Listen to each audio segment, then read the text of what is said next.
Madam start. Gaurav madam. Okay madam.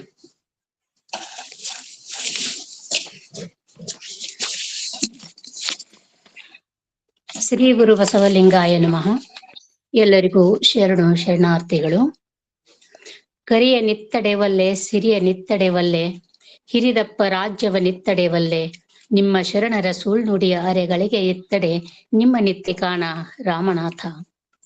ಎಲ್ಲ ಶರಣ ಬಂಧುಗಳನ್ನು ತುಂಬ ಹೃದಯದಿಂದ ಸ್ವಾಗತಿಸುತ್ತಾ, ಪ್ರಥಮತಃ ಏಪ್ರಿಲ್ 25, 2026 ಬಿಜಾಪುರ ಜಿಲ್ಲಾ ಘಟಕದಲ್ಲಿ ಅದ್ಧೂರಿಯಾಗಿ ಬಸವ ಜಯಂತಿಯನ್ನು ಆಚರಿಸಿ ನಮ್ಮನ್ನೆಲ್ಲ ಸನ್ಮಾನಿಸಿದ ಘಟಕದ ಗೌರವ ಅಧ್ಯಕ್ಷರು ಹಾಗೂ ಎಲ್ಲ ಪದಾಧಿಕಾರಿಗಳಿಗೂ ಧನ್ಯವಾದಗಳನ್ನ ತಿಳಿಸುತ್ತಾ, ಬಸವಾದಿ ಶಿವಶರಣರನ್ನು ಸ್ಮರಿಸುತ್ತಾ, ಬಸವ ಅಂತಾರಾಷ್ಟ್ರೀಯ ತಿಳುವಳಿಕೆ ಮತ್ತು ಸಂಶೋಧನಾ ಕೇಂದ್ರ ಪುಣೆ ವಚನ ಅಧ್ಯಯನ ವೇದಿಕೆ ಗೂಗಲ್ ಮೀಟದಲ್ಲಿ ನಡೆವ 329ನೇ ಶರಣ ಚಿಂತನ ಮಾಲಿಕೆಯಲ್ಲಿ ಇಂದು ಹಮ್ಮಿಕೊಂಡಿರುವ ಕಾರ್ಯಕ್ರಮದಲ್ಲಿ ಲಿಂಗಾಯತ ಧರ್ಮದ ಹುಟ್ಟು ಹಾಗೂ ಬೆಳವಣಿಗೆ ಈ ವಿಷಯ ಕುರಿತು ಅನುಭವವನ್ನು ಹಂಚಿಕೊಳ್ಳಲಿರುವವರು ನಮ್ಮವರೇ ಆದ, ಎಲ್ಲರಿಗೂ ಆತ್ಮೀಯರಾದ, ಘನ ವಿದ್ವಾಂಸರಾದ ಡಾಕ್ಟರ್ ಶಶಿಕಾಂತ್ ಪಟ್ಟಣ್ ಸರ್ ಅವರು. ಉಪನ್ಯಾಸದ ನಂತರ ಚಿಂತನೆ ಹಾಗೂ ಸಂವಾದ ಕಾರ್ಯಕ್ರಮವನ್ನ ಆಯೋಜಿಸಲಾಗಿದೆ.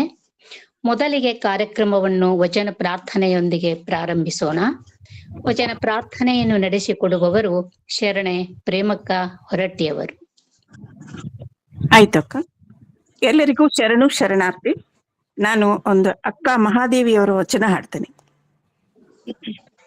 ಕಣ್ಣು ಶುದ್ಧ ಮನ ಶುದ್ಧ ಭಾವ ಶುದ್ಧವಾದವರ, ತನು ಶುದ್ಧ ಮನ ಶುದ್ಧ ಭಾವ ಶುದ್ಧವಾದವರ, ಎನಗೊಮ್ಮೆ ತೋರ ಎನಗೊಮ್ಮೆ ತೋರ ಎನಗೊಮ್ಮೆ ತೋರ ಎನಗೊಮ್ಮೆ ತೋರ, ತನು ಶುದ್ಧ ಮನ ಶುದ್ಧ ಭಾವ ಶುದ್ಧವಾದವರ, ನಡೆಯಲ್ಲ ಸದಾಚಾರ ನುಡಿಯಲ್ಲ ಶಿವಾಗಮ, ನಡೆಯಲ್ಲ ಸದಾಚಾರ ನುಡಿಯಲ್ಲ ಶಿವಾಗಮ, ನಿತ್ಯ ಶುದ್ಧರಾದವರ ಎನಗೊಮ್ಮೆ ತೋರ, ನಿತ್ಯ ಶುದ್ಧರಾದವರ ಎನಗೊಮ್ಮೆ ತೋರ,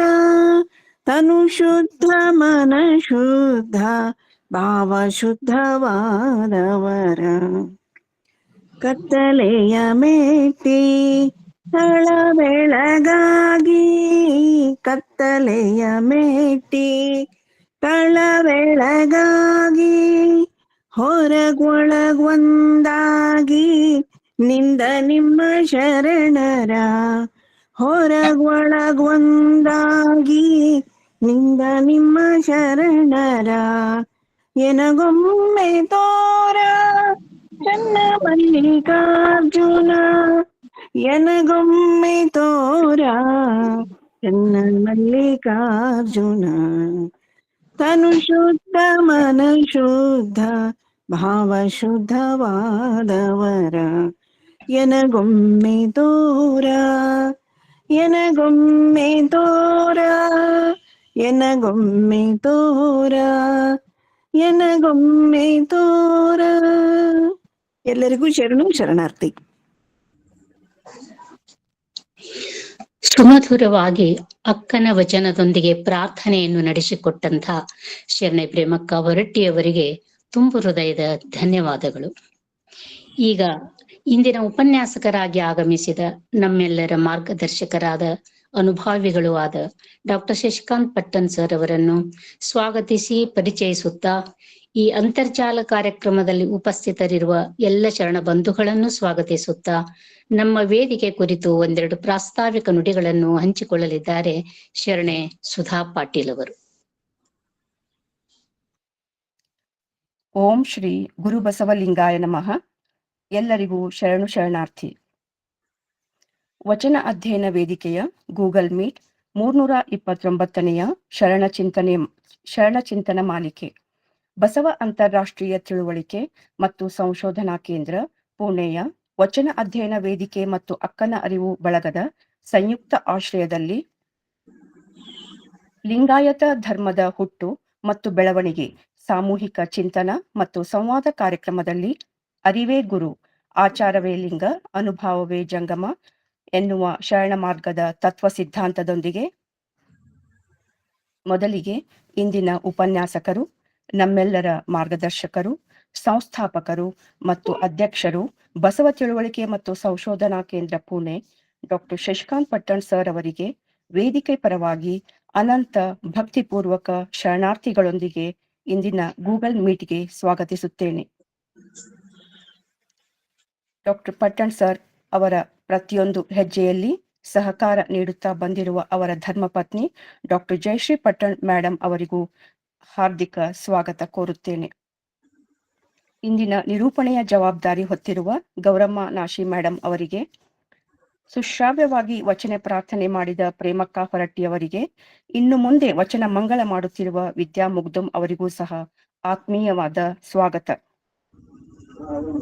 ಸಂಯೋಜಕರಾದ ರುದ್ರಮೂರ್ತಿ ಸರ್ ಅವರಿಗೆ, ಕುಮಾರ್ ರಾಜಣ್ಣ ಸರ್ ಅವರಿಗೆ ಮತ್ತು ಡಾಕ್ಟರ್ ದಾನಮ್ಮ ಜಳಕಿ ಮೇಡಮ್ ಅವರಿಗೂ ಸಹ ಆದರದ ಸ್ವಾಗತ. ಇಲ್ಲಿ ನೆರೆದ ಎಲ್ಲ ಬಸವ ಭಕ್ತರಿಗೂ ಸ್ವಾಗತಿಸುತ್ತಾ, ನಮ್ಮೆಲ್ಲರಿಗೂ ಚಿರಪರಿಚಿತರಿರುವ ಬಸವ ತತ್ವ ಚಿಂತನೆಯನ್ನೇ ತಮ್ಮ ಉಸಿರಾಗಿಸಿಕೊಂಡಿರುವ, ವೇದಿಕೆಯಲ್ಲಿರುವ ಎಲ್ಲರಿಗೂ ಬಸವ ತತ್ವ ಪ್ರಚಾರ ಮಾಡುವಲ್ಲಿ ಪ್ರೋತ್ಸಾಹಿಸುವ ಡಾಕ್ಟರ್ ಶಶಿಕಾಂತ್ ಪಟ್ಟಣ್ ಸರ್ ಅವರ ಪರಿಚಯ ತಮ್ಮೆಲ್ಲರಿಗೂ ಈಗಾಗಲೇ ಇರುವುದರಿಂದ ಅವರು ಕಟ್ಟಿ ಬೆಳೆಸಿದ ವೇದಿಕೆಯ ಬಗೆಗೆ, ಅದರ ಪರ ನಮ್ಮ ಕರ್ತವ್ಯವೇನು ಎನ್ನುವುದರ ಬಗೆಗೆ 4 ಮಾತುಗಳು. ಇಡೀ ಜಗತ್ತಿನಲ್ಲಿಯೇ ಬಸವ ತತ್ವದ ಅರಿವನ್ನು ಮೂಡಿಸುವಲ್ಲಿ ಮುಂಚೂಣಿಯಲ್ಲಿರುವ ನಮ್ಮ ವೇದಿಕೆ ಬೆಲೆ ಕಟ್ಟಲಾರದ್ದು ಮತ್ತು ಕಲ್ಪನೆಗೂ ಮೀರಿದ್ದು ಎಂದು ಹೇಳುವುದರಲ್ಲಿ ಅತಿಶಯೋಕ್ತಿಯೇನಿಲ್ಲ. 6 ವರ್ಷದಿಂದ ಎಲ್ಲರ ಸಹಕಾರದೊಂದಿಗೆ ಚಾಚೂ ತಪ್ಪದೆ 1 ವಾರವೂ ಬಿಡದೆ ಪ್ರತಿ ಶನಿವಾರ ಮತ್ತು ರವಿವಾರ ಅತ್ಯುತ್ತಮ ಉಪನ್ಯಾಸಕರಿಂದ ವಿಶಿಷ್ಟವಾದ ವಿಷಯಗಳೊಂದಿಗೆ ಗೂಗಲ್ ಮೀಟ್ಗಳನ್ನು ನಡೆಸಿಕೊಂಡು ಬಂದಿದ್ದೇವೆ. ಇಲ್ಲಿರುವ ಎಲ್ಲರಿಗೂ ಸಮಾಜದಲ್ಲಿ ತಮ್ಮದೇ ಆದ ವ್ಯಕ್ತಿತ್ವವನ್ನು ರೂಪಿಸಿಕೊಳ್ಳುವಲ್ಲಿ ನಮ್ಮ ವೇದಿಕೆ ಗಮನಾರ್ಹವಾದ ಸ್ಥಾನವನ್ನು ಹೊಂದಿದೆ ಮತ್ತು ವಿಶೇಷವಾದ ವೇದಿಕೆಯಾಗಿದೆ ಎಂದು ಹೇಳಬಯಸುತ್ತೇನೆ. ಈಗ ನಮ್ಮ ವೇದಿಕೆಯ ಘಟಕಗಳು ಸಹ ಎಲ್ಲ ಜಿಲ್ಲೆಯಲ್ಲಿ ಪ್ರಾರಂಭಗೊಳ್ಳುತ್ತಿರುವುದು ಒಂದು ಹೆಮ್ಮೆಯ ಮತ್ತು ಅಭಿಮಾನದ ವಿಷಯ. ಇಲ್ಲಿರುವ ಎಲ್ಲರಿಗೂ ಓದಲು, ಬರೆಯಲು, ಉಪನ್ಯಾಸ ನೀಡಲು ಕಲಿಸುವ ನಮ್ಮ ವೇದಿಕೆಗೆ ನಾವು ಮರಳಿ ಏನು ಮಾಡಬೇಕು ಎನ್ನುವುದನ್ನು ನಾವು ಗಮನಿಸಬೇಕು ಎನ್ನುವುದು ನನ್ನ ವಿಚಾರ. ಇಲ್ಲಿರುವ ಎಲ್ಲರೂ ಆಜೀವ ಸದಸ್ಯರಾಗುವುದರ ಮೂಲಕ, ತಮ್ಮ ಹಿರಿಯರ ಹೆಸರಿನಲ್ಲಿ ದತ್ತಿ ದಾಸೋಹ ನೀಡುವುದರ ಮೂಲಕ ನಮ್ಮ ಅಳಿಲು ಸೇವೆ ಸಲ್ಲಿಸೋಣ. ಈಗಾಗಲೇ ಬಹಳಷ್ಟು ಜನರು ಆಜೀವ ಸದಸ್ಯರು ಆಗಿದ್ದೀರಿ ಮತ್ತು ದತ್ತಿ ದಾಸೋಹ ಸಹ ನೀಡಿದ್ದೀರಿ. ಅವರೆಲ್ಲರಿಗೂ ವೇದಿಕೆಯ ಪರವಾಗಿ ಧನ್ಯವಾದಗಳು. ಯಾವುದಾದರೂ ವಚನ ವಿಶ್ಲೇಷಣೆಗೆ ಅಥವಾ ಅಭಿನಂದನಾ ಗ್ರಂಥಕ್ಕೆ ಲೇಖನ ಬರೆಯಲು ಕೊಟ್ಟಾಗ ತಕ್ಷಣವೇ ಬರೆದುಕೊಡಲು ವಿನಂತಿಸುತ್ತಾ, ಏನಾದರೂ ಪ್ರಶ್ನೆಗಳಿದ್ದರೆ ಸಂಬಂಧಪಟ್ಟವರಿಗೆ ಕೇಳಿ ತಿಳಿದುಕೊಳ್ಳಿ ಎಂದು ಹೇಳಿ, ವಚನ ಪ್ರಾರ್ಥನೆ, ವಚನ ಮಂಗಳ, ನಿರೂಪಣೆ, ಸ್ವಾಗತ, ಶರಣು ಸಮರ್ಪಣೆಯನ್ನು ನಾವು ಸಹ ಮಾಡುತ್ತೇವೆ ಎಂದು ವಾಲಂಟಿಯರ್ ಆಗಿ ಮುಂದೆ ಬಂದರೆ ನಮಗೂ ಅದು ಅತ್ಯಂತ ಖುಷಿ ಕೊಡುವ ವಿಚಾರ.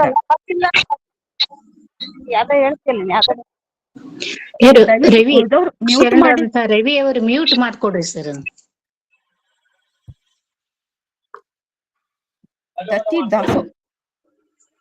ದತ್ತಿ ದಾಸೋಹಿಗಳು ಅಂದರೆ ಎಲ್ಲರಿಗಿಂತ ಶ್ರೇಷ್ಠರು ಎನ್ನುವ ಭಾವನೆಯಿಂದ ಮೂಡಿ ಬರುತ್ತಿರುವ ನಾವು ನಮ್ಮವರು ಎನ್ನುವುದು ಇದು ಸಾಧನೆಯ ಯಶೋಗಾಥೆ ಅಲ್ಲ, ದಾಸೋಹದ ಯಶೋಗಾಥೆ ಎಂದು ಇಲ್ಲಿ ಹೇಳಲು ಬಯಸುತ್ತೇನೆ. ಸಂದರ್ಭ ಬಂದಾಗ ಮತ್ತು ಅವಕಾಶ ಸಿಕ್ಕಾಗ ನಮ್ಮ ವೇದಿಕೆಯ ಕಾರ್ಯಕ್ರಮದ ಬಗೆಗೆ ಇತರರೊಂದಿಗೆ ಹಂಚಿಕೊಳ್ಳೋಣ ಎಂದು ಹೇಳುತ್ತಾ ಇಲ್ಲಿ ನನ್ನ ಮಾತನ್ನು ಮುಗಿಸುತ್ತೇನೆ. ಎಲ್ಲರಿಗೂ ಶರಣಾರ್ಥಿಗಳು. ಇದ್ರಾಗಂತೂ ಇಲ್ಲೇ ಇಲ್ಲ. ಈವರೆಗೆ ಉಪನ್ಯಾಸಕರನ್ನು ಸ್ವಾಗತಿಸಿ ಪರಿಚಯಿಸುತ್ತಾ ಎಲ್ಲ ಶರಣ ಬಂಧುಗಳನ್ನು ಹೃತ್ಪೂರ್ವಕವಾಗಿ ಸ್ವಾಗತಿಸಿದ ವೇದಿಕೆ ಬಗ್ಗೆ ಅಪಾರವಾದ ಗೌರವ ನಿಷ್ಠೆಯುಳ್ಳ ನಿರಂತರ ಬಸವ ತತ್ವ ಚಿಂತನೆಯಲ್ಲಿ ತಮ್ಮನ್ನು ತೊಡಗಿಸಿಕೊಂಡ ಶರಣ ಸುಧಾ ಪಾಟೀಲ್ ಅವರಿಗೆ ಅನಂತ ಅನಂತ ಧನ್ಯವಾದಗಳು. ಈಗ ಕಾರ್ಯಕ್ರಮದ ಮುಖ್ಯ ಘಟ್ಟ ಲಿಂಗಾಯತ ಧರ್ಮದ ಹುಟ್ಟು ಹಾಗೂ ಬೆಳವಣಿಗೆ ಕುರಿತು ನಮ್ಮೊಡನೆ ತಮ್ಮ ಆಳವಾದ ಅನುಭವವನ್ನ ಹಂಚಿಕೊಳ್ಳಲಿದ್ದಾರೆ ಶರಣರಾದ ಡಾಕ್ಟರ್ ಶಶಿಕಾಂತ್ ಪಟ್ಟಣ್ ಸರ್ ಅವರು. ಓಂ ಶ್ರೀ ಗುರು ಬಸವಲಿಂಗಾಯನ್ಮ. ಇವತ್ತಿನ ಉಪನ್ಯಾಸದಲ್ಲಿ ಪಾಲ್ಗೊಂಡಂತ ಎಲ್ಲ ಶರಣ ಬಂಧುಗಳಿಗೆ ನನ್ನ ಭಕ್ತಿಪೂರ್ವಕ ಶರಣಾರ್ಥಿಗಳನ್ನ ಹೇಳ್ತಾ, ಬಸವಣ್ಣನೆ ತಂದೆ, ಬಸವಣ್ಣನೆ ತಾಯಿ, ಬಸವಣ್ಣನೆ ಪರಮ ಬಂಧುಗಳಿಗೆ ವಸುದೀಶ ಕಪಿಲ ಸಿದ್ಧ ಮಲ್ಲಿಕಾರ್ಜುನ ನಿನಗೆ ಹೆಸರಿಟ್ಟಾತ ನಮ್ಮ ಗುರು ಬಸವಣ್ಣನಿಗೆ. ಬಹುಶಃ ಭಾರತೀಯ ಪರಂಪರೆಯಲ್ಲಿ, ಸಂಸ್ಕೃತಿಯಲ್ಲಿ ನಾವು ನೋಡಿಕೊಂಡಾಗ ಶರಣರ ಹೆಜ್ಜೆಗಳು ಸಂಪೂರ್ಣವಾಗಿ ವಿಭಿನ್ನವಾಗಿ ನಡೆದರು ಅಂತಕ್ಕಂಥ ವಿಷಯವನ್ನು ಅವಲೋಕನ ಮಾಡಿದಾಗ ಒಮ್ಮೊಮ್ಮೆ ಬಹಳ ಅತಿಯಾದ ಹೆಮ್ಮೆ, ಅಷ್ಟೇ ನೋವು ನಮ್ಮ ಮುಂದ ಬರ್ತೈತಿ. ಭಾರತೀಯ ಸಂಸ್ಕೃತಿಯ ಪರಂಪರೆಯ ಅವಲೋಕನ ಮಾಡಿದಾಗ ಭಾರತದ ಮೂಲ ನಿವಾಸಿಗಳಾದಂಥ ದ್ರಾವಿಡರು ತಮ್ಮ ಹರಪ್ಪ ಮೊಹೆಂಜೊದಾರೋ ಸಂಸ್ಕೃತಿಯ ಮೂಲಕ ಇಲ್ಲಿ ಕೃಷಿ ಪ್ರಧಾನವಾದಂಥ ಬದುಕನ್ನ ಬದುಕಿ ಸುಂದರ ಬದುಕನ್ನ ಕಟ್ಟಿಕೊಂಡವರು. ಹರಪ್ಪ ಮೊಹೆಂಜೊದಾರೋ ಅವರ ಸೃಷ್ಟಿ ಬಯಲು ಅಥವಾ ಪರಿಸರವನ್ನ ಅಪ್ಪಿಕೊಂಡು ಅದನ್ನೇ ಒಂದು ಶಕ್ತಿಯನ್ನಾಗಿ ಆರಾಧಿಸಿ ಪರಿಸರ ಪ್ರೇಮಿಗಳಾಗಿ ಬದುಕಿದಕ್ಕಂಥವರು ನಮ್ಮ ನೆಲಮೂಲದ ಸಂಸ್ಕೃತಿಯ ಹರಿಕಾರರಾದಂತಹ ದ್ರಾವಿಡರು. ತದನಂತರ ಆನುಭಾವಿಕ ನೆಲೆಯೊಳಗ ಹುಟ್ಟಿಕೊಂಡಂಥವರು ಈ ದೇಶದೊಳಗ ಚಾರ್ವಾಕರು ಅಂತಕ್ಕಂಥ. ಚಾರ್ವಾಕರು ಸಂಪೂರ್ಣವಾಗಿ ನಾಸ್ತಿಕರಾಗಿದ್ರು. ಭಾರತೀಯ ಒಂದು ಸಾಂಸ್ಕೃತಿಕ ಪರಂಪರೆಯೊಳಗ ಚಾರ್ವಾಕರು ಅತ್ಯಂತ ವೈಚಾರಿಕ ಪ್ರಖರವಾದಂಥ ವಿಷಯವನ್ನ ಪ್ರತಿಪಾದನೆ ಮಾಡ್ತಕ್ಕಂಥ ತಮ್ಮದೇ ಆದಂತ ಒಂದು ಸೃಷ್ಟಿ ಬಯಲು ಪರಿಸರ ತಾವು ಬದುಕಿ ಪರಿಸರವನ್ನು ಬದುಕಬೇಕಾಗ್ತಕ್ಕಂಥ ಯಾವುದೇ ನಿಯಮಗಳಿಲ್ಲದೆ ಯಾವುದೇ ಕಟ್ಟು ನಿಟ್ಟಳೆಗಳಿಲ್ಲದೆ ಬದುಕಿದಂತ ಚಾರ್ವಾಕರು ನಾಸ್ತಿಕರಾಗಿದ್ದರು. ಅವರು ಅಲ್ಲಿಯವರೆಗೆ ಯಾವುದೇ ದೈವ ಧರ್ಮ ದೇವರು ಅಂತಕ್ಕಂಥ ಪರಿಕಲ್ಪನೆಯನ್ನು ಹೊಂದಿರಲಿಲ್ಲ.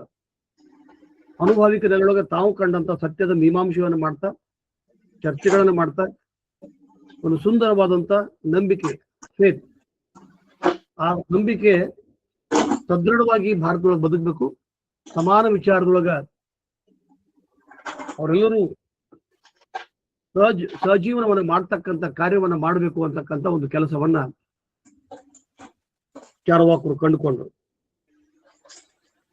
ಈ ಕಾಲಘಟ್ಟದೊಳಗೆ ಅಂದ್ರ ಆರ್ಯರು ಪಶ್ಚಿಮ ಏಷ್ಯಾದಿಂದ ವಲಸೆ ಬಂದು ಭಾರತಕ್ಕೆ ಬಂದರು. ಇಲ್ಲಿ ಆರಂಭವಾಗಿದ್ದು ಸೈದ್ಧಾಂತಿಕ ಮತ್ತು ವೈಚಾರಿಕ ಸಂಘರ್ಷಗಳಂತಂದ್ರ ತಪ್ಪಾಗ್ಲಿಕ್ಕಿಲ್ಲ. ಅಂದ್ರೆ ಭಾರತದ ಜನ್ಯ, ಭಾರತ ಮೂಲ, ದೇಶೀಯ ನೆಲ ಸಂಸ್ಕೃತಿಯ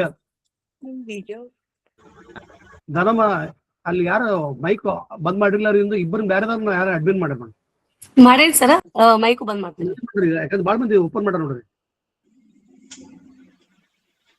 ಈ ಒಂದು ಹಿನ್ನೆಲೆಯೊಳಗ ಆರ್ಯರ ಈ ಫಲವತ್ತಾದ ಭೂಮಿಯೊಳಗ,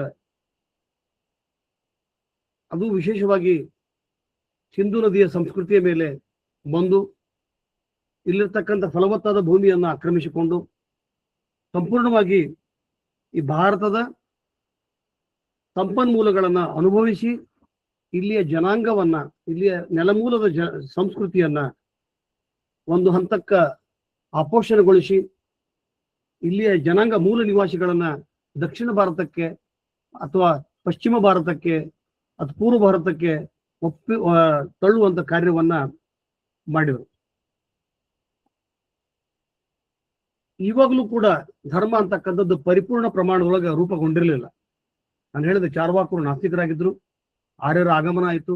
ಆರ್ಯರಿಗೆ ಇಲ್ಲಿಯ ಸಂಪನ್ಮೂಲ, ಇಲ್ಲಿಯ ಸಮಗ್ರವಾದಂಥ ಜೀವನವನ್ನ ಅನುಭವಿಸಬೇಕು ಅಂತಕ್ಕಂಥ ಒಂದು ಹಿನ್ನೆಲೆಯೊಳಗ ಅವರು ಇಲ್ಲಿಯ ದ್ರಾವಿಡರನ್ನ ನಂಬಿಸಿ ತಮ್ಮ ಆಚಾರಗಳನ್ನ, ತಮ್ಮ ಕಂದಾಚಾರಗಳನ್ನ, ತಮ್ಮ ಅಂಧಶ್ರದ್ಧೆಗಳನ್ನ, ತಮ್ಮ ಕುತಂತ್ರಗಳನ್ನ ನೇರವಾಗಿ ಹೇಳ್ಬೇಕಂದ್ರೆ ದ್ರಾವಿಡರ ಮೇಲೆ ಹೇರಿ ಇವರನ್ನ ದಕ್ಷಿಣ ಭಾರತಕ್ಕ ಮತ್ತು ಪೂರ್ವ ಭಾರತಕ್ಕ, ಅಂದ್ರ ನಾನಿಲ್ಲಿ ಹೇಳ್ತಕ್ಕಂಥದ್ದಂದ್ರ ಒಡಿಶಾ, ಬೆಂಗಾಲ್ ಮತ್ತು ಆ ಭಾಗಕ್ಕೂ ಕೂಡ ತಳ್ಳಿದ್ರು. ಇವತ್ತಿನ ತಮಿಳುನಾಡು, ಕೇರಳ, ಆಂಧ್ರ ಪ್ರದೇಶ, ಪಾಂಡಿಚೇರಿ ಇವೆಲ್ಲವೂ ಕೂಡ ದ್ರಾವಿಡ ರಾಷ್ಟ್ರ ಅಥವಾ ದ್ರಾವಿಡ ಜನಾಂಗ ಇರ್ತಕ್ಕಂಥ ಭೂಪ್ರದೇಶ. ಇದರ ಜೊತೆಗೆ ಕ್ರಿಸ್ತ ಶಕ ಪೂರ್ವದೊಳಗ ಜೈನರ ಆಗಮನ, ಜೈನರ ಮೊದಲನೇ ತೀರ್ಥಂಕರನಾದಂಥ ವೃಷಭದೇವ ಅಥವಾ ಆದಿನಾಥ ಅಂತಕ್ಕಂಥವ ಈ ಭಾರತದ ಸಮಗ್ರ ಸಾಂಸ್ಕೃತಿಕ ಮತ್ತು ಒಂದು ವೈಚಾರಿಕ ಅನುಭವಿಕ ಆಧ್ಯಾತ್ಮಿಕ ಚಿಂತನೆಗೆ ಅನುಮಾಡು ಕೊಡ್ತಕ್ಕಂಥ ರೀತಿಯೊಳಗೆ ಒಂದು ಜಿನ ಅಂತರ ಶರೀರವನ್ನ ಗೆಲ್ತಕ್ಕಂಥ ಒಂದು ವಿಚಾರವನ್ನ, ಸಿದ್ಧಾಂತವನ್ನ ಪ್ರತಿಪಾದನೆ ಮಾಡಿ ಸುಮಾರು 24 ತೀರ್ಥಂಕರರು ಈ ಧರ್ಮದೊಳಗೆ ಆಗ್ಬೇಕಾದ್ರೆ 24ನೇ ತೀರ್ಥಂಕರನೇ ಮಹಾವೀರ. ಅಲ್ಲಿರ್ತಕ್ಕಂಥ ಸದ್ಭಾವನೆ, ಸಚ್ಚಿಂತನೆ, ವಿಚಾರಗಳು ಆ ಇಡೀ ಭಾರತವನ್ನ ವ್ಯಾಪಿಸಿತು. ಯಾಕಂದ್ರೆ ಇವರು ಸಂಪೂರ್ಣವಾಗಿ ಆಸ್ತಿಕರಾಗಿದ್ರು. ಅಂದ್ರೆ ಜೈನರು ಆಸ್ತಿಕರಾಗಿದ್ರು, ದೇವರ ಮೇಲೆ ನಂಬಿಕೆ ಇಟ್ಟಿದ್ರು, ದೈವತ್ವವನ್ನು ನಂಬಿದ್ರು, ತಪಸ್ಸು, ಶ್ರದ್ಧೆ, ಆಚರಣೆ, ಪ್ರಾರ್ಥನೆ ಇವುಗಳ ಮೂಲಕ ಮುಕ್ತಿಯನ್ನು ಹೊಂದ್ತೀವಿ ಅಂತಕ್ಕಂಥ ಒಂದು ನಂಬಿಕೆಯನ್ನ ಇವರು ಹೊಂದಿದ್ರು. ಅದೇ ಒಂದು 50 ವರ್ಷಗಳ ನಂತರ ಅಥವಾ ಒಂದು 100 ವರ್ಷಗಳ ಅಂತರದೊಳಗ ಬಹುಶಃ ಗೌತಮ್ ಬುದ್ಧ ಅಥವಾ ಸಿದ್ಧಾರ್ಥ ಅಂತಕ್ಕಂಥ ರಾಜ ಕ್ಷತ್ರಿಯನು, ಈತನಿಂದ ಸ್ಥಾಪಿತವಾದಂಥ ಭಾರತದ ಮೊಟ್ಟ ಮೊದಲ ವೈಚಾರಿಕ ಚಿಂತನೆ ಧರ್ಮ ರೂಪದೊಳಗ ಅದು ಮುಂದೆ ಅಶೋಕನ ಕಾಲಘಟ್ಟಕ್ಕ ತಗೊಂತು. ಬೌದ್ಧ ಧರ್ಮ ಬಹುಶಃ ಭಾರತಕ್ಕ ಬಂದಾಗ ಅಥವಾ ಭಾರತದೊಳಗೆ ಉಗಮವಾದಾಗ ಇಡೀ ಭಾರತ ಆತನನ್ನ ಸ್ವೀಕಾರ ಮಾಡಿತು, ಆತ ತತ್ವಗಳನ್ನು ಒಪ್ಪಿಸಿಕೊಂಡ್ರು. ಜೈನ ಧರ್ಮದ ಪ್ರಚಲಿತದ ಬಗ್ಗೆ ಪ್ರಭಾವಕ್ಕ ಅಲ್ಲಲ್ಲಿ ಅಸಮಾಧಾನ ಹೊಂದತಕ್ಕಂಥ ಈ ಆರ್ಯರು ವೇದಗಳ ಕಾಲಗಳನ್ನ ಅಥವಾ ವೇದಗಳ ಕಾಲ ಅಂತ ಹೇಳ್ತಾರ, ವೇದಗಳನ್ನ ನಿರ್ಮಾಣ ಮಾಡ್ತಕ್ಕಂಥ ಕಾರ್ಯವನ್ನ ಆರಂಭಿಸ್ತಾರ. ಯಾವಾಗ ಬುದ್ಧ ಸಂಪೂರ್ಣವಾಗಿ ವೈಚಾರಿಕನಾದಾಗ ಅವ್ರೆಲ್ಲಿ ನಮ್ಮ ಮೂಲಕ್ಕೆ ಕುತ್ತು ಬರ್ತೈತಿ ಅಂತ ತಿಳ್ಕೊಂಡು ಬಹುಶಃ ರಾಮಾಯಣ, ಮಹಾಭಾರತ, ಭಗವದ್ಗೀತೆಗಳೆಲ್ಲವನ್ನ ಬುದ್ಧನ ನಂತರ ಇವತ್ತ ಬುದ್ಧನ ಭಂಗಿಯನ್ನ, ಮಲಗುವ ಭಂಗಿಯನ್ನ ವಿಷ್ಣುವಿನ ಅವತಾರ, ನಾವು ಈ ದಶಾವತಾರಗಳೊಳಗ ಅಂದ್ರೆ ಬುದ್ಧನ ನಂತರವೂ ಕೂಡ ಬುದ್ಧನನ್ನ ಅಪೋಷಣಗೊಳಿಸಿದ್ರು. ಆತನನ್ನು ಕೂಡ ತಮ್ಮ ಸನಾತನ ವ್ಯವಸ್ಥೆಯೊಳಗ ಆತನಿಗೆ ಒಂದು ಸ್ಥಾನ ಕೊಟ್ಟರು. ಹೀಗಾಗಿ ಇಲ್ಲಿ ಬೌದ್ಧ 86 ವರ್ಷ ಬದುಕಿದ್ರು ಕೂಡ ಭಾರತದ ಉದ್ದಗಲಕ್ಕೂ ಕೂಡ ಈ ಧರ್ಮವನ್ನ, ಈ ವಿಚಾರವನ್ನ ಒಯ್ತಕ್ಕಂಥ ಕೆಲಸವನ್ನ ಅವ್ರು ಮಾಡ್ತಾರ. ಇದರ ಜೊತೆಗೆ ನಾವು ಹೇಳಿದಲ್ಲ, ರಾಮಾಯಣ, ಮಹಾಭಾರತ ಅಂತಕ್ಕಂಥ ಪೌರಾಣಿಕ ಕಥೆಗಳನ್ನ ಹುಟ್ಟು ಹಾಕ್ತಾ ಭಾರತೀಯ ಸಂಸ್ಕೃತಿಯ ಮೇಲೆ ಸವಾರಿ ಮಾಡ್ತಕ್ಕಂಥ ಕಾರ್ಯವನ್ನ ಆರ್ಯರು ಅತ್ಯಂತ ಚಾಣಾಕ್ಷತನದಿಂದ ಈ ಕಾರ್ಯವನ್ನ ಮಾಡ್ತಾರ. ಜೈನರನ್ನ ಅಪೋಷಣಗೊಳಿಸಿದ್ರು, ಚಾರ್ವಾಕರನ್ನ ವಿಳಾಸವಿಲ್ದಂಗೆ ಮಾಡಿದ್ರು. ಬೌದ್ಧ ಧರ್ಮವನ್ನು 10ನೇ ಶತಮಾನಕ್ಕೆ 10ನೇ ಶತಮಾನದೊಳಗ ಬೌದ್ಧರ ಮೇಲೆ ಲಕ್ಷಾಂತರ ಭಿಕ್ಷುಗಳ ಹತ್ಯೆ ಆಯಿತು. ಭಿಕ್ಷುಗಳ ಹತ್ಯೆ ಆಯಿತು.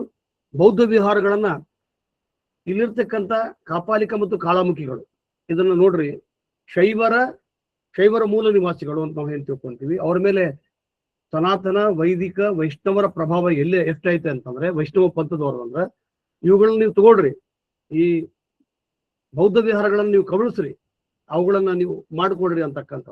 ಆಗ ಶೈವದ ಕಾಪಾಲಿಕ, ಕಾಳಾಮುಖಿ, ನಕುಲೀಶ, ಪಾಶುಪತ ಈ ಎಲ್ಲ ಶೈವ ಪಂಥಗಳು ಈ ಬೌದ್ಧ ವಿಹಾರಗಳನ್ನ ಆಕ್ರಮಿಸಿಕೊಂಡು ಮಠಗಳನ್ನ ಆರಂಭಿಸಿದ್ರು. ಶೈವ ಮಠಗಳು ಸ್ಪಷ್ಟವಾಗಿ ಶೈವ ಮಠಗಳು ಅಂದ್ರೆ ನಾನು ಇದೊಂದು ಸಂದಿಗ್ಧ ಕಾಲ. ಬೌದ್ಧ ಧರ್ಮ 9-10ನೇ ಶತಮಾನಕ್ಕ ಭಾರತದಿಂದ ನೇಪಾಳ, ಸಿಲೋನ್, ಬರ್ಮಾ, ಬೇರೆ ಬೇರೆ ಬೇರೆ ಬೇರೆ ದೇಶಗಳಿಗೆ ಪಲಾಯನಗೊಳ್ಬೇಕು. ಕಾರಣ ಇಲ್ಲಿ ಅದು ತನ್ನ ನೆಲೆಯನ್ನ ಕಳ್ಕೊಂಡಿತ್ತು ಅಂತಕ್ಕಂಥದ್ದು. ನನಗೆ ಹೇಳಿದ್ನಲ್ಲ, ಬೌದ್ಧ ಧರ್ಮ ಪೂರ್ಣ ಪ್ರಮಾಣದೊಳಗೆ ಸ್ಥಾಪಿತಗೊಳ್ಳಲಿಕ್ಕೆ ಅಶೋಕ ಚಕ್ರವರ್ತಿ ಮೊದಲಿಗೆ 20-21ನೇ ಶತಮಾನದಾಗ ಡಾಕ್ಟರ್ ಬಾಬಾ ಸಾಹೇಬ್ ಅಂಬೇಡ್ಕರ್ ಕಾರಣ. ಪೂರ್ಣ ಪ್ರಮಾಣದೊಳಗೆ ಆ ಬೌದ್ಧ ಧರ್ಮವನ್ನ ಸ್ವೀಕಾರ ಮಾಡ್ಲಿಕ್ಕೆ ಇವತ್ತು ಪೌರಾತ್ಯ ರಾಷ್ಟ್ರದೊಳಗ ಸಂಪೂರ್ಣವಾಗಿ ಬೌದ್ಧ ಧರ್ಮವನ್ನ ಸ್ವೀಕಾರ ಮಾಡಿದ್ರು. ಭಾರತದಲ್ಲಿ ಹುಟ್ಟಿದಂತ ಬುದ್ಧನಿಗೆ ಅಥವಾ ಬೌದ್ಧ ತತ್ವಗಳಿಗೆ ಇಲ್ಲಿ ನೆಲೆಗಳು ಇಲ್ಲದಂಗಾಯ್ತು. ಒಂದು ವೇಳೆ ಬೌದ್ಧ ಧರ್ಮ ಸಂಪೂರ್ಣವಾಗಿ ಭಾರತಕ್ಕೆ ಯಶಸ್ವಿಗೊಂಡಿತ್ತಂದ್ರೆ ಬಹುಶಃ ಲಿಂಗಾಯತ ಧರ್ಮಕ್ಕೆ ಯಾವುದೇ ಕೆಲಸ ಇರಲಿಲ್ಲ. ಅಷ್ಟೊಂದು ಪರಿಪೂರ್ಣವಾದಂತ ವಿಚಾರ ಚಿಂತನೆಗಳಿಂದ ಬುದ್ಧ ಸಮ್ಯಜ್ಞಾನ ಕೊಟ್ಟ, ದಮ್ಮಂ ಕೊಟ್ರು. ಎಲ್ಲವನ್ನ ಚಿಂತನೆಗಳನ್ನ ಗೌತಮ ಬುದ್ಧ ಈ ತನ್ನ ಚಿಂತನೆಗಳ ಮೂಲಕ ಜನರಿಗೆ ಅರ್ಥೈಸುವ ಕಾರ್ಯವನ್ನ ಮಾಡ್ತಾನೆ. ಬುದ್ಧನ ನಂತರ 1700 ವರ್ಷಗಳ ಮೇಲೆ 12ನೇ ಶತಮಾನದೊಳಗೆ ಕರ್ನಾಟಕದ ಬಾಗೇವಾಡಿ ಎಂಬ ಅಗ್ರಹಾರದೊಳಗ ಬಸವಣ್ಣ ಮಾದರಸ ಮತ್ತು ಮಾದಲಾಂಬಿಕೆ ಅಂತಕ್ಕಂಥ ಒಬ್ಬ ಬ್ರಾಹ್ಮಣ ಕುಟುಂಬದೊಳಗ ಜನಿಸಿರ್ತಾನ. ಈತನ ಹುಟ್ಟಿನ ಬಗ್ಗೆ ಹರಿಹರ ಬಾಳ ಚಂದ ಹೇಳ್ತಾನ. ಅಲ್ಲಿ ಒಂದು ವ್ಯಾಜ್ಯ ನಡೆದಿತ್ತು. ಒಬ್ಬ ದಲಿತ ಅಸ್ಪೃಶ್ಯ ಪಂಚಮ ತಾಲಿಮಠದ ಹೊರಗಡೆ ಅಂದ್ರೆ ಶಾಲೆಯ ಹೊರಗಡೆ ಬ್ರಾಹ್ಮಣರ ಸಂಸ್ಕೃತ ಶ್ಲೋಕವನ್ನ ಕದ್ದು ಕುಳಿತು ಕೇಳಿ ಪಾಠ ಮಾಡ್ತಿರ್ತಾನೆ, ಅಧ್ಯಯನ ಮಾಡ್ತಿರ್ತಾನೆ. ಅದು ಗೊತ್ತಾಗಿ ಆತನನ್ನು ಕರೆದು ಅಗ್ರಹಾರದ ಎಲ್ಲ ಪಂಡಿತ ಪಾಮರರು ಕೂತ್ಕೊಂಡು ಅವ್ನಿಗೆ ಶಿಕ್ಷಾ ಕೊಡಬೇಕು. ಏನ್ ಕೊಡಬೇಕು? ಈತನ ಕಿವಿಯೊಳಗ ಶೀಸನ್ನ ಹಾಕ್ಬೇಕು, ನಾಲಿಗೆಯನ್ನ ಕಟ್ಟಬೇಕು, ಕತ್ತರಿಸಬೇಕು ಅಂತಕ್ಕಂಥ ಶಿಕ್ಷೆಯನ್ನ ಪ್ರಮಾಣವನ್ನು ಓದ್ತಿರ್ತಾರ. ಆಗ ಒಬ್ಬ ದೂತ ಇಂಗ್ಲೇಶ್ವರ ಬಾಗೇವಾಡಿಯಿಂದ ಬಂದು ಮಾದರ್ಸನಿಗೆ ಹೇಳ್ತಾನ, ಮಾದರ್ಸರೇ ನಿಮ್ಗ ಗಂಡು ಮಗ ಹುಟ್ಟಿದ. ಒಂದು ಸಂಪ್ರದಾಯದಂತೆ, ಪರಿಪಾಠದಂತೆ ಒಂದು ಒಳ್ಳೆಯ ಸುದ್ದಿಗಳಾದಾಗ ಇಂಥ ಶಿಕ್ಷೆ ಪ್ರಮಾಣ ಕಡಿಮೆ ಮಾಡಬೇಕು ಅಂತ ತಿಳ್ಕೊಂಡು ಆತನ ಶಿಕ್ಷೆಯನ್ನ ಸಂಪೂರ್ಣವಾಗಿ ಕಡಿಮೆ ಮಾಡಿ ಆತನನ್ನ ಬಿಟ್ಟು ಬಿಡ್ತಾರೆ ದಲಿತರು. ಅದಕ್ಕೆ ಹರಿಹರ ಹೇಳ್ತಾನ, ದಲಿತೋದ್ಧಾರಕ ಅಂದ್ರೆ ಬಸವಣ್ಣನ ಹುಟ್ಟೆ ದಲಿತರ ಉದ್ಧಾರಕ್ಕಾಗಿ ಅಂತಕ್ಕಂಥದ್ದು. ಆಮೇಲೆ ಆಗಾಗಲೇ ಹೇಳಿದಲ್ಲ, ವೈದಿಕ ಪರಂಪರೆ ಬಹಳಷ್ಟು ಪ್ರಭಾವವಾಗಿತ್ತು, ಇಡೀ ಭಾರತವನ್ನು ವ್ಯಾಪಿಸಿಕೊಂಡಿತ್ತು. ಶೈವರ ಹೆಗಲ ಮೇಲೂ ಕೂಡ ವೈದಿಕರು ಕುಂತರು. ಶೈವರಿಗೂ ಕೂಡ ತಮಿಳುನಾಡಿನ ಅಯ್ಯರ್ ಈಗಲೂ ಕೂಡ ಅಲ್ಲಿಯೂ ಕೂಡ ಅಸ್ಪೃಶ್ಯತೆಯನ್ನಾಗ್ಲಿ, ಅಲ್ಲಿ ಕೂಡ ಮಡಿವಂತಿಕೆ ಆಗ್ಲಿ, ಅಲ್ಲಿ ಕೂಡ ಸಾಕಷ್ಟು ಸಂಪ್ರದಾಯಗಳ ಮೂಢ ಕಂದಾಚಾರಗಳನ್ನ ಬೆಳೆಸಿಕೊಟ್ರು. ಅಂದ್ರ ಶೈವರ ಈ ಮೂಲ ನಿವಾಸಿಗಳ ಹೆಗಲ ಮೇಲೂ ವೈದಿಕರು ಕುಂತ್ಕೊಂಡು ಇಲ್ಲಿಯ ಎಲ್ಲ ತಮ್ಮ ಕಂದಾಚಾರಗಳನ್ನ ಅವರ ಆಚರಣೆಗಳ ಮೂಲಕ ಕೊಟ್ಟರು. ಬಹುಶಃ ಬಸವಣ್ಣನ ಬರುವನ್ನ ಆ ಸಮಾಜ ಎಷ್ಟು ಕಾದಿತ್ತು ಅಂತಂದ್ರ ಬಹುಶಃ ಇಡೀ ಭಾರತಕ್ಕ ಬಸವಣ್ಣನ ಆಗಮನ ಬಹಳ ಮುಖ್ಯ ಆಗಿತ್ತು. ಬಸವಣ್ಣ ಬರುವಾಗ ಬಿಸಿಲು ಬೆಳದಿಂಗಳು, ಮೊಗ್ಗು ಮಲ್ಲಿಗೆ, ಅರಳವ ಯಾಲಕ್ಕಿ, ಗೊನೆವಾಗಿ ಹಾಲು ಸುರಿದಾವ. ಬಸವಣ್ಣನ ಆಗಮನ ಇಡೀ ದಮನಿತ, ಶೋಷಿತ, ಕಾರ್ಮಿಕ ಎಲ್ಲ ವರ್ಗದವರ ಒಂದು ಬೇಡಿಕೆಯಾಗಿತ್ತು, ನಿರೀಕ್ಷೆ ಆಗಿತ್ತು. ಬಸವಣ್ಣ ಬಂದಾಗ ಆತನ ತುಂಬ ಹೃದಯದಿಂದ ಆತನನ್ನು ಸ್ವಾಗತ ಮಾಡಿದರು. ಬಸವಣ್ಣ ಒಬ್ಬ ಬಹಳ ಕಾರಣಿಕ ಪುರುಷ. ಬಸವಣ್ಣ ಒಬ್ಬ ವೈಚಾರಿಕ, ಬಸವಣ್ಣ ಒಬ್ಬ ಚಿಂತಕ. ಇಂಥ ಚಿಂತಕ ಬ್ರಾಹ್ಮಣ್ಯರ ವಿಧಿವಿಧಾನದಂತೆ ಪೌರೋಹಿತ್ಯರ ಪ್ರಕಾರ ಆತನ 8ನೇ ವರ್ಷಕ್ಕ ಆತನಿಗೆ ಪೌರೋಹಿತ್ಯ ಒಂದು ಮುಂಜುವಿಯನ್ನ ಉಪನಯನ ಮಾಡ್ಲಿಕ್ಕೆ ಎಲ್ಲರೂ ಕೂಡ ತೀರ್ಮಾನ ಮಾಡ್ತಾರೆ. ಅದಕ್ಕೆ ತಂದೆ ತಾಯಿಗಳು ಕೂಡ ಒಪ್ಕೊಂತಾರ. ಬಸವಣ್ಣ ತಮಗೆಲ್ಲೂ ಗೊತ್ತಿರುವ ಹಾಗೆ ನನಗಿಂತ ದೊಡ್ಡವಳು ನಮ್ಮ ಅಕ್ಕ. ನಮ್ಮ ಅಕ್ಕನಿಗೆ ಒಂದು ಈ ರೀತಿಯ ಉಪನಯನ ಧಾರ್ಮಿಕ ಸಂಸ್ಕಾರವನ್ನು ಕೊಡ್ರಿ.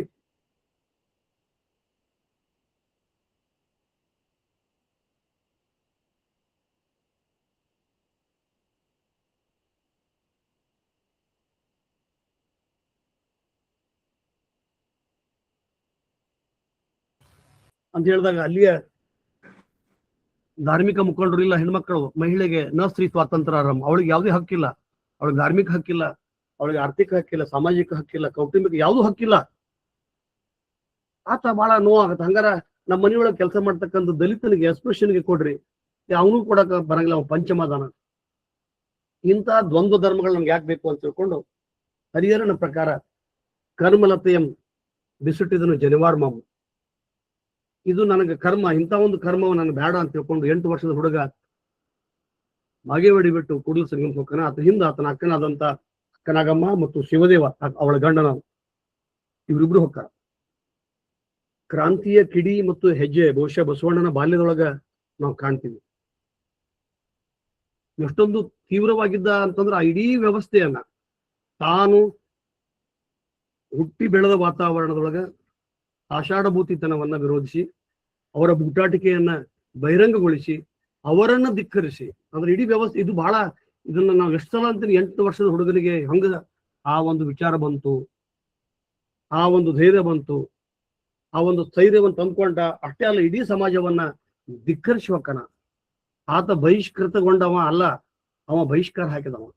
ಇಂಥ ಒಂದು ಸಂಪ್ರದಾಯ ಸನಾತನ ವ್ಯವಸ್ಥೆಗೆ ಬಹಿಷ್ಕಾರ ಹಾಕಿ ಆತ ಕೂಡಲ ಸಂಘಕ್ಕೆ ಹೋಗ್ತಾನೆ. ಕೂಡಲ ಸಂಘದೊಳಗೆ ಸುಮಾರು 12 ವರ್ಷಗಳವರೆಗೆ ವೇದ ಆಗಮ ಶಾಸ್ತ್ರ ಪುರಾಣಗಳನ್ನು ಓದ್ಕೊಂತಾನ.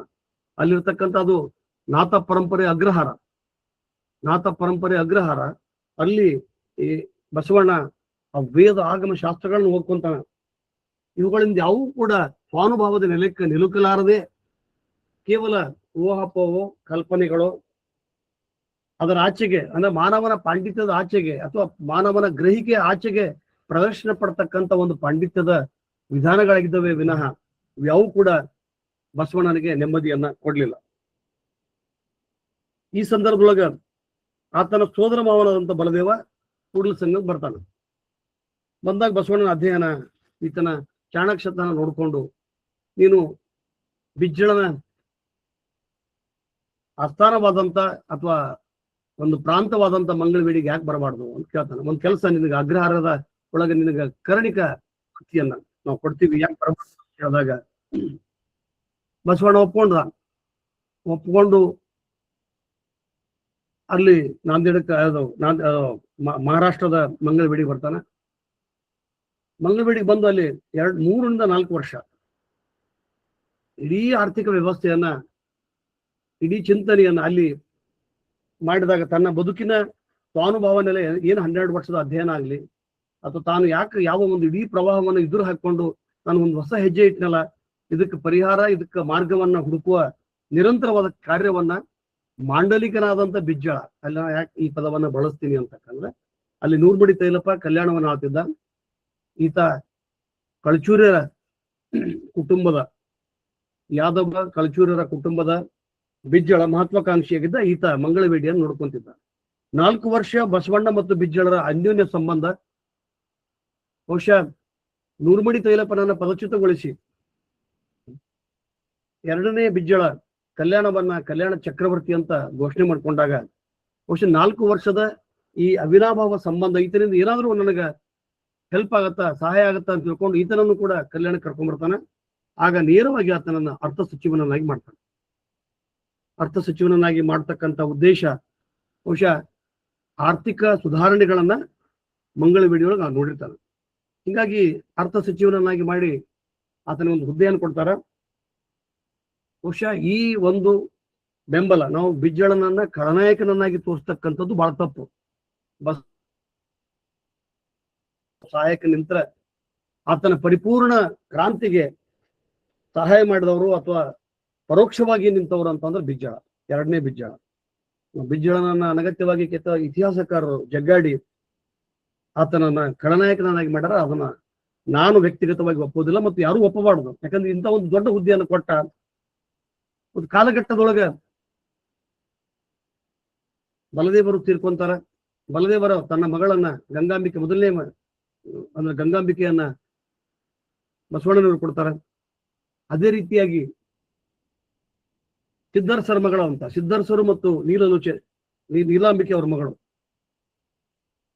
ಪದ್ಮಗಂಧಿ ಮತ್ತು ಸಿದ್ಧರ್ಸರ ಒಬ್ಬಳು ಮಗಳು. ಇದರ ಜವಾಬ್ದಾರಿಯ ಬಗ್ಗೆ ಹೇಳ್ತೀನಿ ಅಂತಂದ್ರೆ ಬಿಜ್ಜಳ ಬಹಳ ಬಾಲ್ಯದೊಳಗ ಆತ ಮತ್ತು ಕರ್ಣ ತನ್ನ ತಮ್ಮ ಚಿಕ್ಕವರಿದ್ದಾಗ ಆತನ ತಾಯಿ ತೀರ್ಕೊಂತಾಳ. ಪೆರ್ಮಾಡಿ ಅಂತಕ್ಕಂಥ ಬಿಜ್ಜಳನ ತಂದೆ ಇವರಿಬ್ಬರನ್ನ ಪದ್ಮಗಂಧಿ ಮತ್ತು ಸಿದ್ಧರಸರ ಮನೆಯೊಳಗೆ ಅವ್ರು ಜೈನ ಅಲ್ಲಿ ಬೆಳಿತಾರ. ಅಂದ್ರ ಮೊದಲಿಗೆ ಬಿಜ್ಜಳ, ಕರ್ಣ ಮತ್ತು ನೀಲಾಂಬಿಕೆ ಇವ್ರು 3 ಮಂದಿ, ಒಬ್ಬ ಅಣ್ಣ, ಇಬ್ರು ಹಣ್ಣುಗಳು, ಒಬ್ಬ ತಂಗಿ. ಈ ಕೌಟುಂಬಿಕ ಭಾವನಾತ್ಮಕ ಸಂಬಂಧದೊಳಗೆ ಬೆಳೆದಿರ್ತಾರ. ಈ ಸಂಬಂಧ ಮುಂದೆ ಏನಾಗತ್ತಂದ್ರ ವಿಕ್ರಮಾದಿತ್ಯನ ಬರೆದಿಟ್ಟ ಒಂದು 6ನೇ ವಿಕ್ರಮಾದಿತ್ಯನ ಬರೆದಿಟ್ಟಂತ ಒಂದು ತಾಮ್ರಪಟ. ಅದ್ರೊಳಗ ಈ ನಾಡಿನ ಬಹುದೊಡ್ಡ ಖಜಾನೆ, ಟ್ರೆಜರ್, ನಿಧಾನ ಇಲ್ಲಿತ್ತು ಅಂತಕ್ಕಂಥದ್ದನ್ನ ಆ ಪತ್ರವನ್ನು ಓದಾಕ ಯಾರಿಗೂ ಆಗ್ಲಾರದ ಸಂದರ್ಭದೊಳಗ ಬಸವಣ್ಣವ್ರು ಓದ್ತಾರ. ಅಪಾರವಾದ ಸಂಪತ್ತು ದೊರಕಿಸ್ಕೊಡ್ತಾನೆ ಬಿಜ್ಜಳಿಗೆ. ಇದೇ ಸಂದರ್ಭದೊಳಗೆ ಬಸವಣ್ಣನವರಿಗೆ ತಾನೊಬ್ಬನೇ ಈ ಮುಕ್ತಿ ಮಾರ್ಗವನ್ನು ಕಾಣಲಾರದೆ ತಾನು ಕಂಡಂತ ಸತ್ಯವನ್ನ ಸಮಗ್ರವಾಗಿ ಸಮಷ್ಟಿ ಜೊತೆಗೆ ಹಂಚಿಕೊಳ್ಬೇಕು ಅಂತಕ್ಕಂಥ ಒಂದು ಅನುಭವ ಮಂಟಪವನ್ನ ಕಟ್ತಾರ. ಅನುಭವ ಮಂಟಪ ನಾವಿವತ್ತ ಅಕಾಡೆಮಿಯ ನಾವೇನು ಪ್ಲೂಟೋ ಮತ್ತು ಅರಿಸ್ಟಾಟಲ್ರ ಬಗ್ಗೆ ಅಲ್ಲಿ ಕರ್ತಕ್ಕಂಥ intellectual, it's the house of intellectual ಅಂತ. ಅಲ್ಲಿ ಪ್ರತಿಷ್ಠತೆಗೆ ಬಹಳ ವಿದ್ವಾಂಸರಿಗೆ ಮಾತ್ರ ಅಲ್ಲಿ ಅವಕಾಶ ಇತ್ತು ಅಕಾಡೆಮಿ ಒಳಗೆ. ಆದ್ರೆ ಹೌಸ್ ಆಫ್ ಕಾಮನ್, ಇದು ಅನುಭವ ಮಂಟಪ ಅಂತಕ್ಕಂಥ ಸರ್ವೇ ಸಾಮಾನ್ಯವಾಗಿ ಎಲ್ಲ ಕೂಲಿಕಾರರು, ಮಾದರು, ಕುಂಬಾರ ಎಲ್ಲ ತಳ ಸಮುದಾಯದ ವರ್ಗದವರಿಗೆ ಅವಕಾಶ ಮಾಡಿಕೊಟ್ಟು. ಇದು ಬಹಳ ದೊಡ್ಡ ವಚನ ಆಂದೋಲನದ ಪ್ರಮುಖವಾದ ಘಟ್ಟ ಅಂತಂದ್ರೆ ತಪ್ಪಾಗ್ಲಿಕ್ಕಿಲ್ಲ. ಅಂದ್ರೆ ಅನುಭವ ಮಂಟಪ ಬಂತ ಅಂದ್ಕೊಳ್ಳೆ ಎಲ್ಲ ಶ್ರಮಿಕ ವರ್ಗದವರು ಇಲ್ಲಿ ಬಂದ್ರು ಮತ್ತು ವಚನ ಆಂದೋಲನ, ವಚನ ಚಳುವಳಿ ಆರಂಭವಾಯಿತು. ಮುಕ್ತವಾಗಿ ಬರಿಬೇಕು ಅಂತಕ್ಕಂಥದ್ದು. ಅಲ್ಲಿಯವರೆಗೆ ಸಾಹಿತ್ಯ ಅಂತಕ್ಕಂಥದ್ದು ಅರಕೇಶ್ವರಿಯನ್ನ ಹೊಗಳಲಿಕ್ಕೆ ಪಂಪ ಅಥವಾ ಏನು ಜೈನ ಕವಿಗಳೆಲ್ಲರೂ ಕೂಡ ಅಂದ್ರೆ 10ನೇ ಶತಮಾನದ ಕನ್ನಡದ ಆರಂಭಿಕ ಕವಿಗಳು ತಮ್ಮ ಅರಸರನ್ನ ಹೊಗಳಿ ಪ್ರಶಸ್ತಿ ಪುರಸ್ಕಾರಗಳನ್ನ ಪಡೆಯೋಕ್ಕೋಸ್ಕರ ಮಾತ್ರ ಸಾಹಿತ್ಯವನ್ನ ರಚನೆ ಮಾಡಿದ್ರೆ, ಅವುಗಳಿಗೆ ತಡೆಯೊಡ್ಡಿ ಅಣೆಕಟ್ಟನ್ನು ಕಟ್ಟಿ ಆ ಅಣೆಕಟ್ಟಿನ ಮೇಲೆ ಮಾದಾರ ಚೆನ್ನಯ್ಯ, ದೋಹಾರ ಕಕ್ಕಯ್ಯರನ್ನ ಒಡೆಯನನ್ನಾಗಿ ಮಾಡಿದ ಬಸವಣ್ಣ. ನಾವು ಬಹಳಷ್ಟು ಸಲ ಈ ಲಿಂಗಾಯತ ಧರ್ಮದೊಳಗ ನಮಗೆ ನಾವೇ ಕೆಲ ಗೊಂದಲಗಳನ್ನ ಹುಟ್ಟಾಕೊಂತೀವಿ. ಸ್ಪಷ್ಟವಾದಂತ ನಿಲುವುಗಳನ್ನು ತಾಳಲಾರದೆ ಒದ್ದಾಡ್ತೀವಿ. ಇದು ಲಿಂಗಾಯತ ಅಂತಕ್ಕಂಥದ್ದು ಒಂದು ಚಳುವಳಿ ಆಂದೋಲನ ಅಂತಕ್ಕಂಥದ್ದು ನಾನು ಸ್ಪಷ್ಟವಾಗಿ ಹೇಳ್ತೀನಿ. ಲಿಂಗ ಆಯತ, ಲಿಂಗ ಅಂತಂದ್ರೆ ಸಮಷ್ಟಿ, ಲಿಂಗ ಅಂದ್ರೆ ಜ್ಞಾನ, ಲಿಂಗ ಅಂದ್ರೆ ಪರಿಪೂರ್ಣತೆ. ಅದನ್ನ ಆಯತ ಮಾಡ್ಕೊಳ್ತಕ್ಕಂಥದ್ದು ನಾನು ಸ್ವೀಕಾರ ಮಾಡ್ಕೊಳ್ತೀನಿ. ಸ್ವಾಯತ ಮಾಡ್ಕೊಳ್ತೀನಿ. ಸ್ವಾಯತ ಅಂದ್ರೆ ನಾನು ಆ ತತ್ವಗಳನ್ನು ಅಳವಡಿಸ್ಕೊಳ್ತೀನಿ. ಸನ್ನಿಹಿತ, ಲಿಂಗ ಸನ್ನಿಹಿತ, ನಾನೇ ಆ ಜ್ಞಾನವಾಗ್ತೀನಿ, ಆ ದೀಕ್ಷೆ ಆಗ್ತೀನಿ, ಆ ಪರಿಪೂರ್ಣ ಆಗ್ತೀನಿ. ಅಂದ್ರೆ ಜಗತ್ತಿನ ಉಳಿದ ಧರ್ಮಗಳನ್ನ ತೌಲಿಕವಾಗಿ ನೋಡಿದಾಗ ಎಲ್ಲಾ ಧರ್ಮಗಳು, ಇವತ್ತು ನಾವು ಭಾರತೀಯ ಧರ್ಮಗಳನ್ನು ಹೊರತುಪಡಿಸಿ ಕ್ರೈಸ್ತ, ಇಸ್ಲಾಂ ಎಲ್ಲ ಧರ್ಮಗಳನ್ನು ನೋಡಿದಾಗ, ಜೊರಾಷ್ಟ್ರ ಧರ್ಮಗಳನ್ನು ನೋಡಿದಾಗ, ಸಿಖ್ ಧರ್ಮಗಳನ್ನು ನೋಡಿದಾಗ, ಎಲ್ಲಾ ಧರ್ಮಗಳು ದೈವತ್ವವನ್ನು ಒಪ್ಪಿಕೊಳ್ಳುವ ಜೊತೆಗೆ ದೇವರನ್ನ ಪರಿಸರದೊಳಗೆ ಹೊರಗೆ ಕಾಣ್ತಕ್ಕಂಥ ಒಂದು ಪ್ರಮೇಯನ್ನ, ಮಾರ್ಗವನ್ನು ತೋರಿಸಿದ್ರೆ ಶರಣರು ತನ್ನ ತಾನು ಅರಿದೊಡೆ ತಾನೇ ದೇವ ನೋಡೋಕೆ ಈಶ್ವರ. ದೈವತ್ವವನ್ನ ಹೊರಗೆ ನೀವು ನಂಬ್ತಿರಲ್ಲ, ಆ ಚೈತನ್ಯ ಇದು ಸಮಷ್ಟಿಯ ಒಂದು ಭಾಗ, ಇದು ಬ್ರಹ್ಮಾಂಡದ ಒಂದು ಭಾಗ, ಇದು ಪಿಂಡಾಂಡ. ಈ ಪಿಂಡಾಂಡವೇ ದೇವನಾದಾಗ ಮೇಲೆ, ಈ ಪಿಂಡಾಂಡವೇ ಒಂದು ಚೈತನ್ಯವಾದಾಗ ಅದು ಇದು ಅಂತಕ್ಕಂಥ ಉಭಯವ ಯಾಕೆ ಹೊಂದಿರಿ ಅಂತಕ್ಕಂಥ ಒಂದು ಪ್ರಶ್ನೆಯನ್ನ ಬಸವಣ್ಣ ಇಡ್ತಾನೆ. ಬಸವಣ್ಣ ಆದಿಯಾಗಿ ಎಲ್ಲ ಶರಣರು ಕೂಡ, ಬಸವಣ್ಣನ ಆದಿಯಾಗಿ ಎಲ್ಲ ಶರಣರು ಕೂಡ ಬಸವಣ್ಣನ ವಿಚಾರ ಕ್ರಾಂತಿಗೆ ಧ್ವನಿ ಓಡಿಸ್ತಾರೆ. ಇದು ಬಹಳ ಮುಖ್ಯ. ಅದರಲ್ಲಿ ಸಾಕಷ್ಟು ವೈರುಧ್ಯತೆಗಳು, ವಿರೋಧಾಭಾಸಗಳು ಇದ್ದು, ಆದ್ರೆ ಬಸವಣ್ಣನ ಒಂದು ಚಿಂತನೆಯನ್ನು ಸಮಗ್ರವಾಗಿ ತೆಲುಗು ಮಸನೇಶ, ಕಾಶ್ಮೀರದ ಮಧುವರಸ, ಅದು ಮಹಾದೇವ ಗೋಪಾಲ, ಪಾಂಡಿಚೇರಿ, ಆಂಧ್ರ, ತಮಿಳುನಾಡು, ಕೇರಳ ಎಲ್ಲ ಭಾಗಗಳಿಂದ ಬಂದರು. ಬಹುಶಃ ಭಾರತದ ಭೂಪಟದೊಳಗ ಇಂಥ ಒಂದು ವೈಚಾರಿಕ ಕ್ರಾಂತಿ ಎಲ್ಲ ಭಾಷಿಕರ, ಎಲ್ಲ ಜನಾಂಗೀಯ ಎಲ್ಲ ಧರ್ಮೀಯರ ಎಲ್ಲ ನಂಬಿಕೆ ಉಳ್ಳವರನ್ನ ಕೂಡಿಸಿಕೊಂಡಂತ ದೊಡ್ಡ ಕ್ರಾಂತಿ ಅಂತಂದ್ರೆ ಅದು ಕಲ್ಯಾಣ ಕ್ರಾಂತಿ ಅಥವಾ ಬಸವಣ್ಣನ ಶರಣ ಕ್ರಾಂತಿ ಅಂತಕ್ಕಂಥ. ಇಲ್ಲಿ ಬಸವಣ್ಣ ಮೊಟ್ಟ ಮೊದಲಿಗೆ ಹೇಳಿದ್ದೇನು? ಕಾಯಕ. ಕಾಯ ಅಂದ್ರೆ ಶರೀರ. ಶರೀರದಿಂದ ಶ್ರಮಿಕ ವರ್ಗ. ನಾವು ಮಾಡಿ ನೀಡಿ ಹೋದಿ ಏನಂದಾಗ ಕೈಲಾಸವೇನು ಕೈಕೂಲಿ ಅಂತ ಹೇಳಿ ಮುಕ್ತ ಆಯ್ಕೆ ಅಮುಗ 5ಕ್ಕೆ ಲೆಕ್ಕ ಕೇಳ್ತಾರೆ. ಕೈಲಾಸ ಅಂತಕ್ಕಂಥದ್ದ ಸುಮ್ಮನೆ ಕಣ್ಮುಚ್ಕೊಂಡು ತಪಸ್ ಮಾಡಿದ್ರೆ ಕೈಲಾಸ ಸಿಗೋದಿಲ್ಲ. ಮಾಡಿ ನೀಡಿ ಹೋದಿ ಏನಂದಾಗ ಕೈಲಾಸವೇನು ಕೈಕೂಲಿ. ಅವರು ಶರಣರ ಒಂದು ಚಿಂತನೆಗಳು ಹೆಂಗಿತ್ತಂದ್ರೆ ಕಾಯಕ ಅಂದ್ರೆ ಶ್ರಮ, ಸತ್ಯಶುದ್ಧವಾಗಿರ್ಬೇಕು, ಪರಿಶ್ರಮದಿಂದ ಬಂದಿರ್ಬೇಕು, ದುಡಿತದಿಂದ ಬಂದಿರ್ಬೇಕು. ಚಣ್ಣ ಬಸವಣ್ಣನವರ ವಚನ ನಾವು ಹೇಳಿದ್ರೆ ಕಾಯಕ ಮಾಡ್ಬೇಕು, ಎಲ್ಲರೂ ದುಡಿಬೇಕು. ಕಾಯಕ ಕಡ್ಡಾಯ, ದಾಸೋಹವೂ ಕೂಡ ಕಡ್ಡಾಯ. ದಾಸೋಹನೂ ಮಾಡ್ಬೇಕು, ದಾಸೋಹನೂ ಮುಖ್ಯ. ಅಂದ್ರೆ ಕಾಯಕ is the collection of wealth, ದಾಸೋಹ is the distribution of wealth. ಈ ದಾಸೋಹ ಅಂದ್ರೆ ಹಂಚಿಕೊಳ್ತಕ್ಕಂಥದ್ದು. ಕಾಯಕ ಎಷ್ಟು ಕಡ್ಡಾಯವೋ ಕಾಯಕದೊಳಗೆ ನಿನ್ನ ದೇವರನ್ನು ಕಾಣುವಂತಕ್ಕಂಥದ್ದು ದಾಸೋಹ ಕೂಡ ಅಷ್ಟೇ. ಅದಕ್ಕೆ ನುಲಿಯ ಚಂದ ಹೇಳ್ತಾನ, ಎನ್ನ ಕಣ್ಣಿಯ ನೀವು ಮಾಡಬಲ್ಲರೆ ನಿಮಗೆ, ನನ್ನ ಒಳಗಿರ್ತಕ್ಕಂಥ ಕಣ್ಣಿ, ಚರ್ಮದ ಕಣ್ಣಿ ಇರ್ತದಲ್ಲ, ಅದನ್ನ ನೀವು ಮಾಡ್ತೀರಿ ಅಂದ್ರೆ ನಿಮಗೆ ಚಂದೇಶ್ವರ ಲಿಂಗ ಅಂತೀನಿ ಅಂತಂದ್ರೆ, ಅಂದ್ರೆ ದೇವರ ಸ್ಥಾನಮಾನವನ್ನು ನಿಮ್ಗೆ ಕೊಡ್ತೀನಿ. ಅಂದ್ರೆ ಶರಣರು ಯಾವುದೇ ಕಾಯಕ ಶ್ರೇಷ್ಠ, ಯಾವುದು ಕಡಿಮೆ ಅಂತ.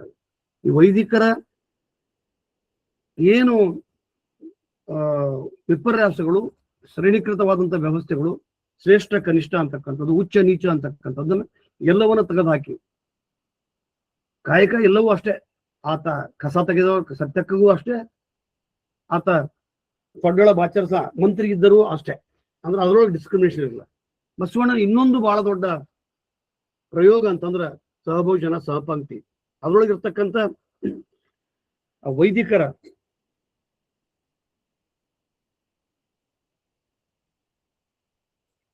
ವೈದಿಕರ ಕಂಡುಕೊಂಡಂತ ಒಂದು ಪಂಕ್ತಿ ಭೇದ ಇವತ್ತಿಗೂ ಕೂಡ 21ನೇ ಶತಮಾನದೊಳಗ ನಿಮ್ಗೆಲ್ಲ ಗೊತ್ತೈತೆ. ಸಾಕಷ್ಟು ಉಡುಪಿ, ಬೇರೆ ಪುರಿ, ಸಾಕಷ್ಟು ಗುಡಿಗಳೊಳಗ, ಮಂತ್ರಾಲಯದೊಳಗ ಪಂಕ್ತಿ ಭೇದವನ್ನ ನಮ್ಗೆ ಕಾಣ್ತೇವೆ ನಾವು. ಅಂಗಿ ಯಾಕೆ ಕಳ್ಸ್ತಾರ ಅಂತ ಗೊತ್ತಿರ್ಲಿಲ್ಲ. ಅಂದ್ರೆ ಜನಿವಾರ ಇದ್ರೆ ಅವ್ನು ಬೇರೆ, ಜನಿವಾರ ನೋಡಕ್ ಅಂಗಿ ಕಳ್ಸಿರೋದು.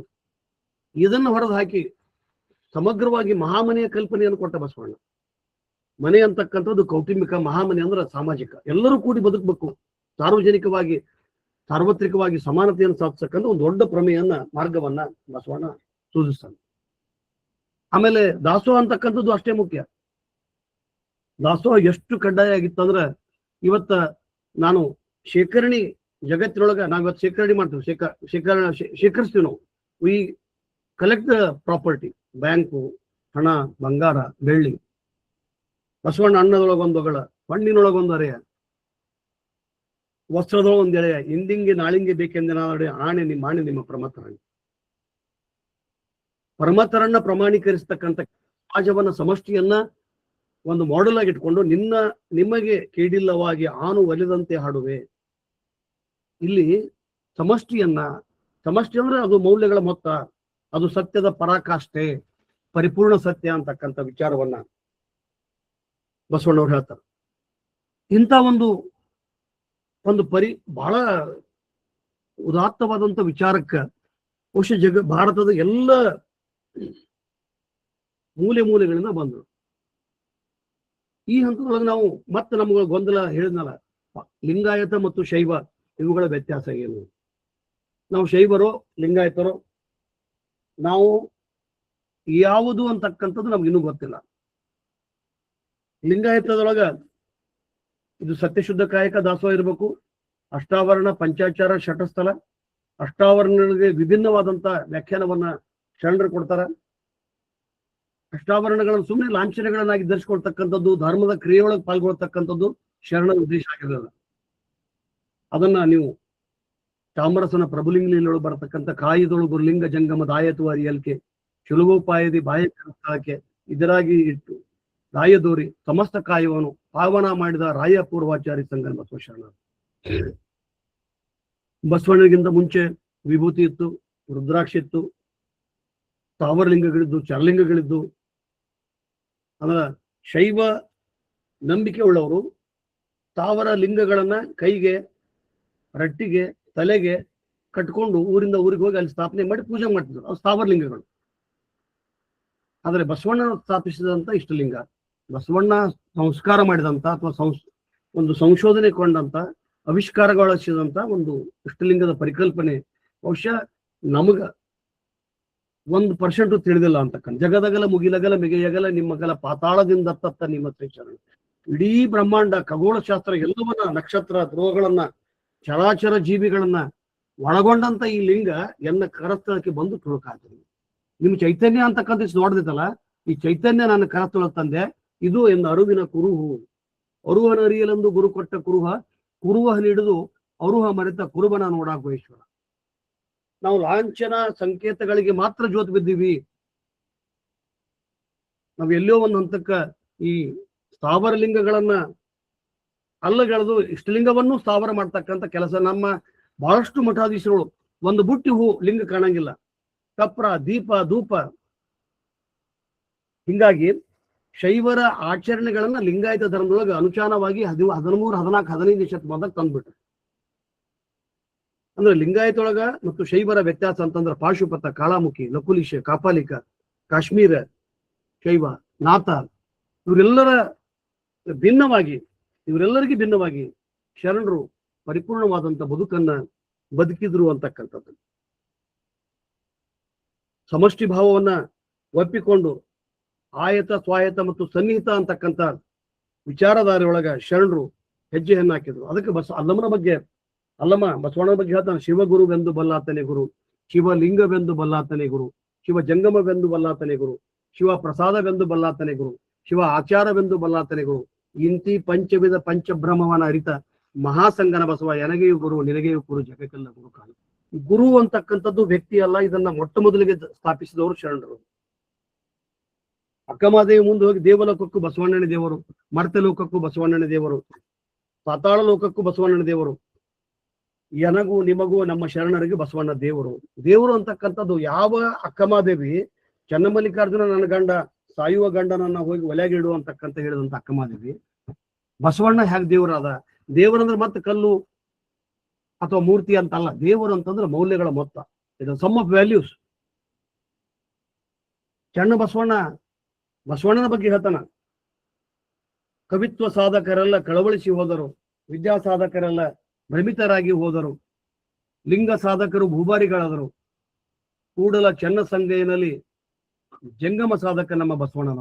ಜಂಗಮ ಅಂತಕ್ಕಂಥದ್ದು ಸಮಷ್ಟಿ, ಇಡೀ ಪರಿಸರವನ್ನ. ಬಹುಶಃ ಆತನ ವಿಸ್ತಾರವಾದಂತ ಪ್ರೀತಿ ಆನುಭಾವಿಕ ನೆಲೆಯೊಳಗೆ ನೋಡಿದಾಗ ಬಹುಶಃ ಬಸವಣ್ಣ ಜಗತ್ತನ್ನು ಎಷ್ಟು ಪ್ರೀತಿ ಮಾಡಿದ್ದ. ಕಾಗಿ, ಕೋಳಿ, ಪಶು, ಪಕ್ಷಿ, ಸಸ್ಯ, ಮರ, ಗಿಡ, ಕೋತಿ ಎಲ್ಲವನ್ನ ಪ್ರೀತಿ ಮಾಡ್ತಾನೆ. ಎಲ್ಲರೊಳಗೂ ಜಂಗಮತ್ವ ಐತಲ್ಲ ಅಂತ ಒಂದು ವೈಚಾರಿಕ ಚಿಂತನೆಯನ್ನ. ಮತ್ತು ಬಹಳ ಜನರಿಗೆ ಏನ್ರಿ ಬಸವಣ್ಣ ಬರೋಕ್ಕಿಂತ ಮುಂಚೆ ಲಿಂಗ ಇತ್ತಲ್ಲ, ಅದು ಸ್ಥಾವರ ಲಿಂಗ, ಅದಕ್ಕ ಇಷ್ಟಲಿಂಗಕ್ಕೆ ಯಾವುದೇ ಸಂಬಂಧಗಳಿಲ್ಲ. ಮಡಿವಾಳ ಮಾಚದೇವ ತನ ಲಿಂಗ ಉದಿಸಿತ್ತು ಬಸವಣ್ಣನ ಉದರದಲ್ಲಿ. ಎತ್ತ ನೋಡಿದರತ್ತ ಲಿಂಗವೆಂಬ ಬಳ್ಳಿ, ಎತ್ತ ನೋಡಿದರತ್ತ ಬಸವನೆಂಬ ಬಳ್ಳಿ, ಎತ್ತಿ ನೋಡಿದರೆ ಲಿಂಗವೆಂಬ ಗೊಂಚಲು, ಒತ್ತಿ ಹಿಂಡಿದರೆ ಭಕ್ತಿ ಎಂಬ ರಸ, ಸಾಯತವು ಬಸವಣ್ಣ, ಸನ್ನಿಹಿತವು ಬಸವಣ್ಣ, ಗುರು ಬಸವಣ್ಣ. ಬಸವಣ್ಣನ ಪರಿಪೂರ್ಣ ಕಲ್ಪನೆ. ಸುಮಾರು 244 ವಚನಕಾರರೊಳಗೆ ಬಸವಣ್ಣನ ಧರ್ಮಗುರು, ಲಿಂಗಾಯತ ಸ್ಥಾಪಕ ಅಂತಕ್ಕಂಥ ನಿರ್ವಿವಾದವಾಗಿ ಹೇಳ್ಬಿಟ್ರ. ಶರಣರು ಎಲ್ಲಿಯೂ ಕೂಡ ತಮ್ಮ ಅಭಿಪ್ರಾಯಗಳನ್ನ ಮುಚ್ಚಿಡಾಕ ಹೋಗಿಲ್ಲ. ಸಿದ್ದರಾಮ ಹೇಳ್ತಾನ, ನಿಮಗೆ ಹೆಸರಿಟ್ಟಾತ ನಮ್ಮ ಗುರು ಬಸವಣ್ಣನಯ್ಯ.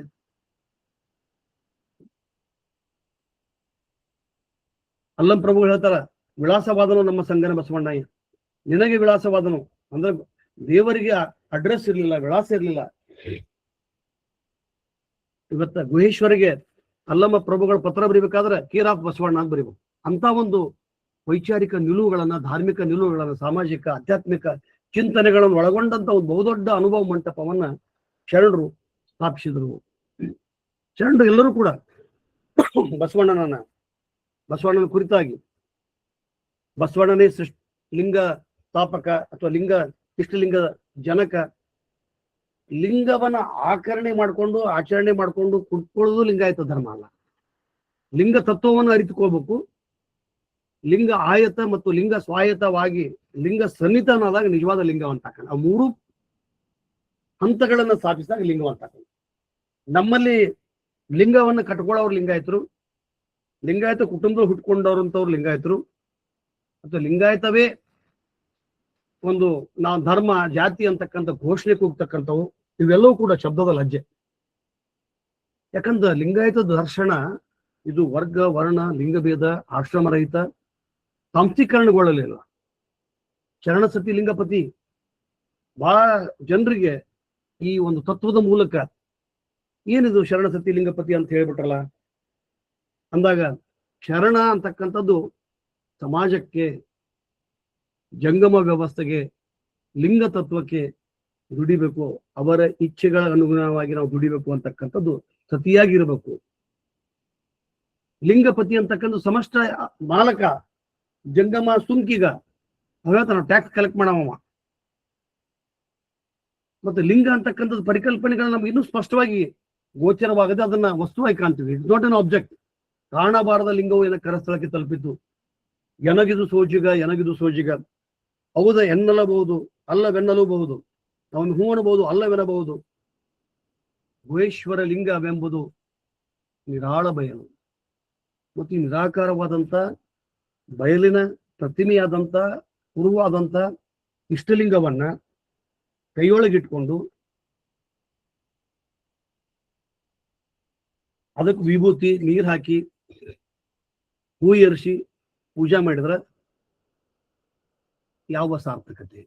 ಅಂದ್ರೆ ಇಲ್ಲಿಯೂ ಕೂಡ ನಾನು ಹೇಳಿದೆ, ಚಾರ್ವಾಕರು ನಾಸ್ತಿಕರಾಗಿದ್ರು, ಜೈನರು ಸಂಪೂರ್ಣವಾಗಿ ದೈವಿ ಭಕ್ತರಾಗಿದ್ರು, ಆಮೇಲೆ ಬೌದ್ಧರು ಅರ್ಧ ನಾಸ್ತಿಕರು ಅರ್ಧ ಆಸ್ತಿಕರು, ಅಥವಾ ಬಹುಸಂಖ್ಯಾತ ಬಹಳಷ್ಟು ಆಸ್ತಿಕರಾಗಿದ್ರು. ಅದರ ಶರಣರು ಆಸ್ತಿಕರು ಅಲ್ಲ, ನಾಸ್ತಿಕರು ಅಲ್ಲ, ಪ್ರಕೃತಿ ಪ್ರಿಯರಾದಂಥ ಬಯಲನ್ನ ಪ್ರೀತಿಸಿ ಆರಾಧಿಸಿ ಈ ಸಮಷ್ಟಿಯನ್ನ ತಾವು ಬದುಕಿ ಈ ಸಮಷ್ಟಿಯನ್ನು ಉಳಿಸಿಕೊಳ್ಬೇಕು ಅಂತಕ್ಕಂಥ ಒಂದು ದೊಡ್ಡ ಜವಾಬ್ದಾರಿಯನ್ನ, ಅದಕ್ಕೆ ದೀಕ್ಷೆ ಅಂತಕ್ಕಂಥದ್ದು ಹೊಂದಿದ್ರು. ವಚನಕಾರರ ಮೂಲ ತತ್ವಗಳನ್ನ ನೋಡ್ಬೇಕು. ದೈವೇ ಧರ್ಮದ ಮೂಲವಯ್ಯ, ಏನಯ್ಯ ವಿಪ್ರರು ನುಡಿದಂತೆ ನಡೆವರು. ಏನಿದು? ತಮಗೊಂದು ಬಟ್ಟೆ ಶಾಸ್ತ್ರಕ್ಕೊಂದು ಬಟ್ಟೆ. ಮಾದಾರ ಚೆನ್ನಯ್ಯನ ಮನೆಯಲ್ಲಿ ಉಂಡ ಕಾರಣ ವೇದ ನಡುನಗಿತ್ತು. ನಾನು ಇವತ್ತ ಈ ಇಡೀ ಸಮಷ್ಟಿಯ ವ್ಯವಸ್ಥೆಯನ್ನ ಅಥವಾ ಭಾರತೀಯ ವ್ಯವಸ್ಥೆಯನ್ನ ಒಂದು ವರ್ಗ ಮಾತ್ರ ಕಣ್ಣು. ಭಾರತದ ಪ್ರತಿಶತ 2-3% ವರ್ಗ, ಪೌರಹಿತ್ಯ ವರ್ಗ ಇಡೀ ಸಮಾಜವನ್ನು ಕಂಟ್ರೋಲ್ ಮಾಡ್ತಿತ್ತಲ್ಲ, ಬಸವಣ್ಣ ಅದನ್ನು ಪ್ರಶ್ನೆ ಮಾಡ್ತಾನೆ. ವೇದಕ್ಕೆ ಹೊರೆ ಕಟ್ಟುವೆ, ಶಾಸ್ತ್ರಕ್ಕೆ ನಿಗಳ ನಿಕ್ಕುವೆ, ಆಗಮದ ಮೂಗ ಕೊಯ್ಯುವೆ, ಒಡೆಯ ಮಹಾದಾನಿ ಕೂಡಲ ಸಂಗಮ ದೇವ, ಮಾದಾರ ಚೆನ್ನಯ್ಯನ ಮನೆ ಮಗನ. ಯಾವುದೇ ದಾರ್ಶನಿಕರಾಗಲಿ ತನ್ನನ್ನ ಕೆಳಸ್ತರದ ಸೇವಕರ ಮನೆಯೊಳಗೆ ಹುಟ್ಟಿಕೊಂಡಂತ ಅವರ ಮಗನಾಗಿ ನಾ ಹುಟ್ಟೀನಿ, ಅವರಿಬ್ಬರ ಸಂಘಕ್ಕೆ ಹುಟ್ಟಿದವ ನಾನು ಅಂತಕ್ಕಂಥ ವಚನವನ್ನ ನೋಡ್ತೀವಿ. ಇಲ್ಲಿ ಬರ್ತಕ್ಕಂಥ ಪ್ರತಿಮೆ ಅಂದ್ರೆ ನಮಗೆ ಬಹಳ ಸ್ಥಳ ಅಂದ್ರೆ ನನಗೆ ಒಮ್ಮೆ ಎಲ್ಲೋ ಒಂದು ಹಂತಕ್ಕೆ ನಾವು ಕುಂತು ಸಮಾಧಾನವಾಗಿ ನಮ್ಮ ಹಿರಿಯರು ಬಾಲ ಇಲ್ಲ ಮಹಂತ ಶಿವಗಳಾಗ್ಲಿ, ಯಡೂರು ಸಿದ್ಧಲಿಂಗೇಶ್ವರರಾಗ್ಲಿ, ಅವರು ವಚನ ಸಾಹಿತ್ಯವನ್ನು ಕುರಿತಾಗಿ ಬರೆದಂತ ತಮ್ಮ ಉಲ್ಲೇಖಗಳನ್ನು ನಾವು ಅವಲೋಕನ ಮಾಡಿಲ್ಲ. ಮಾತು ಮನಗಳಿಂದ ಅತ್ತತ್ತ ಮೀರಿದ ಸಾತಿಶಯ ನಿರುಪಾದಿಕ ನಿರ್ಮಲ ಜ್ಯೋತಿ ಬೆಳಗುತ್ತದೆ. ನಿರುಪಾದಿಕ ಉಪಾದಿಕ ಅಂತಂದ್ರ ಇದು ಪೂಜೆಗೆ ಒಳಪಟ್ಟಂತ ವಸ್ತು. ನಿರುಪಾದಿಕ ಅಂತ ಪೂಜೆ ಅಂದ್ರೆ ಲಿಂಗ ಪೂಜೆ. ನಾವು ಬಹಳ ಜನ ನಾವು ಏಕದೇವೋಪಾಸನೆ ವಚನ ಸಾಹಿತ್ಯದೊಳಗೆ ಹೇಳ್ತಾ ಬಸವಣ್ಣ ಹೇಳ್ತಾನ, ಒಬ್ಬ ಇಬ್ಬರು ಮೂವರು ದೇವರಂದು ಉಬ್ಬಿಗೆ ಮಾತನಾಡಬೇಡ, ಜಗಕ್ಕೆ ನೀನೊಬ್ಬನೇ ಕೂಡಲ ಸಂಗಮ ದೇವ. ಅಂದ್ರೆ ಕೂಡಲ ಸಂಗಮದಲ್ಲಿ ಇರ್ತಕ್ಕಂಥ ಸಂಗಮನಾಥ ದೇವರ ಅಲ್ಲ, ಇಡೀ ಸಮಷ್ಟಿ ಜಗವೇ ಕೂಡಲ ಸಂಗಮ ಬಸವಣ್ಣನ ದೃಷ್ಟಿಯೊಳಗೆ. ಅದು ದೈವತ್ವ, ಅದು ಚೈತನ್ಯ. ನಾವು ಏಕದೇವೋಪಾಸನೆ ಅಂತಂದ್ರೆ ನಾಳೆ ಒಬ್ರು ನಮ್ಮೊಳಗಿರ್ತಕ್ಕಂಥ ಕೆಲ ತಪ್ಪು ಗ್ರಹಿಕೆಗಳನ್ನ, ಯಾಕಂದ್ರೆ ಯುಗಪ್ನವ್ರು ಡಾಕ್ಟರ್ ನಿನ್ನೆ 2-3 ಪ್ರಶ್ನೆ ಕೇಳಿದ್ರು. ಇದಾದ್ಮೇಲೆ ಅವ್ರಿಗೆ ಆ ಪ್ರಶ್ನೆಗೆ ಉತ್ತರ ಕೊಡ್ತೀನಿ, ಮತ್ತು ಅವ್ರ ಜೊತೆಗೆ ಸಂವಾದ. ಬಹಳ ದೊಡ್ಡವರು ಅಂದ್ರೆ ನಮ್ಮೊಳಗಿರ್ತಕ್ಕಂಥ ಸ್ಪಷ್ಟತೆಯನ್ನು ನಾವು ಗೊಂದಲಗಳನ್ನು ತೆಗೆದುಹಾಕಿ ಸ್ಪಷ್ಟತೆಯನ್ನು ಹೊಂದಿಲ್ಲ. ಏಕದೇವೋಪಾಸನೆ ಅಂದ್ರೆ ಒಬ್ಬ ಮನುಷ್ಯ ಹೇಳ್ತಾನೆ, ನಾನು ಗಣಪತಿ ಬಿಟ್ಟು ಬೇರೆ ಪೂಜೆ ಮಾಡಂಗಿಲ್ಲ, ಇದು ಏಕದೇವೋಪಾಸನೆ. ನಾ ಕಾಳವನ್ನು ಪೂಜೆ ಮಾಡ್ತೀನಿ, ಇನ್ನೊಂದು ಪೂಜೆ ಮಾಡಂಗಿಲ್ಲ, ಇದು ಏಕದೇವೋಪಾಸನೆ. ಅಂದ್ರೆ ಏಕದೇವೋಪಾಸನೆ ಅಂತಕ್ಕಂಥದ್ದು ಶರಣರೊಳಗೆ ಅದು ಬಿದ್ದು ಹೋಗ್ತೈತಿ. ನಿರಾಳವೆಂಬ ಕೂಸಿಂಗೆ ಬೆನ್ನೆ ನಿಕ್ಕಿ ಹೆಸರಿಟ್ಟವರಾರು ಅಕಟಕಟ, ಇದು ಶಬ್ದದ ಲಜ್ಜೆ ನೋಡ. ವಚನದೊಳಗೆ ಏನಾಗೈತೆ ಅಂದ್ರೆ ನಾವು ಸತ್ಯಶೋಧವನ್ನು ಹುಡುಕಲಾರದೆ ಆಲಂಕಾರಿಕ ಪಾದಗಳನ್ನ ತೆಗೆದು ವಚನಕ್ಕ, ಶಾಸ್ತ್ರಕ್ಕ, ಭಾಷಣಕ್ಕ, ಲೇಖನಕ್ಕ, ಪುಸ್ತಕಕ್ಕ ಮಾತ್ರ ಬಳಸ್ತೀವಿ. ಒಳಹೊಕ್ಕು ನೋಡಿದಾಗ ಸುಂದರವಾಗಿ ಶಬ್ದದ ಲಜ್ಜೆ ನೋಡ, ಶಬ್ದದ ಸೊಡರು, ಶಬ್ದದ ಸೂತಕ, ಶಬ್ದದ ಸೂಳೆ ಅಲ್ಲಮ್ಮ ನೋಡ್ರಿ, ಶಬ್ದದ ಸಂತೆ. ಅಂದ್ರ ಇವೆಲ್ಲವೂ ಕೂಡ ನಿರಾಳವಾದಂತ ಚೈತನ್ಯವನ್ನ ಆಕಾರವಾಗಿ ಕಂಡುಕೊಂಡು ಆಕಾರಕ್ಕೆ ನಿಲ್ಕೋಬೇಕು ಅಥವಾ ಆಕಾರದಿಂದ ಮತ್ತೆ ನಿರಾಕಾರಕ್ಕೆ ಹೋಗ್ಬೇಕು. It is journey from mortal to immortal. ಇದೊಂದು ಇಸ್ ದ ಬಿಗಿನಿಂಗ್ ಜರ್ನಿ ಅಂತ ದ ಜರ್ನಿ, ಓನ್ಲಿ ಜರ್ನಿ. ಒಂದು ಪ್ರಯಾಣ ಹೆಂಗಿತ್ತಂದ್ರೆ ನಿರಾಕಾರ ತತ್ವವನ್ನು ಆಕಾರದ ತೋರಿಸ್ಕೊಟ್ಟು ಮತ್ತೆ ಅದಕ್ಕೆ ನಿರಾಕಾರ ಇದಲ್ಲ, ಇದು ಅಲ್ಲ, ಇದು you cannot, don't stand over there, ಅಲ್ಲೇ ನಿಲ್ಬೇಡ. ಇವತ್ತು ನಾವು ಕುವೆಂಪುರವ್ರು ಎಲ್ಲಿಯೂ ನಿಲ್ಲದಿರು, ಮನೆಯನ್ನೊಂದು ಕಟ್ಟದಿರು. ಬಸವಣ್ಣ ಮೊದಲು ಹೇಳ್ತಾನೆ, ಎರೆದರೆ ನೆನೆಯದು, ಮರೆದರೆ ಬಾಡದು, ಹೊರಳಿಲ್ಲ ಲಿಂಗಾರ್ಚನೆ, ಜಂಗಮ ಕೆರೆದರೆ ಸ್ಥಾವರ ನೆನೆಯದು, ಮರದ ಬಾಯಿ ಬೇರೆಂದು ಬುಡಕ್ಕೆ ನೀರಿರದರೆ ಮೇಲೆ ಪಲ್ಲವಿಸಿತ್ತು ನೋಡ.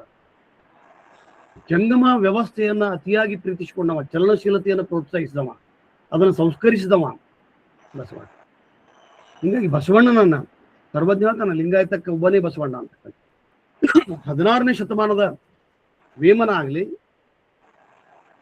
ಸರ್ವಜ್ಞ ಆಗ್ಲಿ, ಕೃಷ್ಣಾಳ ಶರೀಫರಾಗ್ಲಿ ಎಲ್ಲರೂ ಕೂಡ ಬಸವಣ್ಣನ ನಾಯಕತ್ವವನ್ನು ವಹಿಸ್ತಾರ, ಒಪ್ಪುವಂತಾರ. ಕಾರಣ ಅಥವಾ ಮೌಲ್ಯಾಧಾರಿತವಾದ ಚಿಂತನೆಯನ್ನು ಬಸವಣ್ಣ ಹೊರ ಹಾಕಿದ. ಅವುಗಳನ್ನು ನಾವು ಮರೆಮಾಚಿ ನಾವು ಮತ್ತೆ ರಿಚುವಲ್ಸ್ ಆಗ್ತಾ ಇದ್ವಿ. ಕಪ್ಪು ದೀವಿಗೆ ಹಚ್ಚಬೇಕು, ಅದಕ್ಕೆ ಧೂಪ ಬೆಳಗಬೇಕು, 101 ರೂಪಾಯಿ ದಕ್ಷಿಣ ಕೊಡಬೇಕು. ಯಾವುದನ್ನ ಬಸವಣ್ಣ ಅಲ್ಲುಗಳ್ದಿದ್ದ ಅವುಗಳನ್ನು ನಾವು ಸ್ವೀಕಾರ ಮಾಡತ್ತೇವೆ. ಅವುಗಳೆಲ್ಲವನ್ನ ತಗೊಂಡ್ಬಂದ್ವಿ ನಾವು. ಹಿಂಗಾಗಿ ಸಂಪೂರ್ಣವಾಗಿ ವಚನ ಸಾಹಿತ್ಯ ಮತ್ತು ಶರಣ ಧರ್ಮ, ಲಿಂಗಾಯತ ಧರ್ಮ ಅಂತಕ್ಕಂಥ ದಯವಿಲ್ಲದ ಧರ್ಮ ಅದೇ ಉದಯ. ದಯವಿರಬೇಕು ಸಕಲ ಪ್ರಾಣಿಗಳಲ್ಲಿ. ಇಡೀ ಸಮಷ್ಟಿಯನ್ನ ಪ್ರೀತಿ ಮಾಡಿದ, ಕಾಯಕವನ್ನ ಕಡ್ಡಾಯ ಮಾಡಿದ, ದಾಸೋಹವನ್ನ ಇಟ್ಟ, ಹಮ್ಮು ಬಿಮ್ಮುಗಳ ತೋರಿಸ್ಕೊಂಡು ಮಾಡುವಂತಿರಬೇಕು, ಮಾಡದಂತಿರಬೇಕು, ಮಾಡುವ ಮಾಟದೊಳಗೆ ತಾನೆಲ್ಲದಂತಿರಬೇಕು, ಕೂಡಲ ಸಂಗನ ಶರಣರ ನೆನೆಯದಂತಿರಬೇಕು. ನಾವು ಪೂಜಾ ಮಾಡಿ ಗಂಟಿ ಬಾರಿಸಿದ್ರ ದೇವರಿಗೆ ಕಿವಿ ಕೇಳೋದು ಯಾಕ? ನಮ್ಮ ವೈಯಕ್ತಿಕ ಆರಾಧನೆಗೆ, ನಮ್ಮ ಸಂಪ್ರೀತಿಗೆ, ನಮ್ಮ ನೆಮ್ಮದಿಗೆ. ಅದಕ್ಕೆ ಹೇಳ್ತಾರ, ಅಗೆಯೆಂಬೋ ಬಾವಿ ಅಗೆಯೆಂಬೋ, ಅಗೆದಾತ ಸತ್ತ ಬತ್ತಿತ್ತು ಬಾವಿ. ಈ ಶರೀರ ಅಂತಕ್ಕಂಥ ಅರಗಿನ ಪುತ್ಥಳಿ ಅಲ್ಲಮನ ಚಿಂತನೆಗಳನ್ನ ಇವತ್ತು ಕೇವಲ ಬಸವಣ್ಣ ಅಲ್ಲ, ಇಡೀ ಲಿಂಗಾಯತ ಧರ್ಮದ ಎಲ್ಲ ಶರಣರ ದಾರ್ಶನಿಕ ಚಿಂತನೆ ನೋಡಿದಾಗ ಅರಗಿನ ಪುತ್ಥಳಿಗೆ ಉರಿಯ ಕೊಂಡೊಡೆ ಉದಕ ಬಾಯಾರಿ ಬರಲಿತ್ತು ನೋಡ. ಅಗೆಯೆಂಬೋ ಬಾವಿ ಅಗೆಯೆಂಬೋ, ಅಗೆದಾತ ಸತ್ತ ಬತ್ತಿತ್ತು ಬಾವಿ. ನಾವು ಶಂಕರ ಸತ್ಯನಾರಾಯಣ ಕೃತಿ ಹತ್ತೋದು, ಶಂಕರ ದೇವರ ಪೂಜೆ ಹತ್ತೋದು, ಬ್ಯಾಟಿ ಕೊಡೋದು, ಕಾಯಿ ಹೊಡಿಸೋದು, ತಮಾಷೆ ಬಂದಾಗ ನಿಂಬೆ ಹಣ್ಣು ತಂದು ಕಾರ್ ಗಾಡಿ ಬಿಡಕ್ಕಿಟ್ಟು ಅದ್ರ ಮೇಲೆ ಹಾಸೋದು, ಕುಂಬಳಕಾಯಿ ಬಿಡೋದು, ಅವೆಲ್ಲ ಪದಾರ್ಥ ಅಲ್ಲ. ವ್ಯರ್ಥವಾಗ್ತಕ್ಕಂಥ ಪದಾರ್ಥವನ್ನ ಪ್ರಸಾದವನ್ನಾಗಿ ಮಾಡಿದ್ರು ಶರಣರು. ಎಲ್ಲಕ್ಕೂ ಪ್ರಸಾದಮಯವಾಗಿರ್ಬೇಕು ಅಂತ. ಅದನ್ನ ಅಲ್ಲುಗಳದ ನಾವ್ ಏನ್ ಮಾಡಿದ್ವಿ ಅಂದ್ರೆ ಮತ್ತೆ ಅದೇ ಗೊಂದಲಕ್ಕ ನಮ್ಮನ್ನ ನಾವು ತೊಡಗಿಸ್ಕೊಂಡ್ವಿ. ಇದಕ್ಕ ಇನ್ನೂ ಒಂದು ಕಾರಣಗಳಂತಂದ್ರೆ ಬಹುಶಃ ಈ ಶರಣ ಪರಂಪರೆ 15-16ನೇ ಶತಮಾನಕ್ಕ ಅಂದ್ರೆ ಪ್ರೌಢದೇವರಾಯನ ಕಾಲಕ್ಕೆ ಬರುವ ಆಗಲೇ ಪ್ರೌಢದೇವರಾಯ ಈ ಲಿಂಗಾಯತ ತತ್ವಗಳನ್ನ ಪ್ರೋತ್ಸಾಹಿಸಿ ಗೌರವಿಸಿ ತನ್ನ ರಾಜಧರ್ಮವನ್ನಾಗಿ ಮಾಡ್ಕೊಂಡ. ಅಲ್ಲದೆ ಈ ಸಾಹಿತ್ಯವನ್ನ ಬರೆದವರಿಗೆ ಚಾಮರಸನಿಗೆ ಮಂತ್ರಿಯನ್ನಾಗಿ ಮಾಡ್ತಾನ. ಚಾಮರಸನ ಪ್ರಭುಲಿಂಗಲ್ಲಿ ಬರೆದಂತ ಚಾಮರಸನಿಗೆ ಮಂತ್ರಿಯನ್ನಾಗಿ ಮಾಡ್ತಾನೆ. ಅವಾಗ ಬಂದಂತ ಚಾಮರಸ, ಭೀಮಕವಿ, ಲಕ್ಕಣ್ಣ ದಂಡೇಶ, ಸಿಂಗಿರಾಜ ಇವರೆಲ್ಲರೂ ಕೂಡ ಮಾಲಿಂಗಾದೇವ ಬ್ರಾಹ್ಮಣರಾಗಿದ್ದರು. ಇವುಗಳ ಲಿಂಗ ತತ್ವವನ್ನು ಅನುಭವಿಸಿರ್ಲಿಲ್ಲ, ಬಾಹ್ಯವಾಗಿ ಕಂಡವರು. ಅವರು ಕಲ್ಲು ಮಠದ ಪ್ರಭುದೇವರನ್ನು ಹೊರತುಪಡಿಸಿ ಉಳಿದವರೆಲ್ಲರೂ ಕೂಡ ಬಾಹ್ಯವಾಗಿ ಕಂಡವರು, ಬಾಹ್ಯವಾಗಿ ಈ ಲಿಂಗ ತತ್ವವನ್ನ ವಿಚಾರವನ್ನ ನೋಡ್ಕೊಂಡವರು. ತದನಂತರ ಅಂದ್ರೆ ಪಲ್ಲಟಗಳು, ನಾವೆಲ್ಲಿ ವ್ಯತ್ಯಾಸ, ನಾವು ಹೆಂಗ ಲಿಂಗಾಯತ ಧರ್ಮ ಮೂಲ ಧರ್ಮದಿಂದ ವಿಕಸಿತವಾಗದೆ ಬೆಳವಣಿಗೆ ಆಗದೆ ಕೇವಲ ಸಂಪುಟದೊಳಗ ವಚನಗಳಾಗಿ ಉಳಿದು ಆಚರಣೆಯೊಳಗೆ ಅದಕ್ಕೆ ವಿಭಿನ್ನವಾಗಿ ವೈರುಧ್ಯವಾಗಿ ಬದುಕಿದ್ವಿ. ಶರಣರು ಮಠ ಬೇಕು ಘಟ ಬೇಕು ಅಂತಂತಾರ, ಕಾವಿ ಹೊದ್ದು ತಿರುಗೋ ಗಾಬಿಲರ ಗುಂಪು ಅಂತಾರ, ಇವತ್ತು ನಾವೇನ್ ಮಾಡಕತ್ತೀವಿ, ಮತ್ತೆ ಅದೇ ಕಾವಿ ಅದೇ ಮಠಗಳಿಗೆ ಜೊತೆ ಬಿದ್ದೀವಿ. ಧರ್ಮ ಅಂತಕ್ಕಂಥದ್ದು ಗುಲಾಮಿಗಿರಿ ಅಲ್ಲ ಅಂತಕ್ಕಂಥದ್ದು ಧರ್ಮದ ಅರ್ಥವೇ ಬಹಳ ಚಂದ ಐತವ್. ಧರ್ಮ ಧಾತಾಹಿ ಧರ್ಮ. ನಾನು ಧರಿಸ್ತೀನಲ್ಲ ತತ್ವವನ್ನ, ವ್ಯಕ್ತಿಗತವಾದಂತ ಚಿಂತನೆ ಸತ್ಯವನ್ನ ಧರ್ಮ ಅಂತ ಹೇಳ್ತಾನೆ ಬಸವಣ್ಣ.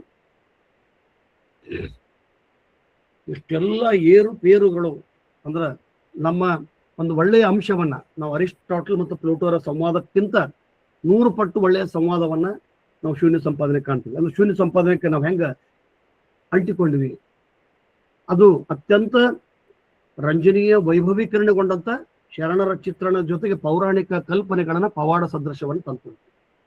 ಅಕ್ಕಮಹಾದೇವಿ ಗತ್ಲೆ ಬಂದ್ಲು, ಹರಗೆ ಆದ, ಅವಳ ಯೋನಿಯ ಮೊಲೆಯನ್ನ ಮುಟ್ಟಿ ನೋಡಿದ ಕಿನ್ನರಿ ಬ್ರಹ್ಮ ಅಂತ ವಚನಗಳನ್ನ ಕಥೆಗಳನ್ನ ಇವತ್ತು ಬಸವ ಸಮಿತಿ ಆದಿಯಾಗಿ ಎಲ್ಲ ಸಂಘ ಸಂಸ್ಥೆಗಳು ಮಠಗಳು ಪ್ರಕಟ ಮಾಡಿ ಬಹಳ ನೋವಿನ ಸಂಗತಿಗಳು. ಇಷ್ಟೆಲ್ಲ ಏರುಪೇರುಗಳ ನಂತರ 1883 ಬಹಳ ದೊಡ್ಡ ವಿದ್ವಾಂಸರು, ಸಮಾಜ ಚಿಂತಕರು ಗಿಲ್ಗಂಚಿ ಗುರುಸಿದ್ದಪ್ಪನವರು. ಅವರು ಬದುಕಿದ್ದು ಕೇವಲ ಒಂದು 50 ವರ್ಷ. ಮೊದಲ ಜಿಲ್ಲಾಧಿಕಾರಿ, ಡೆಪ್ಟಿ ಕಲೆಕ್ಟರ್, ಅವರು ಆಟಾಡಿದ್ರುಗಳನ್ನು ಕರ್ಕೊಂಡು 1883 ಈ ಅಂಕೆ ಸಂಖ್ಯೆಗಳನ್ನ ದಯವಿಟ್ಟು ಗಂಭೀರವಾಗಿ ನೀವು ಕೇಳಿ.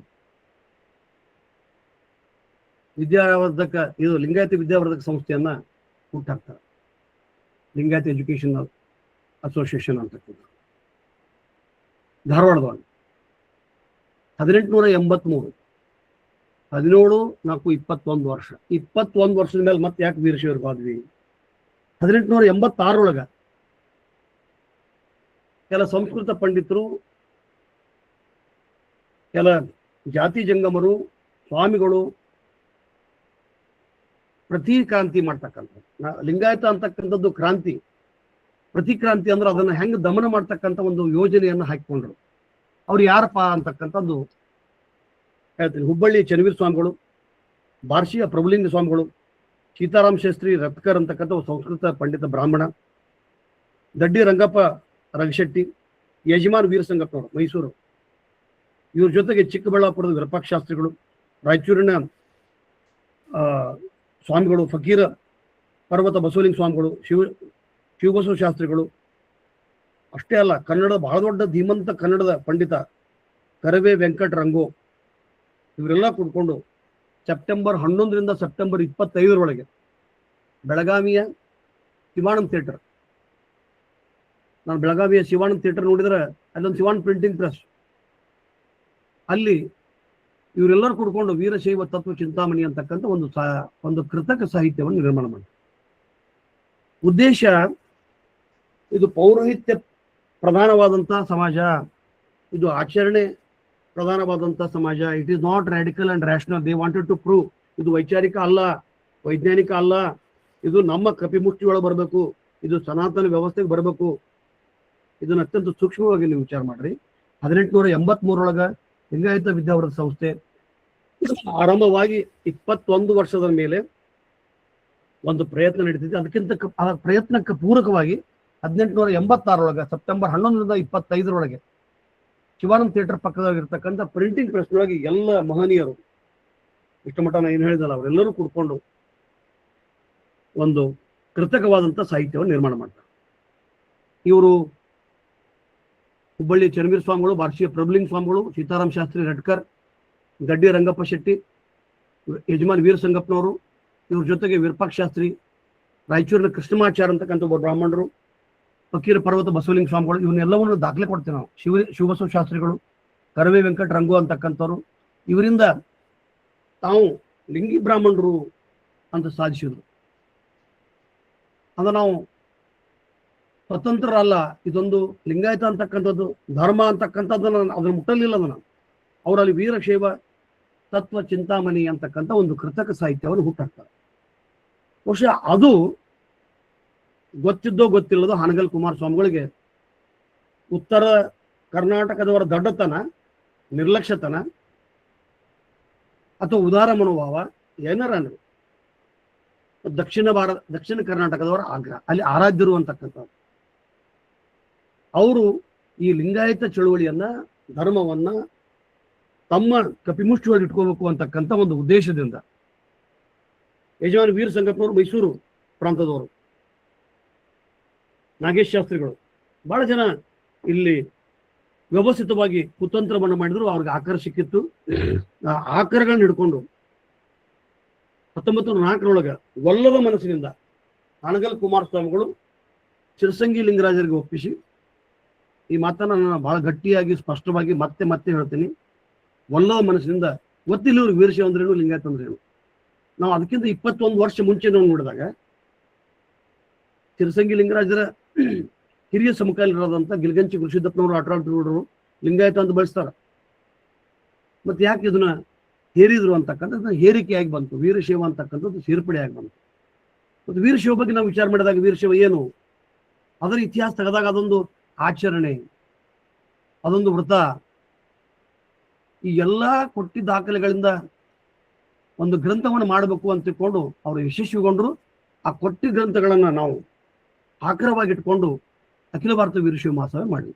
ಅಂದ್ರೆ ವೀರಶೈವ ಅಂತಕ್ಕಂಥದ್ದು ಧರ್ಮವೂ ಅಲ್ಲ, ಜಾತಿಯೂ ಅಲ್ಲ, ಅದೊಂದು ಆಚರಣೆ. 63 ಆಚರಣೆ. ಅವು ಎಂಥ ಉಗ್ರ ಆಚರಣೆ ಅಂತಂದ್ರೆ ಕೊನೆ ಶಿರಶ್ಛೇದನವರೆಗೆ ಮಾಡ್ತಾವೆ. ಕೂದಲ ಸುಟ್ಕೊಳ್ಳೋದು, ಮುಳ್ಳಾವಿಗೆ ಅಂತ ಹೇಳಿ ನಾವು ವೀರಭದ್ರ ದೇವರ ಗುಡಿ ಮುಂದೆ ನೋಡಿದ್ರಲ್ಲಿ ಮುಳ್ಳಾವಿಗೆ ಕಾಯಕ, ಅಲ್ಲಿ ಕಾಯಕ ಅಂತ ಇವ್ರಂತಾರೆ. ಕಂಬ ತೆಕ್ಕಿ ಬಿಡುದು ಅಂದ್ರೆ ದೇಹ ದಂಡನೆ ಮಾಡಿ ಉಗ್ರವಾದ ರೂಪವಾದ ಅಂತ ಸ್ವಯಂ ಹಿಂಸೆಗೆ ಒಳಪಡಿಸ್ತಕ್ಕಂಥದ್ದು ಮತ್ತು ಸಮಾಜಕ್ಕೆ ಅದನ್ನು ತೋರಿಸಿಕೊಂಡು ಕನಿಕರ ಅಥವಾ ಒಂದು ಸಹಾನುಭೂತಿಯನ್ನ ಗಳಿಸುವ ಉದ್ದೇಶದಿಂದ ಅವರು ಈ ಎಲ್ಲ ವಿಚಾರಗಳನ್ನ ಮಾಡ್ಕೊಂಡು ಬಂದರು. ಮತ್ತೆ ಇಷ್ಟಕ್ಕೆ ನಿಲ್ಲಲಿಲ್ಲ. ಅಂದ್ರೆ ಈ ಚಳುವಳಿ ಅಂದ್ರೆ 1886 ಆಗೋಕ್ಕಿಂತ ಮುಂಚೆ ನಾವು ಸ್ವಲ್ಪ ಹಿಂದೆ ಹೋದಾಗ 1841 ಟಿ.ಪಿ. ಬ್ರೌನ್ ಅಂತಕ್ಕಂಥ ಒಬ್ಬ ಮಡ್ರಾಸ್ ಬ್ರಿಟಿಷ್ ಅಧಿಕಾರಿ ಲಿಂಗಾಯತ ಧರ್ಮದ ಬಗ್ಗೆ ಸ್ಪಷ್ಟವಾಗಿ ಬರೀತಾನೆ. ಬಸವಣ್ಣ ಇಸ್ ಅನ್ ಆರ್ಕಿಟೆಕ್ಟ್ ಅಂತಾನೆ. Basavanna is the founder of Lingayat religion ಅಂತ. 1858 ಬಹುಶಃ ನಾವು ಎಂದೆಂದೂ ಕಾಣದ ಸುಪ್ರೀಂ ಕೋರ್ಟ್ ಜಡ್ಜ್, ಅವಾಗಿನ ಭಾರತದ ಬ್ರಿಟಿಷ್ ಭಾರತದ ಜಾನ್ ಡಿ ಮಿನ್ ಅಂತಕ್ಕಂಥವ್ರು, the usage of Hindu religion and handbook of usage of Hindu religion ಅಂತಕ್ಕಂಥದ್ದು ಬರೆದಾಗ Basavanna is the founder of Lingayat religion ಅಂತಕ್ಕಂಥದ್ದು. 1916 ಕರ್ನಾಟಕ ಲಿಂಗಾಯತ ಎಜುಕೇಶನ್ ಸಂಸ್ಥೆ ಅಂತ ಹುಟ್ಟಿತು. Bijapur Lingayat development education board, ಎಲ್ಲವೂ ಅದು. ಆಮೇಲೆ ಬಸವೇಶ್ವರ ವಿದ್ಯಾವರ್ಧಕ ಸಂಘ, ಈಗ ಅದನ್ನು ವೀರಶೈವ ಸೇರಿಸಿದ್ರು. ಸುಮ್ಮನೆ ಅಲ್ಲಿ ಇಲ್ಲಿ ಓಡಿಸ್ಕೊಂಡು ಅಂದ್ರೆ ಎಲ್ಲೋ ಒಂದು ಹಂತಕ್ಕೆ ನಮ್ಮ ಸೋಲಿಗೆ ನಾವೇ ಕಾರಣರಾದ್ವಿ. ನಮ್ಮ ಸಿದ್ಧಾಂತದ ಸೋಲಿಗೆ, ಬಸವಣ್ಣನ ಸೋಲಿಗೆ, ಈ ಚಳುವಳಿಗೆ, ಈ ಒಂದು ಬಹಳ ದೊಡ್ಡ ಒಂದು ದರ್ಶನಕ್ಕೆ ಯಾರಾದರೂ ಹಿನ್ನಡೆಯನ್ನು ಮಾಡಿದ್ರೆ ಅದು ನಾವು. ಇದ್ರ ಅಲ್ಲದೆ ಆರ್ಶಿಕರ್ 1901 ನಾವು ಸೆನ್ಸಸ್ ಕಮಿಷನರ್ ಚೇರ್ಮನ್ ಇದ್ದ ಎಂಥೋವಾನ್, ಎಡ್ಗರ್, ಥರ್ಸ್ಟನ್, ಅಷ್ಟೇ ಅಲ್ಲ 1933 ದ ಲ್ಯಾಂಡ್ ಆಫ್ ಲಿಂಗಮ್ ಅಂತಕ್ಕಂಥ ಪುಸ್ತಕ ಬರೆದಂತ ಸರ್ ಆರ್ಥರ್ ಮೈಲ್ಸ್ ಸ್ಪಷ್ಟವಾಗಿ ಹೇಳ್ತಾನೆ, ಇಲ್ಲಿ ನಾವು ಭ್ರಮಿಕರಾಗಿ ಭ್ರಾಂತಿಗೆ ಒಳಪಟ್ಟು ಬಸವಣ್ಣನನ್ನ ಅಥವಾ ಬಸವ ತತ್ವಗಳನ್ನ ಹೇಳ್ತಕ್ಕಂಥ ಚಿಂತನೆ ನಾವು ಮಾಡ್ತೀವಿ. ಯಾಕಂದ್ರೆ ನಾವು ಲಿಂಗಾಯತರು, ಬಸವಣ್ಣನ ಮುಂಜಾನೆ ಸಂಚನಕ ನಾವು ಬೆಳೆಸ್ತೀವಿ. ಬಸವ ತತ್ವ ಅಲ್ಲವು. ಆರ್ಥರ್ ಮೈಲ್ಸ್ ಅಂತಕ್ಕಂಥ whatever the legend may say about Basavanna, it is pretty clear that he is the first free thinker of India. ಭಾರತದ ಮೊಟ್ಟ ಮೊದಲ ವಿಚಾರವಾದಿ. ಇದನ್ನು ಬಹಳ ಸ್ಪಷ್ಟವಾಗಿ ದಾಖಲೆ ಮಾಡ್ತಾನೆ. ಇಷ್ಟಲಿಂಗದ ಬಗ್ಗೆ ಹೇಳ್ತಾನ. 111 ಪುಟದ ಬಹಳ ಸುಂದರವಾದ ಒಂದು ಪುಸ್ತಕ.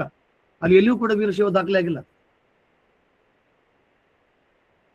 ಸಿದ್ದಪ್ಪ ಕಂಬಳಿ ಅವ್ರ ಮೂಲಕ ಅಂಬೇಡ್ಕರ್ ಅವರಿಗೆ ಪರಿಚಯ ಆಯ್ತು ಲಿಂಗಾಯತ ಧರ್ಮ. ನಿಜಲಿಂಗಪ್ಪನವ್ರ ಮೂಲಕ ಬಸವ ತತ್ವ ಪರಿಚಯ ಆಯ್ತು ಅಂಬೇಡ್ಕರ್ ಅವ್ರಿಗೆ. ಅಂದ್ರೆ ಬಹುಶಃ ನಾವು ಲಿಂಗಾಯತ ತತ್ವ ಚಿಂತನೆಯನ್ನ ಗಟ್ಟಿಯಾಗಿ ಉಳಿಸಿ ಬೆಳೆಸುವಲ್ಲಿ ನಾವೆಲ್ಲರೂ ಕೂಡ, ಅಂದ್ರೆ ನಾವು ಇವತ್ತು ವೀರಶೈವ ವಿರೋಧಿಗಳಲ್ಲ, ಹಿಂದೂಯೇತರ. ನಮ್ಮ ಯೋಗಪ್ಪನವರು, ಡಾಕ್ಟರ್ ಯೋಗಪ್ಪನವ್ರ ಪ್ರಶ್ನೆ ಕೇಳಿದ, ಹಿಂದೂಯೇತರ. ಹಿಂದೂ ಅಂತಕ್ಕಂಥ ಪದ ಬಂದಿದ್ದೆ 1918 ಹಿಂದೂ ಮಹಾಸಭಾ ಅಂತಕ್ಕಂಥ ಸಾವರ್ಕರ್ ಅವರು. ಹಿಂದೂ ಅಂತಕ್ಕಂಥದ್ದು ಭಗವದ್ಗೀತೆ, ರಾಮಾಯಣ, ಮಹಾಭಾರತ, ವೇದ, ಆಗಮ, ಉಪನಿಷತ್ತು ಎಲ್ಲಿಯೂ ಇಲ್ಲ. ಹಿಂದೂ ಅಂತಕ್ಕಂಥದ್ದು ಭೌಗೋಳಿಕ, ಅದು ಸಿಂಧೂ ನದಿಯ ನಾಗರಿಕತೆ ಮೇಲೆ ಬದುಕ್ತಕ್ಕಂಥ ಜನರ ಉಪನಾಮ. ವೈದಿಕೇತರ. ನಾನು ಅವ್ರ ಪ್ರಶ್ನೆಗೆ ಇದ್ರ ಮೂಲಕ ಹೇಳ್ತೇನೆ. ಮಾದಾರ ಚೆನ್ನಯ್ಯನ ಮನೆಯಲ್ಲಿ ಉಂಡ ಕಾರಣ ವೇದ ನಡುನಡಗಿತ್ತು. ಸುಮಾರು 488 ವಚನಗಳಲ್ಲಿ 45 ವಚನಕಾರರು ಸ್ಪಷ್ಟವಾಗಿ ಬರೀತಾರೆ. ವೇದ ಆಗಮ ಶಾಸ್ತ್ರಗಳನ್ನ ತಿರಸ್ಕರಿಸಿದರೆ ಪಾಣಿನಿಯ ಪ್ರಕಾರ ಅವರು ಅವೈದಿಕರು, ನಾಸ್ತಿಕರು. ಇದನ್ನ ನೀವು ತತ್ವಶಾಸ್ತ್ರಗಳನ್ನು ಓದ್ತಕ್ಕಂಥ ಫಿಲಾಸಫಿ ಪ್ರೊಫೆಸರ್ ಅಂತ ಹೇಳಿದ್ರು. ಮೊಟ್ಟ ಮೊದಲಿಗೆ ಜನವರಿ ಹರಿದು ಹೋಗದ ಅದು ಸನಾತನದ ಗಟ್ಟಿಮುಟ್ಟಾದ ಸಂಕೇತ ಆಗಿತ್ತು. ವೇದ ಆಗಮ ಶಾಸ್ತ್ರ ಪುರಾಣಗಳನ್ನ ಧಿಕ್ಕರಿಸಿದ, ವೇದ ಶಾಸ್ತ್ರವೆಂಬುದು ತೌಡು ಅಂತ ಹೇಳ್ತಾವ ಅಕ್ಕಮಹಾದೇವಿ. ನುಚ್ಚು ಕಾಣಿರೋ ಹುಟ್ಟಲೇಖ ಕುಸಲೇಖಿ ಲೇಖ, ಯಾಕೆ ಇದ್ರ ಬಗ್ಗೆ ಟೈಮ್ ವೇಸ್ಟ್ ಮಾಡ್ತೀರಿ ಅಂತಕ್ಕಂಥ ವಿಚಾರವನ್ನು ಹೇಳ್ತಾರೆ.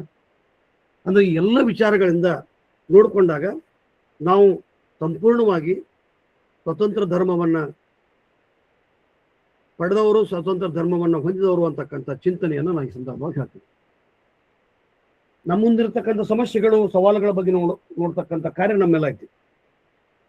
ಯಾಕಂದ್ರೆ ಯಾವುದೋ ಒಂದು ಕಾಲಘಟ್ಟದೊಳಗ ಧಾರ್ಮಿಕ ಸಂಘರ್ಷಗಳು 16ನೇ ಶತಮಾನದಾಗ ಪ್ರೌಢದೇವರನ್ನ ಕಾಲಕ್ಕಲ್ಲಿ ವೈಷ್ಣವ, ಶೈವ, ಜೈನ, ಬೌದ್ಧ ಹೋಗಿತ್ತು ಅಷ್ಟೊತ್ತಿಗಾಲೆ. ವೈದಿಕ ಇದ್ರ ಜೊತೆಗೆ ಲಿಂಗಾಯತ. ಆ ಕಾಲಘಟ್ಟದೊಳಗೆ ಅನಂತಪುರ, ಆಂಧ್ರದ ಅನಂತಪುರದಿಂದ ಬಂದಂತ ವೀರಶೈವರು. ನೀವು ಹಂಪಿ ಸಮಗ್ರವಾಗಿ ಅಡ್ಡಾಡಿದ್ರೆ ಅಲ್ಲಿ ಹಾಳಾಗಿದ್ದು ವಿಜಯ ವಿಠಲ ಮಂದಿರ, ಹಜಾರಾರಾಮ್ ಟೆಂಪಲ್ ಮತ್ತು ಉಗ್ರ ನರಸಿಂಹ. ವೈದಿಕ ಮೂರ್ತಿಗಳು, ವೈಷ್ಣವ ಮೂರ್ತಿಗಳು, ಶೈವರದಲ್ಲ. ಅಲ್ಲಿ ಬಡವಿಲಿಂಗ, ಗಣಪತಿ, ವೀರಭದ್ರ ಅಥವಾ ಹಂಪಿ ವಿರೂಪಾಕ್ಷ ಧಕ್ಕೆ ಆಗಿಲ್ಲ. ಮುಸಲ್ಮಾನರಿಗೆ ಮೂರ್ತಿ ಅಂದ್ರ ಎಲ್ಲೋ ಒಂದು ಹಂತಕ್ಕ ಶೈವ ವೈಷ್ಣವರ ತಿಕ್ಕಾಟದ ಮಧ್ಯೆ ಇವರನ್ನ ಮುಸಲ್ಮಾನರ ಹೆಗಲ ಮೇಲೆ ಶೈವ ಸನಾತನಿಗಳು ಅಥವಾ ವೀರಶೈವವಾದಿಗಳು ಇಡೀ ಚಳುವಳಿಯನ್ನ ಯಾಮಾರಿಸ್ಲಿಕ್ಕೆ ಅವರು ವೈದಿಕ ವ್ಯವಸ್ಥೆಯನ್ನು ಹಾಳು ಮಾಡಿದ್ರು.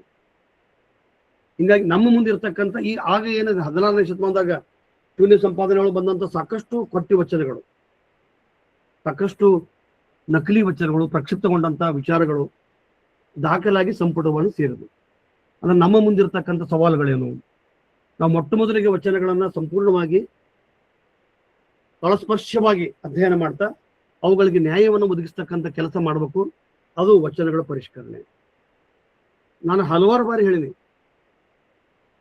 ತನುವ ಬೇಡಿದರೆ ನೀವೇ, ಮನವ ಬೇಡಿದರೆ ನೀವೇ, ಧನವ ಬೇಡಿದರೆ ನೀವೇ ಅಂತ. ಧನವ ತಮ್ಮ ಅನುಕೂಲಕ್ಕಾಗಿ ಬರೆದಾರ. ಧನ ಬೇಡಿಕೆ ನೀಡಿಕೆ ಶರಣರು ಒಪ್ಪಿಲ್ಲ. ನೀಡುವುದು ಬೇಡುವುದು ಪಾಪ. ದಾನವನ್ನ ವಿರೋಧಿಸಿದಂತಕ್ಕ ಶರಣರು ದಾಸೋಹವನ್ನ ಪ್ರೇರಣೆ ಮಾಡಿದರು. ದಾಂಪತ್ಯವನ್ನ ಪ್ರೋತ್ಸಾಹಿಸಿದ್ರು, ಸನ್ಯಾಸವನ್ನ ವಿರೋಧಿಸಿದ್ರು. ಏಕಾಂತವನ್ನ ಧಿಕ್ಕರಿಸಿದ್ರು, ಲೋಕಾಂತಕ್ಕೆ ಬಂದರು. ಕರ್ಮವನ್ನ ಧಿಕ್ಕರಿಸಿದ್ರು, ಕಾಯಕಕ್ಕೆ ಬಂದರು. ಇಂಥ ಶರಣರು ನೀಡುಕ್ಕೆ ಹೆಂಗ? ಅದು ಘನವ ಬೇಡಿದರೆ ನೀವೇ. ಮೊಲೆ ಮುಡಿ ಬಂದರೆ ಅಂತಕ್ಕಂಥದ್ದೈತಿ. ಮೊಲೆ ಮುಡಿ ಅಲ್ಲ, ಅದು ಮೊಲೆ ಮೂಡಿ ಬಂದರೆ. ಇವ ಹಾರವ ಇವನಾರವ ಅಂತಕ್ಕಂಥದ್ದು ಮಾಡ್ಯಾರ. ಇಂಥ ಸಾಕಷ್ಟು ವಚನಗಳನ್ನ, ಚಿಂತನೆಗಳನ್ನ ನೋಡಿದಾಗ, ಮತ್ತು ಅಷ್ಟೇ ಅಲ್ಲ, ಅಸ್ಪಷ್ಟವಾದಂಥ ಚಿಂತನೆಗಳೊಳಗ ಇವತ್ತು ಶರಣರ ಚಿತ್ರಣಗಳನ್ನ ಮಾಡತಕ್ಕಂಥ ಸಂದರ್ಭ. ಕಮದೇವಿ ಗಂಡು ಗಚ್ಚಿ ಹಾಕಿ ಹೋದ್ನಿ ಅಂತಕ್ಕಂಥದ್ದು, ಬಟ್ಟೆ ನುಟ್ಟಿ ಹೋದ್ನಿ ಅಂತಕ್ಕಂಥದ್ದು, ಅಂಗಶೀತಕ್ಕೆ ಬಿಸಾಟಿದ ಅರಿವೆಗಳು ಉಂಟು ಅಂತಕ್ಕಂಥ ಸಂದರ್ಭದೊಳಗ ಅವಳನ್ನು ಬತ್ತಲೆ ಮಾಡ್ತಕ್ಕಂಥದ್ದು. ಏಕೋರಾಮಿ ತಂದೆ ಏಕಾಂತರಾಮಯ್ಯ ಬೇರೆ ಬೇರೆ ಅಂತಕ್ಕಂಥ ಇಬ್ರು ಒಂದೇ ಅಂತಕ್ಕಂಥ ಒಂದು ಒಮ್ಮತಕ್ಕೆ ನಾವು ಬಂದಿಲ್ಲ. ಜೇಡರದಾಶಿಮಯ್ಯ, ದೇವರದಾಶಿಮಯ್ಯ ಇಬ್ರು ಬೇರೆ ಬೇರೆ ಆದ್ರೂ ಒಬ್ಬರ ಅಂತ ಹೇಳ್ತಾರೆ. ಇವತ್ತಿಗೆ ಕಳೆದ 14 ವರ್ಷಗಳಿಂದ ಈ ಸರ್ಕಾರ, 13-14 ವರ್ಷಗಳಿಂದ ಈ ಸರ್ಕಾರ ಆದ್ಯ ವಚನಕಾರ ದೇವರದಾಶಿಮಯ್ಯ ಜಯಂತಿ ಮಾಡ್ತಾರೆ. ಅಂದ್ರೆ ರೇವಣ ಸಿದ್ಧರನ್ನ ರೇಣುಕರನ್ನಾಗಿ ವೈಭವೀಕರಿಸಿದಾಗ ನಾವು ತುಂಬ್ಕೊಂತೀವಿ. ಆಗ್ಲಿ ಬಿಡಪ್ಪ ಮಾಡಿದ್ವಿ. ಇವತ್ತು ಕಪೋಲ ಕಲ್ಪಿತವಾದಂಥ ಒಂದು ರೇಣುಕಾಚಾರ್ಯರನ್ನ, ರೇವಣ ಸಿದ್ಧರ ಹುಟ್ಟಿಗೆ ಅವ್ರ ಮಗನ ಅಂತ ರುದ್ರಮುನಿ ದೇವನನ್ನ ಮಾಡ್ತೀವಿ. ಅವುಗಳೆಲ್ಲವೂ ಕೂಡ ಇವತ್ತ ಸನಾತನ ಅಥವಾ ವೈದಿಕ ವ್ಯವಸ್ಥೆಗಳಾಗ್ಯಾವ. ಅದರ ಜೊತೆಗೆ ವಿರಕ್ತ ಮಠಗಳೂ ಕೂಡ, ಮಠಗಳ ವ್ಯವಸ್ಥೆ ಬಂದಿದ್ದೇ 16-17 ಶತಮಾನದಾಗ. ಕಟ್ಟಿಗೇಳಿ ಸಿದ್ಧಲಿಂಗ ಸ್ವಾಮಿಗಳು ಈ ವ್ಯವಸ್ಥೆಯನ್ನು ಹುಟ್ಟಾಕಿದ್ರು. ಯಡಿಯೂರು ಸಿದ್ಧಲಿಂಗೇಶ್ವರ ಹಾಕಿಲ್ಲ. ತುಂಬ ಯಡಿಯೂರು ಸಿದ್ಧಲಿಂಗೇಶ್ವರ ನಾವು ಮಠಗಳು ಹುಟ್ಟಾಕ್ಯಾರ. ಮಠಗಳನ್ನ ಶರಣರು ಒಪ್ಪಿಲ್ಲ, ಕಾವ್ಯಗಳನ್ನು ಒಪ್ಪಿಲ್ಲ, ಮನೆಗಳು ಮಹಾಮನೆಗಳಾಗಬೇಕು, ಮಠಗಳನ್ನು ಒಪ್ಪಿಲ್ಲ ಅಂದಾಗ ಈ ಸುಂದರವಾದಂಥ ಲಿಂಗಾಯತ ಧರ್ಮ ಅಂತಕ್ಕಂಥ ಒಂದು ಆಲೋಚನಾ ಕ್ರಮ ಅಥವಾ ಸಿದ್ಧಾಂತ ನಮ್ಮ ಮುಂದಿನ ಚಳುವಳಿಗೆ ಮೊಟ್ಟ ಮೊದಲ ಕಾರ್ಯ ಅಂತಂದ್ರೆ ವಚನಗಳ ಪರಿಷ್ಕರಣೆ, ಶುದ್ಧೀಕರಣ. ಸೈದ್ಧಾಂತಿಕ ಸ್ಪಷ್ಟತೆ. ನಾವು ಹೇಳಿದ್ರಿ, ನಾವು ಹಿಂದೂಗಳ ವಿರೋಧಿಗಳಲ್ಲ, ಅಹಿಂದೂ ಅಥವಾ ಹಿಂದೂಯೇತರರು. ಈಗ ಬೌದ್ಧರಿಗೆ ನೀವು ಹಿಂದೂಯೇತರ ಅಂತೀರಿ, ಬುದ್ಧರಿಗೆ ಹಿಂದೂಯೇತರ ಅಂತೀರಿ, ಜೈನರಿಗೆ ಬುದ್ಧಯೇತರ ಅಂತೀರಿ. ಒಂದು ಹಿಂದೂಯೇತರ ಧರ್ಮ ಅಂದ್ರೆ ಹಿಂದೂಗಳ ಸಿಖ್ಖರಿಗೆ ಅಂತೀವಿ, ಪಾರ್ಸಿಗಳಿಗಂತೀರಿ. ಭಾರತದೊಳಗೆ ಜನ ಆದಂತ ಎಲ್ಲ ಧರ್ಮಗಳ ಜೊತೆಗೆ ಕ್ರೈಸ್ತ ಮತ್ತು ಮುಸಲ್ಮಾನರಿಗೆ ಅಲ್ಪಸಂಖ್ಯಾತ ಮತ್ತು ಧಾರ್ಮಿಕ ಮಾನ್ಯತೆ ನೀಡಿದೆ.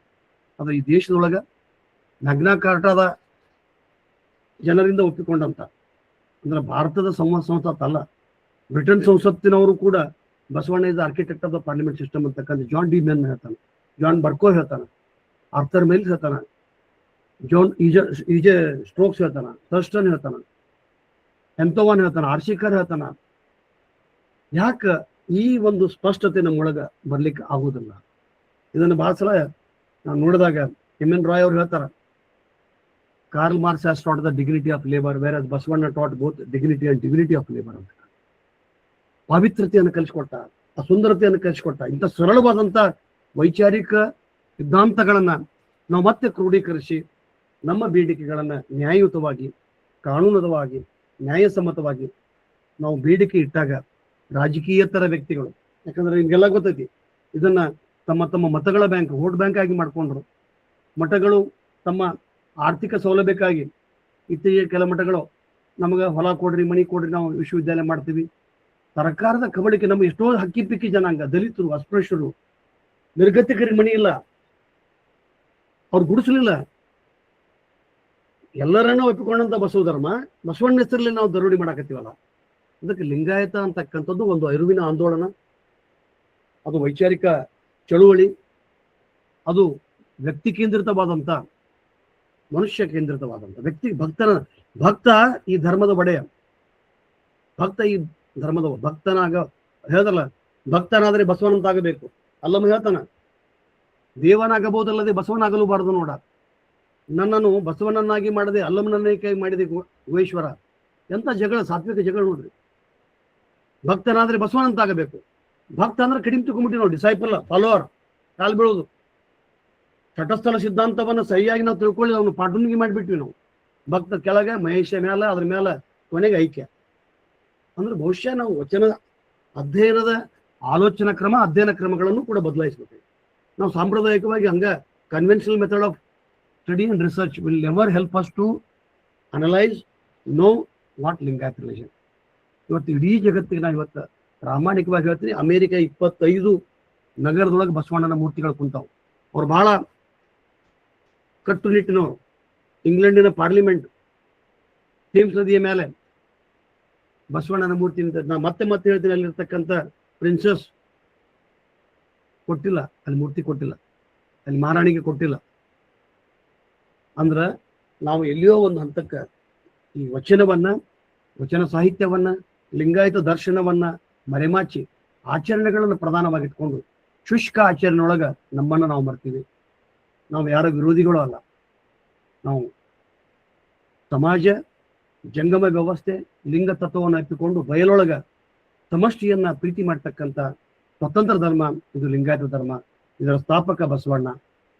ಈ ವಿಚಾರ ಚಿಂತನೆಯನ್ನ ನಾವು ಸಾಕಷ್ಟು ಓದಿದಾಗ ನಮ್ಗನ್ಸುತ್ತೆ, ಎಂಥ ಒಂದು ಪರಿಷ್ಕರಣೆ, ಪರಿಶುದ್ಧತೆ, ಸಬ್ಲಿಮೇಷನ್, ಉದಾತ್ತೀಕರಣದ ಪರಿಕಲ್ಪನೆ.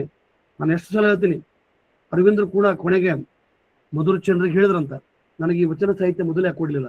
ಅಂಬೇಡ್ಕರ್ ಅವ್ರು ಹೇಳ್ತಾರ, ಅಂಬೇಡ್ಕರ್ ಅವರು ಧಾರವಾಡದಾಗ ಹೇಳ್ತಾರೆ, ಪಾಂಡಿಚೇರಿ ಒಳಗೆ ಅರವಿಂದ್ರ ಹೇಳ್ತಾರ ಮಧುರಚಂದ್ರಿಗೆ, ಯು ಆರ್ ಟೂ ಲೇಟ್. ನಾನು ಈಗಲೂ ಕೂಡ ಹೇಳ್ತೀನಿ, ವಿ ಆರ್ ನಾಟ್ ಲೇಟ್. ನಾವೆಲ್ಲರೂ ಕೂಡ, ಅಂದ್ರೆ ನಾವು ಬಹಳ ನೊಂದು ಹೇಳ್ತೀನಿ, ನಾವೆಲ್ಲರೂ ಕೂಡ ಇಂಥ ಒಂದು ದೊಡ್ಡ ಸಾಹಿತ್ಯ ಕಿಚ್ಚಿನೊಳಗೆ ಕೈ ಹಾಕಿ ವಚನಗಳನ್ನು ಕೊಚ್ಚಿ ಹೋದ್ರ ನಮ್ಮ ಶರಣರು. ವಚನಗಳ ಶುದ್ಧೀಕರಣ ಆಗಬೇಕು, ಸಂಸ್ಕೃತ ಯುಕ್ತಿಗಳನ್ನು ತೆಗಿಬೇಕಾಗಿತ್ತು. ಇವತ್ತು ವಿದ್ವಾಂಸರಾಗ್ಯಾರ. ಮಠ ಸ್ವಾಮಿಗಳಿಗೆ ಬೇಕಾಗಿಲ್ಲ, ಸಾವಿರಾರು ಕೋಟಿ ಒಡೆಯ, ಲಕ್ಷಾಂತರ ಕೋಟಿಗಳ ಒಡೆಯರಾದಂಥ ಮಠಗಳು ಸರ್ವಾಧಿಕಾರಿಗಳಾಗ್ಯಾರ. ಯಾವುದನ್ನ ಬಸವಣ್ಣ ಅಲ್ಲಗಳೆದಿದ್ದ ಆ ಸಾರ್ವಭೌಮತ್ವವನ್ನು ಮತ್ತೆ ಅವ್ರಿಗೆ ಪಟ್ಟ ಕಟ್ಟಿ ನಾವು ಗುಲಾಮರಾಗಿವೆ. ಹೀಗಾಗಿ ಲಿಂಗಾಯತ ಅಂತಕ್ಕಂಥದ್ದು ಭಕ್ತ ಕೇಂದ್ರಿತ, ಕಾಯ ಪ್ರಧಾನವಾದಂಥ ಧರ್ಮ. ತನುವ ತೋಂಟವ ಮಾಡಿ, ಮನವ ಗುದ್ದಲಿ ಮಾಡಿ, ಅಗೆದು ಬಗೆದನೆಯ ಭ್ರಾಂತಿ ಎಂಬ ದೇವರು ಹೆಂಡತಿ ಹೊಡೆದ ಬಸವ ಅಂದ್ರೆ ಅಲ್ಲಮ್ಮ ಅಂತಕ್ಕಂಥ.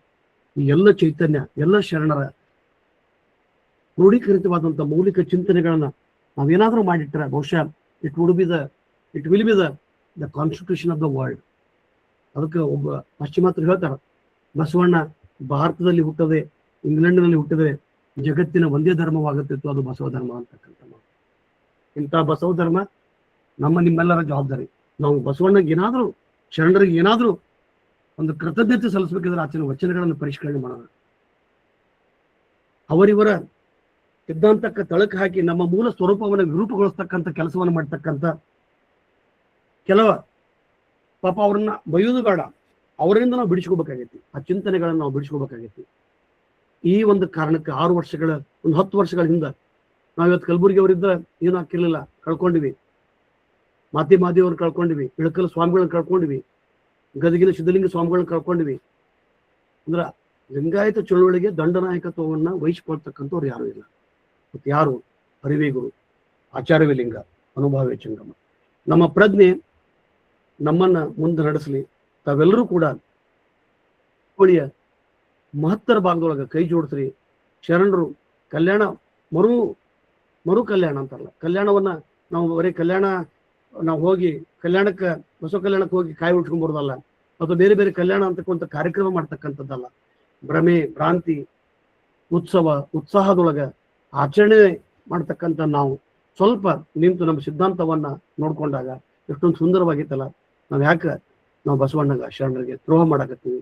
ಅದಕ್ಕೆ ನಾವೆಲ್ಲರೂ ಕೂಡ್ಕೊಂಡು ಒಂದು ದಿನಕ್ಕೆ 1 ತಾಸು 2 ತಾಸು ಅಧ್ಯಯನ ಮಾಡ್ರಿ, ಈ ವಚನಗಳ ಪರಿಷ್ಕರಣೆಗೆ ಕೈ ಜೋಡಿಸ್ರಿ ಅಂತ ಹೇಳ್ತಾ ತಮ್ಮೆಲ್ಲರಿಗೆ ನನ್ನ ಭಕ್ತಿಪೂರ್ವಕ ಶರಣಾರ್ಥಿ. ಧನ್ಯವಾದ.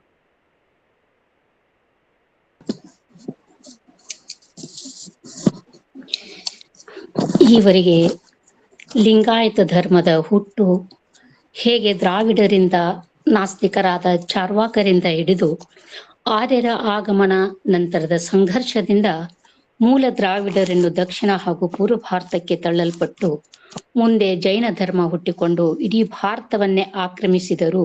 ನಂತರ ಕೆಲವೇ ಅವಧಿಯಲ್ಲಿ ಬೌದ್ಧ ಧರ್ಮ ಹುಟ್ಟಿ ಇಡೀ ಭಾರತವೇ ಅದನ್ನು ಸ್ವೀಕರಿಸಿತು, ನಿಜ. ಆದರೆ ಆರ್ಯರು ತಮಗೆ ಧಕ್ಕೆ ಬಂದಿತೆಂದು ವಿಚಾರಿಸಿ ಅದಕ್ಕಾಗಿ ರಾಮಾಯಣ, ಮಹಾಭಾರತ ಅಂತ ಕೃತಿಗಳನ್ನು ರಚಿಸಿ ಬೌದ್ಧರ ಮೇಲೆ ಸವಾರಿ ಮಾಡಿ ಬೌದ್ಧ ಧರ್ಮವನ್ನು ಕೂಡ ಸಂಹರಿಸಿ ದೇಶ ಬಿಟ್ಟು ಓಡಿಸಿದ್ದು. ಬುದ್ಧನ ನಂತರ 17 ವರ್ಷಗಳ ನಂತರ ಬಸವಣ್ಣನ ಜನ್ಮವಾಗಿದ್ದು, ಬಸವಣ್ಣನ ಆಗಮನವೇ ಲಿಂಗಾಯತ ಧರ್ಮದ ಹುಟ್ಟು ಅಂತ ಹೇಳುವಂತಹದ್ದಾಗಿದ್ದು, ಕೂಡಲ ಸಂಗಮದಲ್ಲಿ ನಾಥ ಪಂಥದ ಪ್ರಭಾವ ಕೂಡ ಬಸವಣ್ಣನವರ ಮೇಲೆ ಆಗಿದ್ದು, ಮುಂದೆ ಮಂಗಳವೇಡೆಯಲ್ಲಿ ತನ್ನ ವಿಚಾರಗಳನ್ನು ಕಾರ್ಯರೂಪಕ್ಕೆ ತರುವಲ್ಲಿ ಯಶಸ್ವಿಯನ್ನು ಕಂಡ ಬಸವಣ್ಣನವರು ಕಲ್ಯಾಣಕ್ಕೆ ತೆರಳಿ ಪ್ರಧಾನಿಯಾಗಿ ತಾನು ಕಂಡ ಸಮಗ್ರ ಚಿಂತನೆಯನ್ನು ಎಲ್ಲರಲ್ಲಿಯೂ ಹಂಚಿಕೊಳ್ಳಬೇಕು ಎನ್ನುವ ಅಭಿಲಾಷೆಯಿಂದ ಅನುಭವ ಮಂಟಪ ರಚನೆಯಾಗಿ ಸಮಾಜವನ್ನು ಕಟ್ಟಲು ಸನ್ನದ್ಧರಾಗಿ ಲಿಂಗ, ವರ್ಣ, ವರ್ಗ, ಜಾತಿ ಭೇದಗಳನ್ನು ತೊಡೆದು ಹಾಕಿ ವೈಚಾರಿಕ ನೆಲೆಗಟ್ಟಿನ ಮೇಲೆ ಕಾಯಕ ಹಾಗೂ ದಾಸೋಹದ ಪರಿಕಲ್ಪನೆಯೊಂದಿಗೆ ಹೇಗೆ ಲಿಂಗಾಯತ ಧರ್ಮವನ್ನು ಹುಟ್ಟು ಹಾಕಿದರು.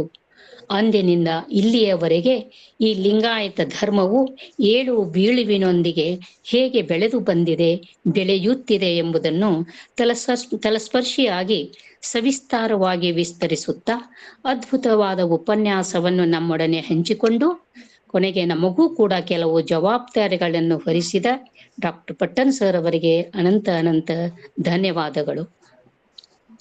ಈಗ ಸಂವಾದ ಕಾರ್ಯಕ್ರಮ ಅಥವಾ ಯಾರಾದರೂ ಅದರ ಬಗ್ಗೆ ಚಿಂತನೆಯನ್ನು ನಡೆಸ್ತಿದ್ರೆ ಮಾತಾಡ್ಬೋದು. ವಿನಯ್ ಹಿರೇಮಠ್ ಸರ್. ಹಾ ಸರ್ ಮಾತಾಡ್ರಿ ವಿನಯ್ ಹಿರೇಮಠ್ ಸರ್. ವಿನಯ್ ಶಿರಟ್ಟಿಮಠ್ ಸರ್, ನೀವು ಅನ್ಮ್ಯೂಟ್ ಮಾಡ್ಕೊಂಡು ಮಾತಾಡ್ರಿ.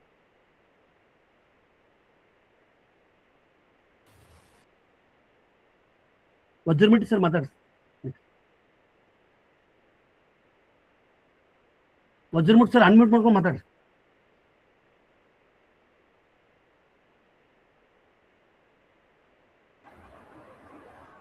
ವಜ್ರಮೆಟ್ಟಿ ಸರ್ ಅನ್ಮ್ಯೂಟ್ ಮಾಡಿ ಮಾತಾಡಿ ಸರ್.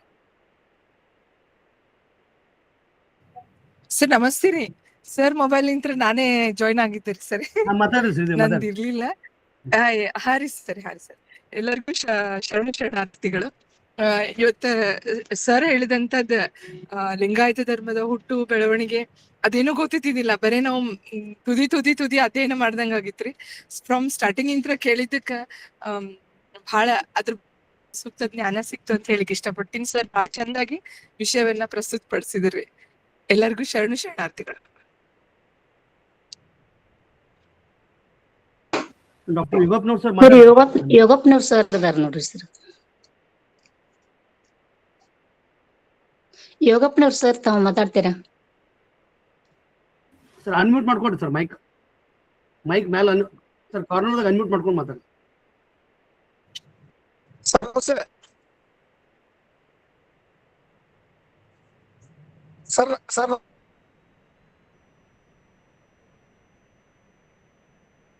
ವಜ್ರಮಠ ಸರ್ ಮಾತಾಡ್ರಿ ಸರ್. ಅದೇ ಚೆನ್ನಾಗಿತ್ತು ಸರ್ ವಿಷಯ.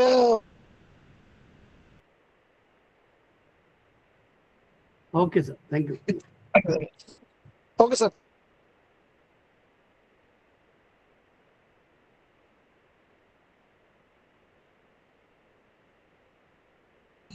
ಮತ್ತೆ ಸಂವಾದ ಕಾರ್ಯಕ್ರಮದಲ್ಲಿ ಯಾರಾದರೂ ಭಾಗವಹಿಸುವವರಿದ್ದರೆ ಹ್ಯಾಂಡ್ ರೇಸ್ ಮಾಡಿದರೆ ಅನುಕೂಲವೆನಿಸುತ್ತದೆ. ಡಾಕ್ಟರ್ ತಾರಾ ಮೇಡಮ್ ಅವ್ರ ಒಂದು ಪ್ರಶ್ನೆ ಕೇಳಾರ್ರಿ. ಆರ್ಯರ ಮೂಲ ಪುರುಷ ಅಗಸ್ತ್ಯ ಅಂತ ಹೇಳಿಕೊಳ್ಳುತ್ತಾರೆ ಮತ್ತು ಅದಕ್ಕಾಗಿ ಹಲವಾರು ಕಥೆಗಳನ್ನು ಕಟ್ಟುತ್ತಾರೆ. ಸತ್ಯ, ನಾನು ಹೇಳಿದ ಆರಂಭದೊಳಗೆ ಅವ್ರ ಕತೆ ಭ್ರಮೆಗಳನ್ನು ಹುಟ್ಟಾಕ್ತಕ್ಕಂಥ ಪವಾಡಗಳನ್ನ ಕಥೆಗಳನ್ನ ಹೇರಿಕೆಗಳನ್ನ ಮಾಡಿದ್ರು ಅಂತಕ್ಕಂಥದ್ದು ನಾನು ಈಗಾಗಲೇ ಹೇಳಿದಿನ ಸತ್ಯ.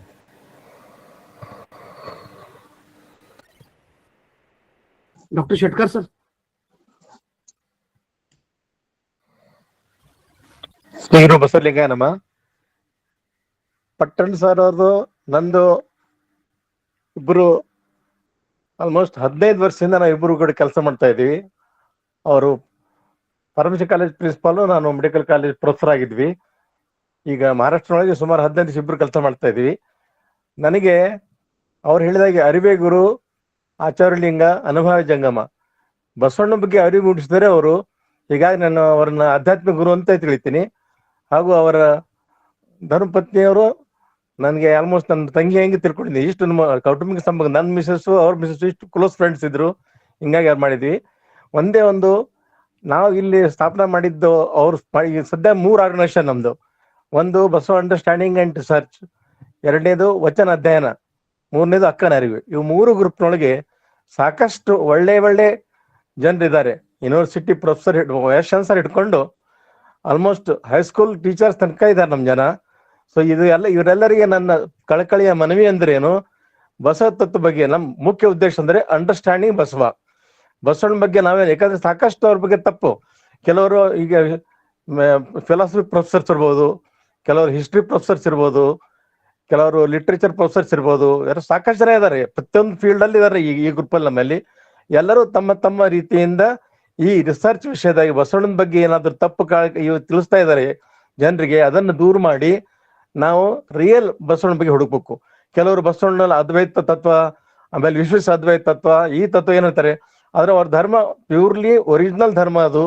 ಅದ್ರ ಬಗ್ಗೆ ಪಾಠ ಹೇಳಿದ್ರು. ಈಗ ಏನಂದ್ರೆ ಇಷ್ಟಲಿಂಗ ಹಾಗೂ ಇವು 3 ತತ್ವ, ಆಚಾರಲಿಂಗ, ಗುರು ಜಂಗಮ, ಆಚಾರಲಿಂಗ, ಅನುಭಾವಿ ಜಂಗಮ 3 ಹೇಳಿದ್ರಲ್ಲ. ಈ ಮೇಲೆ ತತ್ವ ಮೇಲೆ ಇವೆಲ್ಲ ಮಾಡಿದ್ದಾರೆ. ಅದ್ರೊಳಗೆ ಕಲಬೆರಕೆ ಆಗಿದ್ದ ವಿಷಯಗಳನ್ನೆಲ್ಲ ಅದು ಚೇಂಜ್ ಮಾಡಿ ನಾವು ಒರಿಜಿನಲ್ ಇದ್ರ ಬಗ್ಗೆ ತೋರಿಸ್ಬೇಕು. ನಾ ಎಷ್ಟೋ ಬುಕ್ ಓದಿನಿ ಫಿಲಾಸಫಿ, ಬಸವಣ್ಣ ಫಿಲಾಸಫಿ ಬಗ್ಗೆ. ಕೆಲವರು ಏನೇನು ಹೇಳ್ತಾರೆ, ಇದು ಕೆಲವರು ಹೇಳ್ತಾರೆ ಇಲ್ಲ ಇದರೊಳಗೆ ನಾಥ್ ಸಂಪ್ರದಾಯ ಬಂದದ ಮೇನ್ಲಿ. ಕೆಲವರು ಇದು ಖರೆ, ಯಾಕಂದ್ರೆ ಕೆಲವರು ವಚನ ಬರೆದವರಲ್ಲಿ ಕೆಲವು ಶರಣರು ನಾಥ್ ಸಂಪ್ರದಾಯರು ಇದ್ರು, ಕೆಲವರು ಶೈವ ಸಂಪ್ರದಾಯ ಇದ್ರು, ಕೆಲವು ಬ್ರಾಹ್ಮಣರು ಇದ್ರು, ಎಲ್ಲ ಸಂಪ್ರದಾಯರು ಇದ್ರು. ಎಲ್ಲರೂ ಕೂಡೆ ಮಾಡಿ ಅದ್ರ ಕಡೆ ಮುಖ್ಯ ಅಂದ್ರೆ ಬಸವಣ್ಣಗೆ ಮುಖ್ಯ ಒಪ್ಕೊಂಡು ಬಂದ್ರು. ಆ ಕಾಲಕ್ಕಿದ್ದ ಲೈಬ್ರರಿ, ಆ ಕಾಲಕ್ಕಿದ್ದ ಅನುಭವ ಮಂಟಪದಲ್ಲಿ ಶಾಂತರಸರು ಅದು curator library as well as the librarian. ಅವ್ರು ಮಾಡಿದ್ದು ಎಲ್ಲೆಲ್ಲಿಂದ ಬಂದ್ರು ಜನರು, ಕಾಶ್ಮೀರದಿಂದ ಬಂದ್ರು, ಆಮೇಲೆ ಅಫ್ಘಾನಿಸ್ತಾನದಿಂದ ಬಂದ್ರು, ಆಮೇಲೆ ಒರಿಸ್ಸಾದಿಂದ ಬಂದ್ರು, ಕೇರಳದಿಂದ ಬಂದ್ರು. ಎಲ್ರಿಗೂ ಕನ್ನಡವನ್ನು ಕಲಿಸಿ ಮಹಾರಾಷ್ಟ್ರದಿಂದ ಒಬ್ಬ ಪೆದ್ದ ಉರ್ಲಿಂಗ್ ಪೆದ್ದಿ ಅಂದ್ರೆ ಹುತ್ತ ಅಂತ, ಅಂದ್ರೆ ಅವನು ಬರೇ ಕಾಯಿ ಕಳ್ಮ ಅಂತ ದೊಡ್ಡ ಶರಣ್ ಮಾಡಿದ್ರು ಅವನಿಗೆ ಕನ್ನಡ ಬರ್ತಿದ್ದಿಲ್ಲ. ಇದೆಲ್ಲ ಏನು ಮೆಕ್ಯಾನಿಸಮ್ ಇತ್ತು ಆ ಕಾಲಕ್ಕೆ ಕಳ್ಸೋದು, ಅದೆಲ್ಲ ಹೋಗಿದೆಯಲ್ಲ. ಇದ್ರ ಬಗ್ಗೆ ನಾವ್ ಯಾವ್ದಾದ್ರು ಪ್ರಯತ್ನ ಮಾಡಿ ರಿಸರ್ಚ್ ಮಾಡಿದ್ರೆ ಕಷ್ಟ ಅದ, ನಮ್ಗೆ ಸಿಗೋದಿಲ್ಲ. ಆದ್ರೆ ಏನೇನು ಸಿಗ್ತದೆ ಅದೆಲ್ಲ ಪ್ರಯತ್ನ ಮಾಡಿ ಮಾಡಬೇಕು. ಇದಕ್ಕೆ ನಮ್ಮ ಟ್ರಸ್ಟ್ ಏನಿದೆ ಬಸವ ಅಂಡರ್ಸ್ಟ್ಯಾಂಡಿಂಗ್ ರಿಸರ್ಚ್ ಟ್ರಸ್ಟ್ ಮುಖ್ಯ ಉದ್ದೇಶ ಇದೆ ಅದ್ರ ನಮ್ಮೊಂದು. ಅದಕ್ಕೆ ನಮ್ಮೆಲ್ಲರಿಗೆ ಕೈ ಜೋಡಿಸ್ತೀನಿ.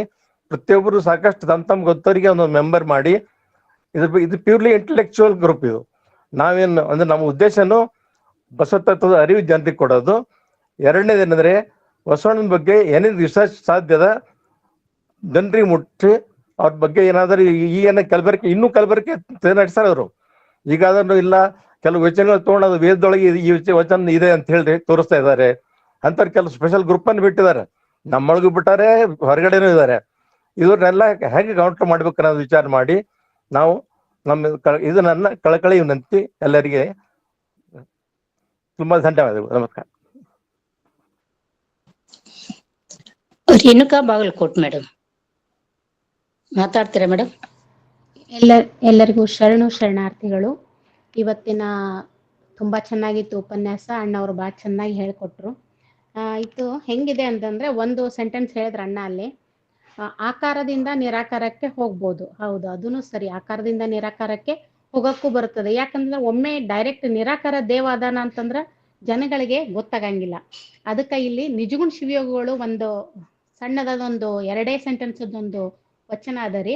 ನಿನ್ನ ಕಣ್ಣಿಂದೆ ಕಾಣಲವೋ ನೀನರಿವೆಂಬ ಸನ್ನೆಯ ನನ್ಯ ಭಾವನೆಯ ಅಳಿದು. ಅಂದ್ರೆ ಇದರ ಅರ್ಥ, ಏ ಜೀವಾತ್ಮ ನೀನೇ ಅರಿವು ಎಂಬ ಸನ್ನೆ ನೀನನ್ನ ಕೊಡಾಕತ್ತಿ ಅಂದ್ರ ಅರಿವಿನಿಂದ ನಾವು ಅದನ್ನ ಗೊತ್ತು ಮಾಡ್ಕೋಬೇಕು ಅಂತ ಹೇಳ್ತಾರ. ಅದು ಹೆಂಗಂದ್ರ ನಾ ಲಿಂಗ ಬೇರೆ, ಶಂಭು ಲಿಂಗನು ಬೇರೆ, ನಾ ಬೇರೆ ಎಂಬ ಈ ಭೇದ ಭಾವನೆಯನ್ನು ಬಿಟ್ಟು ನಿನ್ನ ಕಣ್ಣಿನಿಂದಲೇ ನೀನು ನೋಡು ಅಂತ ಹೇಳ್ತಾರ. ಮತ್ತೆ ಇನ್ನೊಂದು ವಚನ ಹೆಂಗದ ನೋಡ್ರಿ, ಅಲ್ಲಂ ಪ್ರಭು ಅವರು ಬರೆದಿದ್ದು ಒಂದು ವಚನ ಇದೆ. ಕಂಗಳ ಬೆಳಕ ಕಲ್ಪಿಸಬಾರದು, ಕರ್ಣದ ನಾದವ ವರ್ಣಿಸಲು ಬಾರದು, ಜಿಹ್ವೆಯ ರುಚಿಗೆ ಪ್ರತಿ ಇಲ್ಲವೆಂದುದು, ಮತಿಗೆ ಮಹಾಘನ ಒಪ್ಪ ಸುಷುಮ್ನ ನಾಳದ ಸುವಿಧಾನವ ಪ್ರಮಾಣಿಸಿ ಬಾರದು, ಅಣು ರೇಣು ತೃಣ ಕಾಷ್ಟದೊಳಗೆ ಭರಿತ ಮನೋಹರನಿಂದ ನಿರಾಳ ಗುಹೇಶ್ವರ. ಇದೆಲ್ಲ ಮಾಡ್ಕೊಂಡು ಮುಂದ್ ಹೋದ್ಮೇಲೆ ಅಂದ್ರೆ ಇದು ಎಲ್ಲ ಯೋಗದ ಸಾಧನೆಯಿಂದ ಒಂದೊಂದೊಂದೊಂದು ಇದನ್ನ ಕಂಗಳಿಂದ ಬೆಳಕು ಕಾಣ್ಬೇಕು, ಕರ್ಣದಿಂದ ನಾದ ಕೇಳ್ಬೇಕು, ಇದೆಲ್ಲ ಒಂದೊಂದೊಂದೊಂದೊಂದು ಆದ್ಮೇಲೆ ಕಡೆಗೆ ಹೋಗಿ ನಿಂತಾಗ ಆ ಅಣು ರೇಣು ತೃಣ ಕಾಷ್ಟದಲ್ಲಿ ಭರಿತನಾದಂತ ಆ ಮನೋಹರವಾದ ನಿರಾಕಾರವನ್ನ ಕಾಣಬಹುದು ಅಂತ ಇಲ್ಲಿ ಗುಹೇಶ್ವರ ಅಲ್ಲಮ ಪ್ರಭುದೇವರು ಹೇಳ್ತಾ ಇದ್ದಾರಂತ ಹೇಳ್ತಾ ಅವಕಾಶಕ್ಕಾಗಿ ಧನ್ಯವಾದಗಳು. ಎಲ್ಲರಿಗೂ ಶರಣಾರ್ಥಿ. ಹಲೋ, ಧನ್ಯವಾದಗಳು ಮೇಡಮ್. ಯೋಗಪ್ಪನವ್ರು ಸರ್ ಮಾತಾಡ್ತೀರಿ ಸರ್? ಮಾತಾಡಿ ಸರ್. ಅಲ್ಲ ಕೇಳ್ತೇನೆ ಸರ, ಕೇಳ್ತದ ಸರ? ಕೇಳ್ತದ. ಹ್ಞೂ ಸರ್. ಸರ್, ನನ್ನ ಒಂದಿಷ್ಟು ಜಿಜ್ಞಾಸೆಗಳಿಗೆ ನೀವು ಮೊದಲನೇ ಇದಕ್ಕೆ ಉತ್ತರ ಬಂತು ಸರ್ ನನಗ. ಆದ್ರೆ ಇನ್ನೊಂದು ಸ್ವಲ್ಪ ಅದರಲ್ಲೇ ಜಿಜ್ಞಾಸೆ ಓದಿದೆ ಸರ್ ನನಗ. ಏನು ಅಂತಂದ್ರೆ, ಈಗ ಬಸವಣ್ಣನವರು ಲಿಂಗಾಯತ ಧರ್ಮವನ್ನ ಸ್ಥಾಪಿಸಿದ್ರು, ಮತ್ತೆ ಅದು ಈಗ ಧರ್ಮವಾಗಿ ಮತ್ತೆ ಅದು ರಿಕಗ್ನೈಸ್ ಆಗ್ಬೇಕು ಅಂತ ತಿಳ್ಕೊಂಡು ಹೋರಾಟ ನಡೆದಿದೆ ಗೌರ್ಮೆಂಟ್ ಜೊತೆಗೆ. ಅದು ಸ್ಪೆಸಿಫಿಕ್ ಧರ್ಮ, ನಮ್ದು ಲಿಂಗಾಯತ ಧರ್ಮ ಬೇರೆನೆ ಅದು ಅಂತ ಹೇಳಿ ಹೋರಾಟ ನಡೆದಿದೆ ಅದು. ಸೊ ಈಗ ಅವರು ಬಸವಣ್ಣನವರು ಮಾಡಿದ್ದು ಇಡೀ ಮನುಕುಲಕ್ಕೆ ಒಂದು ಅರಿವಿನ ಪ್ರಯೋಗ. ಅದು ಬರೀ ಕಲ್ಯಾಣದಲ್ಲಿದ್ದಂತ ಜನರಿಗೆ ಅಷ್ಟ ಅಲ್ಲ, ಅದು ಅಲ್ಲ, ಅದೊಂದು ವಿಚಾರಧಾರೆ ಅದು. ಸೊ ಅಂತದ್ರೊಳಗೆ ನಾವು ಅವನು ಬಸವಣ್ಣ ಈಗ ಬುದ್ಧನಿಗೆ ಪರ್ಯಾಯ ವ್ಯಕ್ತಿ ಆಗಿದ್ದಾನೆ. ಈಗ ಕುವೆಂಪು ಅವರು ಏನ್ ಹೇಳಿದ್ರು, ವಿಶ್ವ ಮಾನವ ಸಂದೇಶ ಕೊಟ್ರು. ಈಗ ಅದೇ ತರ ನಾವು ಬಸವಣ್ಣನ ಒಬ್ಬನ್ನೇ ಹಿಡ್ಕೊಂಡು ಲಿಂಗಾಯತ ಧರ್ಮ ಅಂತ ಅನ್ನೋದನ್ನ ಆ ಕಾನ್ಸೆಪ್ಟ್ ತೆಗೆದು ಅವನು ಒಬ್ಬ ವಿಶ್ವ ಮಾನವ ಅಂತ ಹೇಳಿ ನಾವು ಯಾಕೆ ಕಾಣಬಾರ್ದು? ಅವನ ವಿಚಾರಧಾರೆಗಳನ್ನ ನಾವು ಎಲ್ಲ ತವರಿಯೂ ಅದನ್ನ ಸರಿಯಾಗಿ ಪ್ರಚಾರ ಮಾಡಿ ಅವನ ದಾರಿಯಲ್ಲಿಯೇ ಅವ್ ಹೇಳಿಕೊಟ್ಟಂತ ದಾರಿಯಲ್ಲಿ ನಡೆಯೋದು ಸೂಕ್ತ ಅಂತ ಏನ್ ಅನ್ಸುತ್ತೋ ನನಗೊಂದು ಜಿಜ್ಞಾಸೆ ಇದೆ. ಆಮೇಲೆ ಎರಡನೇದು ಪ್ರಶ್ನೆ ಕೇಳಿದ್ದು, ಬಸವಣ್ಣ ಅಂತರ್ಜಾತೀಯ ವಿವಾಹ ಮಾಡಿದ, ಅದು ನಿಜವಾಗ್ಲೂ ಯಶಸ್ವಿ ಆಯ್ತೇ ಇಲ್ಲವೇ? ಇನ್ನ ಮೂರನೇದ್ದು, ಬಸವಣ್ಣ ಕಲ್ಯಾಣ ಕ್ರಾಂತಿ ಆದ್ಮೇಲೆ ಅವನು ಅಲ್ಲಿಂದ ಬಿಟ್ಟು ದಂಡಿತನಾಗಿ ಅವನಿಗೆ ಗಡಿಪಾರು ಮಾಡಿ ಬಿಟ್ಟು ಇದಕ್ಕೆ ಬಂದು ಬಂದು ಅಲ್ಲಿ ನೀರೊಳಗೆ ಮುಳುಗಿ ದಂಡಿತನಾಗಿ ಹೆದರಿ ನೀರೊಳಗೆ ಮುಳುಗಿ ಆತ್ಮಹತ್ಯೆ ಮಾಡಿಕೊಂಡನೋ ಹೇಗೆ? ಇನ್ನ 4ನೇದು ಏನು ಅಂತಂದ್ರೆ ಬಸವಣ್ಣನ ನಿಜವಾದ ವಯಸ್ಸು ಎಷ್ಟು? ಕಲ್ಯಾಣದಲ್ಲಿ ಎಷ್ಟು ವರ್ಷ ಕಳೆದ ಅವನು? ಹೇಳ್ತೀನಿ ಸರ್, ಸರ್ ಉತ್ತರ ಕೊಡ್ಬೇಕಂತ ನಾನು. ಈಗಾಗಲೇ ತಮ್ಮ ಮೊದಲನೇ ಪ್ರಶ್ನೆ ತಮ್ಮ ಕಾಳಜಿ ಮತ್ತು ಒಂದು ವಿವೇಚನೆ ಸತ್ಯವಾದದ್ದು. ಬಸವಣ್ಣನವರನ್ನ ಧರ್ಮ ಮತ್ತು ಜಾತಿಗೆ ಸಿಲುಕಲಾರದೆ ಅವರನ್ನ ವಿಶ್ವವ್ಯಾಪಿಗೆ ಒಯ್ಯಬೇಕು, ತತ್ವಗಳು ಒಯ್ಯಬೇಕು ಅಂತಕ್ಕಂಥದ್ದು ತಮ್ಮ ಮಾತು ಸತ್ಯ. ಮತ್ತು ಈಗಾಗಲೇ ಹೇಳಿದಾಗೆ ಬುದ್ಧನ ಪರ್ಯಾಯ ಅಂತಕ್ಕಂಥದ್ದಲ್ಲ. ಬುದ್ಧ ಅಪೂರ್ಣ ಬಸವಣ್ಣ, ಬಸವಣ್ಣ ಪರಿಪೂರ್ಣ ಬುದ್ಧ. ಬುದ್ಧನ ಮುಂದಿನ ಮುಂದಿನ ಚಲನ ಪಯಣ ಅಂತಂದ್ರೆ ಬಸವಣ್ಣ. ಬುದ್ಧನ ಕನಸು ಕಂಡಂತ ಕನಸನ್ನ ಈಡೇರಿಸುವ ಬಸವಣ್ಣ ಅಂತಕ್ಕಂಥ ಮಾತನ್ನು ಹೇಳ್ತಾ ಬಹುಶಃ ಅದಕ್ಕೆ ತಮ್ಮ ಉತ್ತರ ಅಂತ ಸಿಕ್ತು ಅಂತ ಹೇಳ್ತೀನಿ. ಎರಡನೇದು ತಾವು ಹೇಳಿದ ಹಾಗೆ ಅಂತರ್ಜಾತಿ ವಿವಾಹ ಅಲ್ಲವೇ ಅಲ್ಲ. ಯಾಕಂದ್ರೆ ಇಬ್ಬರೂ ಲಿಂಗಧಾರಿಗಳಾಗಿದ್ದರು. ಇಲ್ಲಿ ವರ್ಣ ಸಂಕರವನ್ನು ತೆಗೆದುಹಾಕಿ ಇಬ್ಬರು ಇಷ್ಟು ಲಿಂಗಧಾರಿಗಳಾದಾಗ ಮತ್ತು ಅಂತರ್ಜಾತಿ ವಿವಾಹ ಆಗಕ್ ಸಾಧ್ಯನೇ ಇಲ್ಲ. ಅದು ಅಲ್ಲಿರ್ತಕ್ಕಂಥ ಚಾಲುಕ್ಯರ ಮತ್ತು ಕಳಚೂರ್ಯರ ಆಂತರಿಕ ತಿಕ್ಕಾಟ ಮತ್ತು ವೈಷ್ಣವ ಶೈವರ ತಿಕ್ಕಾಟ ಇವೆಲ್ಲವೂ ಕೂಡ್ಕೊಂಡು ಸಂದರ್ಭಗಳನ್ನ ದುರ್ಬಳಕೆ ಮಾಡಿಕೊಂಡು ಅದನ್ನ ಶರಣರ ಮೇಲೆ ಹೊರಸಕ್ಕಂತ ಕೆಲಸ ಮಾಡಿದ್ರು. ಹಾಗಾಗ್ಲೇ ಅದು ಯಶಸ್ವಿಗೊಂಡಿತು ಅಂತಕ್ಕಂಥ ಮಾತನ್ನ. ಯಾಕಂದ್ರೆ ಎಳೆಹೂಟಿ ಆಗಿದ್ದು ಕೇವಲ ಮಧುವರ್ಷ ಮತ್ತು ಹರಳೆಯರಿಗೆ, ಕಲ್ಯಾಣಮಗೂ ಆಗಿಲ್ಲ ಮತ್ತು ಶೀಲವಂತರಿಗಾಗಿಲ್ಲ ಮತ್ತು ಅವರ ಮಗಳಿಗೆ ಲಾವಣ್ಯಗೂ ಆಗಿಲ್ಲ. ಇದರ ಅರ್ಥ ಯಶಸ್ವಿ ಆಯಿತು. ಅದು ಯಶಸ್ವಿ ಆದದ್ರ ಬಗ್ಗೆ ಮುಳಿಗೆ ಮಾಧವ ಹೇಳ್ತಾನ, ಉತ್ತರ ಬಂದು ಧ್ರುವ, ದಕ್ಷಿಣ ಬಂದು ಧ್ರುವ, ನಡುವೆ ಬಹುದೊಡ್ಡ ಕಮ್ಮರಿ, ದಕ್ಷಿಣದ ಗಾಳಿ ಉತ್ತರಕ್ಕೆ ಬೀಸಿತ್ತು, ಅಂತ್ಯಜನ ಕೈ ಅಗ್ರಜನ ಮಗಳು ಹಿಡಿದಳು, ಸಾಧಿಸಿತ್ತು ನೋಡ ಮಹಾಮಾನವತೆ ಸಿದ್ಧಿ ಅಂತಕ್ಕಂಥದ್ದು. ಅಂದ್ರೆ ಈ ಕಾರ್ಯ ಆಗಿತ್ತು, ಯಶಸ್ವಿ ಆಯ್ತು. ಆದ್ರೆ ಆ ಯಶಸ್ವಿಯನ್ನ ಕಾರಣಲಾರದಂತ ಅಸಹನೀಯ ಒಂದು ವೈದಿಕರು ಇದನ್ನ ತಪ್ಪು ಚಿತ್ರಣ ಮಾಡಿದ್ರು. ಇದು ಎರಡನೇ ಪ್ರಶ್ನೆ ನಿಮ್ಮ ಉತ್ತರ ಅಂತಕ್ಕಂಥದ್ದು. ಮೂರನೇದು ತಾವು ಹೇಳಿದ್ರಿ, ಅಂದ್ರ ಇದು ಲಿಂಗಾಯತ ಧರ್ಮಕ್ಕೆ ಬೇಕಾಗ್ತಕ್ಕಂಥದ್ದು ಹೋರಾಟ. ಇದು ಕಾನೂನಾತ್ಮಕ. ನಾವು ಕೇಳ್ತಕ್ಕಂಥದ್ದು ಕಾನೂನು ಆರ್ಟಿಕಲ್ 25 to 30. ಅಂದ್ರೆ ಇದನ್ನ 1952 56 ಬೆಳೆದಂತ ಎಲ್ಲ ಕಾನೂನುಗಳಿಗೆ ನಾವು ಉತ್ತರವನ್ನು ಹುಡುಕಾಡಿದಾಗ ಬುದ್ಧ ಈ ದೇಶದ ದಾರ್ಶನಿಕ ಅಂತಂದಾಗ ಬಸವಣ್ಣೂ ಈ ದೇಶದ ದಾರ್ಶನಿಕ. ಇವತ್ತ ನಾನಕರಿಗೆ ಕೊಟ್ಟಂತ ಸ್ಥಾನಮಾನ, ಇವತ್ತು ಬುದ್ಧನಿಗೆ ಕೊಟ್ಟಂತ ಸ್ಥಾನಮಾನ, ಅಂತಾರಾಷ್ಟ್ರೀಯ ಮಟ್ಟದೊಳಗೆ ಬಸವಣ್ಣನ ತತ್ವಗಳು ಗೊತ್ತಿದ್ರು ಕೂಡ ಅಲ್ಲಿ ನಮಗ ಬಸವಣ್ಣನ ತತ್ವಗಳನ್ನ ಆಚರಣೆ ಮಾಡ್ತಕ್ಕಂಥವ್ರಿಗೆ ಧಾರ್ಮಿಕ ಮಾನ್ಯತೆ ಮತ್ತು ಅಲ್ಪಸಂಖ್ಯಾತ ಕೊಟ್ಟಿಲ್ಲ ಅಂತಕ್ಕಂಥದ್ದು. ಈ ಕಾರಣದಿಂದ ಇದು ಸಾತ್ವಿಕ, ನ್ಯಾಯಯುತ ಮತ್ತು ಕಾನೂನು ಸಮ್ಮತವಾದಂತ ಹೋರಾಟ. ಅದನ್ನ ನಾವು ಸುಮ್ಮನೆ ಹೋರಾಟ ಮಾಡ್ಬೇಕು ಅಂತಕ್ಕಂಥದ್ದು ಅಲ್ಲ. ಇನ್ನು ಮೂರನೇದು ಬಸವಣ್ಣನವರು ಹೊಳಿ ಅಂದ್ರ ಹಾರಿ ತೀರ್ಕೊಂಡ್ರು, ಕೊಲೆ ಆಯ್ತು ಅಂತಕ್ಕಂಥದ್ದು ತಮ್ಮ ಸಹಜವಾದಂತ ಪ್ರಶ್ನೆ. ಹಲವಾರು ವಿದ್ವಾಂಸರು ಹಲವಾರು ಕೊಲೆ ಆಗಿದ್ದಾರೆ ಅಥವಾ ಕೊಲೆ ಆದ್ರು, ಆತ್ಮಹತ್ಯೆ ಮಾಡ್ಕೊಂಡ್ರು ಅಂತಕ್ಕಂಥ. ಇದು ಶರಣರ ಬದುಕನ್ನ, ಜೀವನವನ್ನು ಮರಣದಲ್ಲಿ ಕಾಣುವಂತಕ್ಕಂಥದ್ದು. ಶರಣರು ಹೇಳ್ತಾರ, ಶರಣ ಬಂದರೆ ಕಾಯೋ, ಮರಣ ಬಂದರೆ ವಯ್ಯೋ, ಕರುಣಿ ಕಲ್ಯಾಣ ಬಸವಣ್ಣ, ಕೊನೆತನಕ ಕಾಯೋ ಅಭಿಮಾನವನ್ನ ಗಟ್ಟಿಯಾಗಿ ಇಟ್ಕೊಂಡಂತ ಬಸವಣ್ಣ ಸಾವು ಅವನಿಗೆ ಗೌರವವಾಗಿತ್ತು. ಆತನ ಸಾವು ಯಾವಾಗ ಕಲ್ಯಾಣದಿಂದ ಬಿಟ್ಟು ಹೊರ ಬರ್ಬೇಕಾದ್ರೆ ಹೇಳ್ತಾನ, ಮತ್ತೆ ಕರು ಹೇಳಿದರೆ ನಾ ಬಂದು ಮಾಡುವೇನು ಮಹಾಮನೆಯ ಕೆಲಸವನ್ನ ಅಂತ. ಅಂದ್ರೆ ಆತನಿಗೆ ಸಾವಿನ ಬಗ್ಗೆ ಭೀತಿ ಆಗ್ಲಿ ಅಥವಾ ಅದು ಸಾವು ಅನಿವಾರ್ಯ ಅಂತಕ್ಕಂಥದ್ದಾಗ್ಲಿ ಸಾವಿನ ಬಗ್ಗೆ ಎಳ್ಳಚ್ಚು ಇಲ್ಲ. ಅದು ಕೊಲೆ ಆಗಿರಬಹುದು ಅಥವಾ ಆತ್ಮಹತ್ಯೆ ಮಾಡ್ಕೊಳ್ತಕ್ಕಂಥ ಹೇಡಿ ಬಸವಣ್ಣ ಅಲ್ಲ. ಅಥವಾ ಇನ್ನೂ ಒಂದು ಪ್ರಮೇ ಇತ್ತೀಚೆಗೆ ನಾನು ಅಧ್ಯಯನ ಮಾಡಿದಾಗ ಹಡಪದ ಅಪ್ಪಣ್ಣ ಮತ್ತು ನೀಲಾಂಬಿಕೆ ತಂಗಡಿಗೆ ಮೇಲೆ ಅಲ್ಲಿ ಬಂದು ನಿಂತಾಗ ಅಲ್ಲಿ ನದಿಯನ್ನು ಈಸಿ ಹೋಗಬೇಕಾದ್ರೆ ಮಹಾಪ್ರವಾದವಾಗಿ ಕೊಚ್ಚಿ ಹೋದ ಅಂತಕ್ಕಂಥದ್ದು ಹಲವಾರು ಜನ ಹೇಳ್ತಾರ. ಆದ್ರೆ ಅದು ಸಹಜ ಸಾವಲ್ಲ, ಅದು ಆತ್ಮಹತ್ಯೆಯೂ ಅಲ್ಲ. ಅಥವಾ ಕೆಲವೊಂದು ಇಷ್ಟಮರಣಿ ನಮ್ಮ ಅತ್ತೆ ಮಾದೇವರು ಯೋಗ ಮೂಲಕ ತಮ್ಮ ಪ್ರಾಣವನ್ನು ಬಿಟ್ಟರು ಅಂತಕ್ಕಂಥದ್ದು. ಅದು ಸಾವು ಮುಖ್ಯ ಅಲ್ಲ. ಯೋಗೇಪ್ನವ್ರವ್ರೆ ಅವ್ರು ತೀರ್ಕೊಂಡು ಮತ್ತೆ ಇನ್ನು ತಾನು ಕೊನೆಗೆ ಒಂದೇ ಸಣ್ಣ ಉತ್ತರ ಹೇಳ್ಬೇಕಂದ್ರೆ ಬಸವಣ್ಣನವರು ತೀರ್ಕೊಂಡಾಗ ಎಷ್ಟು ವಯಸ್ಸಿನವರಾಗಿದ್ರು ಅಂತಕ್ಕಂಥ ತಮ್ಮ ಪ್ರಶ್ನೆ ಬಹಳ ದೊಡ್ಡ ಪ್ರಶ್ನೆ ಮತ್ತು ಒಳ್ಳೆಯ ಪ್ರಶ್ನೆ. ಮತ್ತು ಜನರನ್ನ ಚಿಂತನೆಗೆ ಹಚ್ಚತಕ್ಕಂಥ ಬಹಳಷ್ಟು ಜನರು ಬಸವಣ್ಣ ಹುಟ್ಟಿದ್ದು 1131 ಅಂತಕ್ಕಂಥದ್ದನ್ನ ಪ್ರತಿಶತ 80% ಸಂಶೋಧಕರು ಹೇಳ್ತಾರೆ. ಮತ್ತೆ 1167 ಕಲ್ಯಾಣ ಕ್ರಾಂತಿ ಆಯ್ತು. ಅಂದ್ರೆ ಬಿಜ್ಜಳನ ಕೊಲೆ ಆಗಿದ್ದು, ತದನಂತರ ಬಸವಣ್ಣ ಹೋಗಿದ್ದು, ಬಸವಣ್ಣನ ಐಕ್ಯ ಆಗಿದ್ದು, ಎಲ್ಲವೂ ಕೂಡ ಒಂದು ಬಸವಣ್ಣ ಹೆಚ್ಚು ಕಡಿಮೆ ಬದುಕಿದ್ದು 36 ವರ್ಷ, ಕೆಲವರು 63 ವರ್ಷ ಅಂತಾರ.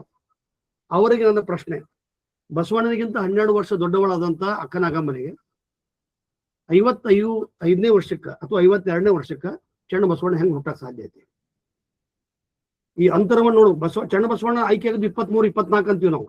ಮದುವೆ ಆಗಿದ್ದಿಲ್ಲ. ಚಿಕ್ಕದಂಡ ನಾಯಕ ಆತನಿಗೂ ಕಾಮಿ ಹಾಕಿವಿ ನಾವು ಕೊಲೆಗೆಡುವುದಲ್ಲದೆ ಶರಣರ ಕ್ಷೇತ್ರಿಗೂ ಕೂಡ ಕೊಲೆಗೆಡಿಸುವ ಕೆಲಸ ನಾವು ಮಾಡಿದ್ವಿ. ಅವ ಚಿಕ್ಕ ದಂಡ ನಾಯಕ ಅಂತಂದ್ರೆ ಡೆಪ್ಟಿ ಮಾರ್ಷಲ್, ಫೀಲ್ಡ್ ಮಾರ್ಷಲ್ ಅಂತಾರಲ್ಲ, ಆ ಕೆಲಸ ಮಾಡ್ತಿದ್ದ ನಾವು. ಹಿಂಗಾಗಿ ನಮ್ಮೊಳಗ ಸ್ಪಷ್ಟತೆಗಳಿಲ್ಲ. ನಮ್ಮ ವಿರೋಧಿಗಳು ಕೆಲ ಪತ್ರಿಕೆಗಳೊಳಗ ಕೆಲ ಪೂರ್ವಾಗ್ರಹ ಪೀಡಿತವಾದಂತ ಲೇಖಕರು ಶರಣ ಧರ್ಮದ ಬಗ್ಗೆ ವಚನ ದರ್ಶನ ಪುಸ್ತಕ ತಂದ್ರು, ಸ್ತ್ರೀ ಶರಣ ಶಕ್ತಿ ಅಂತಕ್ಕಂಥ ಸಿನಿಮಾ ಮಾಡಿದ್ರು, ಈಗ ಶಿವಾದ್ವೈತ ಬಸವಣ್ಣ ಅಂತಕ್ಕಂಥದ್ದು ಮಾಡಿದ್ರು. ಅಂದ್ರೆ ಉದ್ದೇಶ ಅಂತಂದ್ರ ವೃಷಭ ನಂದಿಯ ಅವತಾರ ಬಸವಣ್ಣ, ಇದಕ್ಕೆ ಸನಾತನ ಕಲ್ಪನೆಯನ್ನು ಕೊಟ್ಟರೆ ವಿನ ಅದಲ್ಲ. ಅದಕ್ಕೆ ನನ್ನ ವ್ಯಕ್ತಿಗತ ಅಭಿಮತ, ಬಸವಣ್ಣ ಬದುಕಿದ್ದು 36 ವರ್ಷ. ನಾನು ಅದಕ್ಕೆ ಲೇಖನವನ್ನು ಕೂಡ ಯೋಗಪ್ಪನವ್ರ ಜೊತೆಗೆ ಹಂಚಿಕೊಳ್ತೀನಿ, ತಮ್ಮೆಲ್ಲರೂ ಕೂಡ ಹಂಚಿಕೊಳ್ತೀನಿ. ಶರಣು ಶರಣಾರ್ಥಿ. ಧನ್ಯವಾದಗಳು ಸರ್. ಮತ್ತೆ ಯಾರಾದ್ರೂ ಮಾತಾಡ್ತಿದ್ರಿ? ಮಾತಾಡ್ಬೋದು. ಶರಣಮ್ಮ ಗೋರಿಬಾಳ್ ಮೇಡಮ್ ಮಾತಾಡ್ತೀರಿ? ಹೇಮಲತಾ ವಸ್ತ್ರ. ಇಲ್ಲ ಮೇಡಮ್, ನಮಸ್ತೆ. ಹೇಮಾ ಮೇಡಮ್ ಮಾತಾಡ್ತಾರೆ. ಓಕೆ ಮಾತಾಡ್ರಿ ಮೇಡಮ್. ಹೇಮಾ ಮೇಡಮ್ ಹಲೋ, ಮಾತಾಡ್ರಿ ಮೇಡಮ್. ಎಲ್ರಿಗೂ ಶರಣು ಶರಣಾರ್ಥಿ ಸರ್. ಈಗ ಪಟ್ನ ಸರ್ ಹೇಳಿದ ಎಲ್ಲಾ ವಿಷಯಗಳು ಅಗದಿ ಇದನ್ನೇ ಇದ್ದ. ಯಾಕಂದ್ರೆ ಅವರು ಅಧ್ಯಯನ ಜೀವಿ ಎಲ್ಲ ಚಲೋತ್ನಾಗ ಅಧ್ಯಯನ ಮಾಡಿ ಎಲ್ಲಾ ಹೇಳಿದ್ರು. ಈ ಕಾರ್ಯರೂಪಕ್ಕೆ ನಮ್ಗ್ ಜವಾಬ್ದಾರಿ ಹೊರಿಸಿದ್ರಲ್ಲ ಕೊನೆಗೆ, ಅದನ್ನ ನಾವು ಕಾರ್ಯರೂಪಕ್ಕೆ ತರಬೇಕು ಅಂತಂದ್ರ ನಾವು ಅಂದ್ರೆ ಈಗ ನನ್ ಗಮನಕ್ಕೆ ಏನು ಅಂತಂದ್ರ 2022ನೇ ಇಸ್ವಿ ಒಳಗ ಸಮಾಜ ವಿಜ್ಞಾನ ಪಠ್ಯ ಪುಸ್ತಕದೊಳಗ ಬಸವೇಶ್ವರರ ಬಗ್ಗೆ ಹೇಳುವಾಗ ಅಂದ್ರ 4-5 ಧರ್ಮ ಸಂಸ್ಥಾಪಕರ ಬಗ್ಗೆ ಹೇಳ್ಕೊತ ಹೋಗ್ತಾರ ಅವ್ರು, ಮಧ್ವಾಚಾರ್ಯರು, ಶಂಕರಾಚಾರ್ಯರು. ಅದು ಹಂಗೆ ಬಸವೇಶ್ವರರ ಬಗ್ಗೆ ಹೇಳುವಾಗ ಅವರು ಏನ್ ಹೇಳಿದ್ರು ಅಂದ್ರ ಬಸವಣ್ಣವರು ವೀರಶೈವ ಧರ್ಮ ಪ್ರಚಾರಕರು ಅಂತ ಹೇಳ್ತಾರ. ಅದ್ರೊಳಗ ಅಂದ್ರ ಅದನ್ನೇ ಪ್ರಸ್ತುತಪಡಿಸಿದ್ರು ಅಂತ ಹೇಳ್ತಾರ ಅವ್ರು. ಅದ್ರೊಳಗ ಒಂದು ಆಮೇಲೆ ಇದನ್ನ ನಾವು ಅಂದ್ರೆ ಪಠ್ಯಪುಸ್ತಕ ರಚನಾ ಸಮಿತಿಯವರಿಗೆ ಗೊತ್ತಿಲ್ಲದೇನೋ ಅದು ಈ ತರ ನಾವು ಮಕ್ಕಳಿಗೆ ಅಂದ್ರೆ 9ನೇ ತರಗತಿಯ ಮಕ್ಕಳಿಗೆ ನಾವು ಈ ರೀತಿ ಇದು ವೈದಿಕ ಮೂಲ ಧರ್ಮದೊಳಗಿಂದು ಆಚರಣೆಗಳನ್ನ ವಿಧಿವಿಧಾನಗಳನ್ನ ಬದಿಗೊತ್ತಿದ್ರು. ಆದ್ರೆ ಅವ್ರು ಏನ್ ಮಾಡಿದ್ರು ಅಂತಂದ್ರ ವೀರಶೈವ ಸಿದ್ಧಾಂತವನ್ನ ಮತ್ತು ಬಸವೇಶ್ವರರ ಹಾಗೂ ಅವರ ಅನುಯಾಯಿಗಳು ಪ್ರಚಾರ ಪಡಿಸಿದ್ರು ಅಂತ ಹೇಳಿ ಅದ್ರೊಳಗೆ ನಾವು ಪಠ್ಯಪುಸ್ತಕದೊಳಗೆ ಬರ್ತೈತಿ. ಅಂದ್ರ ಈಗ ಗೊತ್ತಿಲ್ಲದಂತ ಎಷ್ಟೋ ಜನ ಕನ್ನಡ ವಚನ ಸಾಹಿತ್ಯವನ್ನ ಅಧ್ಯಯನ ಮಾಡಿದ ಎಷ್ಟೋ ಜನ ಶಿಕ್ಷಕರು, ಹೈಸ್ಕೂಲ್ ನಲ್ಲಿ ಇರೋರು ಇದನ್ನ ನೇರವಾಗಿ ಮಕ್ಕಳಿಗೆ ಇವರು ಏನು ಅಂತಂದ್ರ ವೀರಶೈವ ಸಿದ್ಧಾಂತವನ್ನೇ ಪ್ರಚಾರ ಪಡಿಸಿದ್ರು ಅಂತ ಅನ್ನುವಂತ ಮೆಸೇಜ್ ಅನ್ನ ನಾವು ಪಠ್ಯಪುಸ್ತಕದ ಮೂಲಕನೇ ನಾವು ಕೊಡ್ತೀವಿ ಅಂತಂದ್ರ ಇದನ್ನ ತಿದ್ದುದ್ ಹೆಂಗ? ಮುಂದೆ ನಾವು ಹೋರಾಟ ಮಾಡಿದ್ವಿ, ಅದನ್ನೇನೋ ತಿದ್ದುಪಡಿ ಮಾಡಿದ್ರು ಅಂತ ಹೇಳಿದ್ರು. ಆಮೇಲೆ ಆ ಬುಕ್ಕು ಇದಾಗ್ಲಿಲ್ಲ. ಆ ವರ್ಷ ಹಂಗೆ ಹೋಯ್ತದು. ಆ ವರ್ಷ ನಾವು ಯಾರು ಹೇಳಿದ್ರು ಆ ರೀತಿ ಹೋಯ್ತು. ಅಂದ್ರ ಆಮೇಲೆ ಆ ಬುಕ್ ತೆಗೆದ್ರು ಕೂಡ ಆ ವರ್ಷದೊಳಗ 2022ನೇ ಇಸ್ವಿ ಒಳಗ ನಾವ್ ಎಷ್ಟು ವಿದ್ಯಾರ್ಥಿಗಳಿಗೆ ನಾವೇನ್ ಶಿಕ್ಷಕರು ಹೇಳ್ಕೊಟ್ಟು ಎಲ್ಲೋ ಕೆಲವರು ನನ್ನಂತವ್ರು ಒಬ್ರು ಇಬ್ರು ನಾವೇನ್ ಮಾಡಿದ್ವಿ, ಇಲ್ಲ ಅದು ಹಂಗಲ್ಲ ಹಿಂಗದ ಅಂತೇಳಿ ನಾವು ಮಕ್ಕಳಿಗೆ ಹೇಳಿದ್ವಿ. ಬಟ್ ಎಷ್ಟು ಜನಕ್ಕಂತ ನಾವ್ ಈ ರೀತಿ ಹೇಳಕ್ ಸಾಧ್ಯದ? ಅಂದ್ರ ನನ್ನ ಅನಿಸಿಕೆ ಏನು ಅಂತಂದ್ರ ಪಠ್ಯಪುಸ್ತಕ ಸಮಿತಿ ಒಳಗ ನಮ್ಮಂತವ್ರು ಅಂದ್ರ ವಚನ ಸಾಹಿತ್ಯವನ್ನು ಅಧ್ಯಯನ ಮಾಡಿದವರು ಅದ್ರೊಳಗೆ ಇರ್ಲಿ. ಮತ್ತು ಅಂದ್ರ ಒಳ್ಳೊಳ್ಳೆ ಈ ಪಟ್ಟಭದ್ರ ಹುದ್ದೆ ಒಳಗೆ ಇರ್ತಾರಲ್ರಿ ಅವ್ರು, ಅಂದ್ರೆ ನಿರ್ಣಾಯಕ ಹುದ್ದೆ ಒಳಗೆ ಇರುವಂತವ್ರಿಗೆ ನಾವ್ ಏನ್ ಮಾಡ್ಬೇಕು ಅಂತಂದ್ರ ಇದ್ರೊಳಗ ನಾವು ತೊಡಗಿಸ್ಕೊಂಡ್ವಿ ಅಂತಂದ್ರ ಬದಲಾವಣೆ ಮಾಡಕ್ ಸಾಧ್ಯದ ಅನ್ನೋದು ನನ್ನ ಅನಿಸಿಕೆ. ಇದನ್ನ ತಮ್ಮ ಗಮನಕ್ಕೆ ನಾನು ಅಂದ್ರೆ ಬದಲಾವಣೆ ಮಾಡಕ್ ಸಾಧ್ಯದ ಅಂದ್ರೆ ನಾವು ಹೇಳಿದ್ನಲ್ಲ, ನಿರ್ಣಾಯಕ ಹುದ್ದೆ ಒಳಗೆ ನಾವು ಇದ್ವಿ ಅಂತಂದ್ರ ಇಂಥ ತಪ್ಪುಗಳನ್ನ ಆಗಾಕ ಸಾಧ್ಯ ಇಲ್ಲ. ಆ ರೀತಿ ನಾವು ಆ ನಿಟ್ಟಿನೊಳಗೂ ಕೂಡ ವಿಚಾರ ಮಾಡೋಣ. ಅಂದ್ರೆ ಈ ನಿಟ್ಟಿನೊಳಗೂ ನಾವು ನಮ್ಮ ಜವಾಬ್ದಾರಿಯನ್ನ ನಿರ್ವಹಿಸಬಹುದಲ್ಲ ಅನ್ನುವಂತ ನನ್ನೊಂದು ಅನಿಸಿಕೆ. ಧನ್ಯವಾದಗಳು. ಇದು ನಮ್ಮ ವೇದಿಕೆಯನ್ನು ದೊಡ್ಡ ಹೋರಾಟ ಪತ್ರ ಚಳವಳಿಯನ್ನು ಮಾಡಿದ್ವಿ ನಾವು. ಆವಾಗ ರೋಹಿತ್ ಚಕ್ರವರ್ತಿ ಅಂತಕ್ಕಂಥ ಅವರ ಅಧ್ಯಕ್ಷತೆಯೊಳಗೆ ಒಂದು ಪಠ್ಯಕ್ರಮ ಮಾಡಿದ್ರು. ಅದಕ್ಕೆ ಸಾಕಷ್ಟು ವಿರೋಧವನ್ನು ಮಾಡಿದ್ವಿ. ಮತ್ತು ಬರಗು ರಾಮಚಂದ್ರಪ್ಪ ಅವರ ಪಠ್ಯಕ್ರಮ ಮಾಡಬೇಕು ಅಂತ ತಿಳ್ಕೊಂಡು ನೋಡಿದಾಗ ಅದರಲ್ಲೂ ಕೂಡ ವೀರಶೈವ ಇತ್ತು. ಇಲ್ಲಿ ನಮ್ಮ ವೇದಿಕೆಯ ಒಬ್ಬರು ಸದಸ್ಯರು ಅದನ್ನ ಗೌಪ್ಯವಾಗಿ ಇಡಬೇಕು, ಅವ್ರ ಹೆಸರು ಹೇಳಕ್ ನನಗೆ ಇಷ್ಟಪಡಲ್ಲ, ನಾನು ನಿಮ್ಗೆ ಆಮೇಲೆ ಫೋನ್ ಮಾಡಿ ಹೇಳ್ತೀನಿ. ಅವರು ತಾವು ಹೇಳ್ದಂಗೆ ಇಲ್ಲಿ ಪಠ್ಯಕ್ರಮದೊಳಗೆ ನಮ್ಮ ಇದಾಗಿತ್ತು. ಬಹುಶಃ ರಾತ್ರಿ ಅವ್ರು ನನಗೆ ಬೆಂಗಳೂರಿಂದ ಮೆಸೇಜ್ ಮಾಡಿ ಫೋನ್ ಮಾಡಿ, ಸರ್ ನನಗೆ ಇದಕ್ಕೆ ಆಕರಗಳು ಬೇಕು, ಬಸವಣ್ಣ ಮತ್ತು ಲಿಂಗಾಯತ, ವೀರಶೈವ ಮತ್ತು ಲಿಂಗಾಯತದ ವ್ಯತ್ಯಾಸಗಳು ಬಹಳ ಬಹಳ ಹಾಟ್ ಡಿಸ್ಕಷನ್ ನಡೆಯುತ್ತೆ ಅಂತ ನಾನು ಕಳಿಸ್ಕೊಟ್ಟೆ. 2025-26 ಗ್ರಂಥದೊಳಗ ತಾವೇನಾದ್ರೂ ನೋಡಿದ್ರೆ ತಾವ್ ಹೇಳಿದ್ ಕರೆಕ್ಟ್. ಆ 22ರೊಳಗ ಆ ರೀತಿ ಬಂದಿತ್ತು. ಅಕ್ಕನ ಅರಿವು ತಂಡ ಬಸವ ತಿಳುವಳಿಕೆ ಸಂಶೋಧನಾ ಕೇಂದ್ರದ ಮೂಲಕ ಕರ್ನಾಟಕ ವ್ಯಾಪ್ತಿಯಾಗಿ ಹೋರಾಟ ಮಾಡಿದವರು ನಾವು. ಅದನ್ನ ಯಾಕೆ ಈ ಮಾತು ಹೇಳ್ತೇನೆ ಅಂದ್ರೆ, ಇದು ಸರ್ಕಾರಿ ನೇಮಕವಾದಂತ ಒಬ್ರು ಪಠ್ಯ ಪುಸ್ತಕದ ಕ್ರಮದ ಸದಸ್ಯರು, ಅಂದ್ರೆ ರಚನಾ ಸಮಿತಿ ಸದಸ್ಯರು, ನಮ್ಮ ವೇದಿಕೆಯ ಒಬ್ಬ ಮುಂದಾಳತ್ವವನ್ನು ವಹಿಸ್ಯಾರ. ಅವರು ಅದನ್ನ ತಿದ್ದಿದ್ರು ಮತ್ತು ಅದನ್ನ ಈಗ ಸರಿಯಾಗಿದೆ ಅಂತಕ್ಕಂಥ ಮಾತನ್ನ ತಮ್ಮೆಲ್ಲರ ಹೇಳ್ತೇನೆ. ಅಂದ್ರೆ ಹೋರಾಟ ಅಂತಕ್ಕಂಥದ್ದು ಎಷ್ಟು ಮುಖ್ಯ ಅಂತ. ಈಗ ಅಕ್ಕಮಹಾದೇವಿ ವಿಶ್ವವಿದ್ಯಾಲಯ ಕೂಡ ಮೊನ್ನೆ ನೀವು ಬರ್ಲಿಲ್ಲ ಹೇಮಲತಾ ಬಿಜಾಪುರಕ್ಕೆ, ಅಕ್ಕಮಹಾದೇವಿ ವಿಶ್ವವಿದ್ಯಾಲಯಕ್ಕೆ ಹೋಗಿದ್ವಿ. ಆಮೇಲೆ ಅಲ್ಲಿ ಬರ್ತೀವಿ ಅಂತ ಹೇಳಿ ಬರ್ಲಿಲ್ಲ. ಶನಿವಾರ ದಿವಸ ಒಂದು ಸುಮಾರು 1000 ಜನ ಕೂಡಿದ್ವಿ ನಾವಲ್ಲಿ. ನಾವೆಲ್ಲರೂ ಕೂಡ್ಕೊಂಡು ನಾನು ಏನು ಜವಾಬ್ದಾರಿ ಹೊರಿಸ್ರಿ ಅಂತಕ್ಕಲ್ಲ, ನಾನು ಏನು ಜವಾಬ್ದಾರಿ ಮಾಡಬಲ್ಲೆ ಅಂತಕ್ಕಂಥ ನೀವು ನಮ್ಗೆ ಹೇಳಿದ್ರೆ ನಾವೆಲ್ಲರೂ ಕೂಡ್ಕೊಂಡು ಮಾಡ್ತಕ್ಕಂಥ ಕೆಲಸ ಬಹಳ ದೊಡ್ಡದೈತಿ. ಸನ್ಮಾನ್ಯ ಮಾಧವ್ ಹೊರಟ್ಟಿ ಅವರು ಇದ್ರಂದ್ರೆ ದಯವಿಟ್ಟು ತಾವು ಮಾತಾಡ್ರಿ ಅಂತ ತಿಳ್ಕೊಂಡು ನಾವು ಕೇಳ್ಬೋದು. ಹೊರಟ್ಟಿ ಸರ್. ಸರ್ ಕ್ಷಮಾ ಮಾಡ್ರಿ, ಮೊನ್ನೆ ಊರಾಗಿರ್ಲಿಲ್ಲ, ನಾನು ಇದ್ರ ತಪ್ಪಿಸ್ತಿರ್ಲಿಲ್ಲ, ಮೈಸೂರಿನೊಳಗಿದ್ದೆ, ಹಿಂಗಾಗಿ ತಪ್ತದು ನನಗ. ಎಲ್ಲರಿಗೂ ನಮಸ್ಕಾರ. ಡಾಕ್ಟರ್ ಶಶಿಕಾಂತ್ ಪಟ್ಟಣ್ ಅವರು ಮಾತಾಡಿದ ನಂತರ ನಾವು ಯಾರೂ ಮಾತಾಡಬಾರ್ದು. ಯಾಕಂದ್ರೆ ಹಾಲುಂಡು ಮೇಲುಂಬರೆ ಅಂತ ಪಟ್ಟಣ್ ಅವರು ಎಲ್ಲರೂ ತಿಳ್ಕೊಂಡವರು. ಈ ವಚನ ಸಾಹಿತ್ಯದಲ್ಲಿ ಒಂದು ಹಳಕಟ್ಟಿಯವ್ರ ಯುಗ ಬರ್ತದೆ, ನಂತರ ಕಲಬುರ್ಗಿಯವ್ರ ಯುಗ, ಮಾತೆ ಮಾದೇವಿ ಲಿಂಗಾನಂದಿಯವ್ರ ಯುಗ, ಈ ಯುಗ ಡಾಕ್ಟರ್ ಪಟ್ಟಣ್ ಅವ್ರ ಯುಗ. ಯಾಕಂದ್ರೆ ಬಸವಣ್ಣನ ಮತ್ತು ಬಸವಾದಿ ಶರಣರ ಸಾಹಿತ್ಯದ ಬಗ್ಗೆ ಸಂಪೂರ್ಣ ಅಧ್ಯಯನ ಮಾಡಿ ತಿಳ್ಕೊಂಡವರು ಡಾಕ್ಟರ್ ಪಟ್ಟಣ್ ಅವರು. ಈ ಅವರ ಜ್ಞಾನ ಕೇವಲ ಗೂಗಲ್ ಮೀಟಕ್ಕೆ ಅಥವಾ ಕರ್ನಾಟಕ ಅಷ್ಟೇ ಆಗಬಾರ್ದು. ಅವರು ಬೇರೆ ಬೇರೆ ಭಾಷೆಗಳಲ್ಲಿ ಪುಸ್ತಕಗಳನ್ನ ಒಂದು ತಯಾರು ಮಾಡಿ ಈ ಸಾಹಿತ್ಯವನ್ನು ಆಯಾ ಪ್ರದೇಶಕ್ಕೆ ಕಳಿಸ್ಕೊಡ್ಬೇಕು. ತಾವು ಆಸಾಮಕ್ಕೆ ಹೋಗ್ಬೇಕು, ನಾಗಾಲ್ಯಾಂಡಕ್ಕೆ ಹೋಗ್ಬೇಕು, ಮಣಿಪುರಕ್ಕೆ ಹೋಗ್ಬೇಕು, ಬೆಂಗಾಲಕ್ಕೆ ಹೋಗ್ಬೇಕು, ಕಾಶ್ಮೀರಕ್ಕೆ ಹೋಗ್ಬೇಕು. ಸಿಗ್ತಾರ ಜನ, ಸಿಗುದಿಲ್ಲ ಅಂತಲ್ಲ, ಸಿಗ್ತಾರ. ನೀವು ಅವರು ಸಂಪರ್ಕ ಮಾಡಿ ಅಲ್ಲಿ ಸಾಹಿತಿಗಳಿಗೆ, ಅಲ್ಲಿ ಬರಹಗಾರರಿಗೆ ಈ ವಿಚಾರವನ್ನು ಕೊಡುವಂಥ ಕೆಲಸ ಮಾಡ್ಬೇಕು. ಇದನ್ನ ನೀವು ಆಸೇತು ಹಿಮಾಚಲ ಅಂತ ಹೇಳ್ತೀವಿ ನಾವು. ಕಚ್ಚದಿಂದ ಆಸಾಮದವರಿಗೆ, ಕಾಶ್ಮೀರದಿಂದ ಕನ್ಯಾಕುಮಾರಿವರೆಗೆ ಈ ಕೆಲಸ ವ್ಯಾಪಕವಾಗಿ ಆಗ್ಬೇಕಾದ್ರೆ, ಭಾಳ ಕಡಿಮೆ ಸಮಯದ ಆಗ್ಬೇಕಾದ್ರೆ ಅಲ್ಲಿ ಸಾಹಿತಿಗಳಿಗೆ ಈ ಸಾಹಿತ್ಯ ಮುಟ್ಟಬೇಕು. ಸೊ ಈ ಮುಟ್ಟುವ ಕೆಲಸವನ್ನು ತಾವು ಪ್ರಾರಂಭ ಮಾಡಕತ್ತಿದ್ರೆ ನಾವು ನಿಮ್ಮ ಜೊತೆಗೆ ಬೆಂಬಲ ಆಗಿರ್ತೇವೆ, ನಿಮಗೆ ಕೈಗೂಡಿಸ್ತೇವೆ. ಇದು ಇವತ್ತು ಪರ್ವಕಾಲ, ಇದು ಭಾಳ ಅವಶ್ಯವಾದ ಕಾಲ. ಇದು ಕೇವಲ ನಮಗಷ್ಟೇ ಒಂದು ಮೀಸಲಾಗಬಾರ್ದು, ಕರ್ನಾಟಕ ಅಷ್ಟೇ ಮೀಸಲಾಗಬಾರ್ದು. ಈ ಕೆಲಸವನ್ನು ತಗೊಳ್ಳೋಕೆ ಒಂದು ಮನಸ್ಸು ಧೈರ್ಯ ಮಾಡಿರ್ತಾವೆ, ನಿಮ್ಮ ಜೊತೆಗೆ ನಾವು ಇರ್ತೇವೆ. ಈ ಕೆಲಸ ಭಾಳ ಬೇಗ ಆಗಬೇಕು. ಇದಾದ ನಂತರ ನಾವು ವಿಶ್ವವನ್ನು ವಿಚಾರ ಮಾಡೋಣ. ಸೊ ಇಷ್ಟು ಹೇಳಿ ನಾನು ಮಾತು ಮುಗಿಸ್ತೇನೆ. ಎಲ್ಲರಿಗೂ ನಮಸ್ಕಾರ, ಧನ್ಯವಾದಗಳು. ಡಾಕ್ಟರ್ ಯಲಗಾರ್ ಅವರು ನನಗೆ ಒಂದು ಮಾತಾಡಿದ್ರು ಕಡೆಗೆ. ನಾನು ಮೊನ್ನೆ ಬಿಜಾಪುರಕ್ಕೆ ಹೋದಾಗ ಅವ್ರ ವಚನ ಪರಿಷ್ಕರಣೆ ಆಡಿದ್ಮೇಲೆ, ಅಂದ್ರೆ ವಚನಗಳ ಇಂಗ್ಲಿಷ್ ಟ್ರಾನ್ಸ್ಲೇಟ್ ಮಾಡಿದ್ಮೇಲೆ ಅವ್ರಿಗೆ ಎಲ್ಲೋ ಒಂದು ಅಪರಾಧ ಮನೋಭಾವ. ನಾನು ನಿಮ್ಮನ್ನ ಕೇಳ್ಬೇಕಾಗಿತ್ತಲ್ಲ, ಇವು ಇಂಗ್ಲಿಷ್ ಕನ್ನಡದ ತಪ್ಪು ವಚನಗಳನ್ನ ನಾನು ಟ್ರಾನ್ಸ್ಲೇಟ್ ಮಾಡಿದೆ ಅಂತಕ್ಕಂಥದ್ದು. ಈಗ ಅವ್ರು 434 ಅಕ್ಕಮಹಾದೇವಿ ವಚನಗಳು ಮಾಡ್ಯಾರ. ಅಕ್ಕಮಹಾದೇವಿ ಒಳಗೆ 7 ವಚನಗಳನ್ನ ನಾನು ತಪ್ಪು ಕಂಡು ಹಿಡಿದಿನಿ, ಅದು ಕೊಟ್ಟಿ ವಚನಗಳನ್ನ. ಅದನ್ನ ಉದ್ದೇಶಪೂರ್ವಕವಾಗಿ ಅವ್ನು ಕೇಳಿಸ್ಯಾರ. ಅದನ್ನ ನಾವು ಎಲ್ಲರೂ ಕೂಡ್ಕೊಂಡು ಮಾಡ್ತಕ್ಕಂಥ ಕೆಲಸ ಅಂದ್ರೆ ಪರಿಷ್ಕರಣೆ ಮಾಡಿ ನಾವು ಶುದ್ಧ ವಚನಗಳನ್ನ, ನಾನು ಬಹುಶಃ ಕಳೆದ 10-12 ವರ್ಷಗಳಿಂದ ಬಸವ ಸಮಿತಿಗೆ ಹೇಳ್ತಾ ಇದ್ದೀವಿ, ನಾವು ಸಂಘಟನೆ, ಉಪನ್ಯಾಸ, ಲೇಖನಗಳ ಜೊತೆಗೆ ಸಮೂಹವನ್ನು ಮಾಡತಕ್ಕಂಥದ್ದು ಕೂಡ ಬಹಳ ದೊಡ್ಡ ಜವಾಬ್ದಾರಿ. ಈಗ ನಾವು ಪೂರ್ಣ ಪ್ರಮಾಣದೊಳಗೆ ಕೆಲಸ ಮಾಡ್ತೀವಿ. ನೀವು ಪೂರ್ಣ ಪ್ರಮಾಣದಲ್ಲಿ ಮಾಡದಿದ್ರು ಕೂಡ 1 ಗಂಟೆ 2 ಗಂಟೆ ನೀವು ಇದಕ್ಕೆ ಸಮಯ ಕೊಡ್ರಿ, ಶನಿವಾರ ರವಿವಾರ ಕೊಡ್ರಿ, ಅಂದ್ರೆ ಇದು ಒಳ್ಳೆಯ ಕೆಲಸ ಆಕೈತಿ ಅಂತಕ್ಕಂಥದ್ದು. ಮತ್ತೆ ಯಾರಾದ್ರೂ ಮಾತಾಡೋರಿದ್ರೆ ತಮ್ಮ ಹ್ಯಾಂಡ್ ರೈಸ್ ಮಾಡಿ ಮಾತಾಡಿ. ಡಾಕ್ಟರ್ ದಾನಮ್ಮ ಝಳಕಿ ಮೇಡಮ್ ತಮ್ಮ ಅನುಭವವನ್ನು ಹಂಚ್ಕೋತೀರಾ? Doctor Danamma Jhalaki. Okay sir, thank you sir. ಎಲ್ರಿಗೂ ಶರಣಾರ್ಥಿಗಳು. ನಿಜವಾಗಿಯೂ ನಾವು ಲಿಂಗಾಯತ ಧರ್ಮ ಹೇಗುಡ್ತು, ಅದರ ಮೂಲವನ್ನ ಅರಿಬೇಕು ಅಂದ್ರೆ ಇವತ್ತಿನ ಉಪನ್ಯಾಸ ಒಂದು ಅತ್ಯದ್ಭುತವಾದ ಉಪನ್ಯಾಸ ಸರ್, ಧನ್ಯವಾದಗಳು. ವಾಸ್ತವವಾಗಿ ನಮ್ಮ ಇತಿಹಾಸದ ಪುಟಗಳಲ್ಲಿ ಅವಶ್ಯಕವಾಗಿ ಕಾಣಬೇಕಾಗಿರುವಂತಹ ಅಂಶಗಳನ್ನ ಇವತ್ತು ಈ ಉಪನ್ಯಾಸದ ಮೂಲಕ ಈ ವೇದಿಕೆಯಲ್ಲಿ ನಮ್ಗೆ ಸಿಕ್ತು ಅಂತ ನಾನು ಹೇಳಿಕ್ ಬಯಸ್ತಾ ಇದ್ದೀನಿ. ಸಾಕಷ್ಟು ವಿಷಯಗಳನ್ನ, ಅದರ ಮೂಲ ಯಾವ ರೀತಿ ಇದೆ ಅಂತ ಗೊತ್ತಾಗದೆ ಏನೇನೋ ನಾವು, ಈಗ ಮೇಡಮ್ ಒಂದು ಹೇಳಿದ್ರು ಟೆಕ್ಸ್ಟ್ ಬುಕ್ 22-23 ಟೆಕ್ಸ್ಟ್ ಬುಕ್ ಅನ್ನ ಈ ವೇದಿಕೆಗೆ ಮತ್ತು ಡಾಕ್ಟರ್ ಪಟ್ಟಣ್ ಸರ್ಗೆ ಧನ್ಯವಾದಗಳು ಹೇಳ್ತೇನೆ. ಈ ಬದಲಾವಣೆ, ಟೆಕ್ಸ್ಟ್ ಬುಕ್ ಅಲ್ಲಿ ಬದಲಾವಣೆ ತರಲಿಕ್ಕೆ ನನಗೆ ಪಟ್ಟಣ್ ಸರ್ ತುಂಬಾ ಹೆಲ್ಪ್ ಮಾಡಿದ್ರು.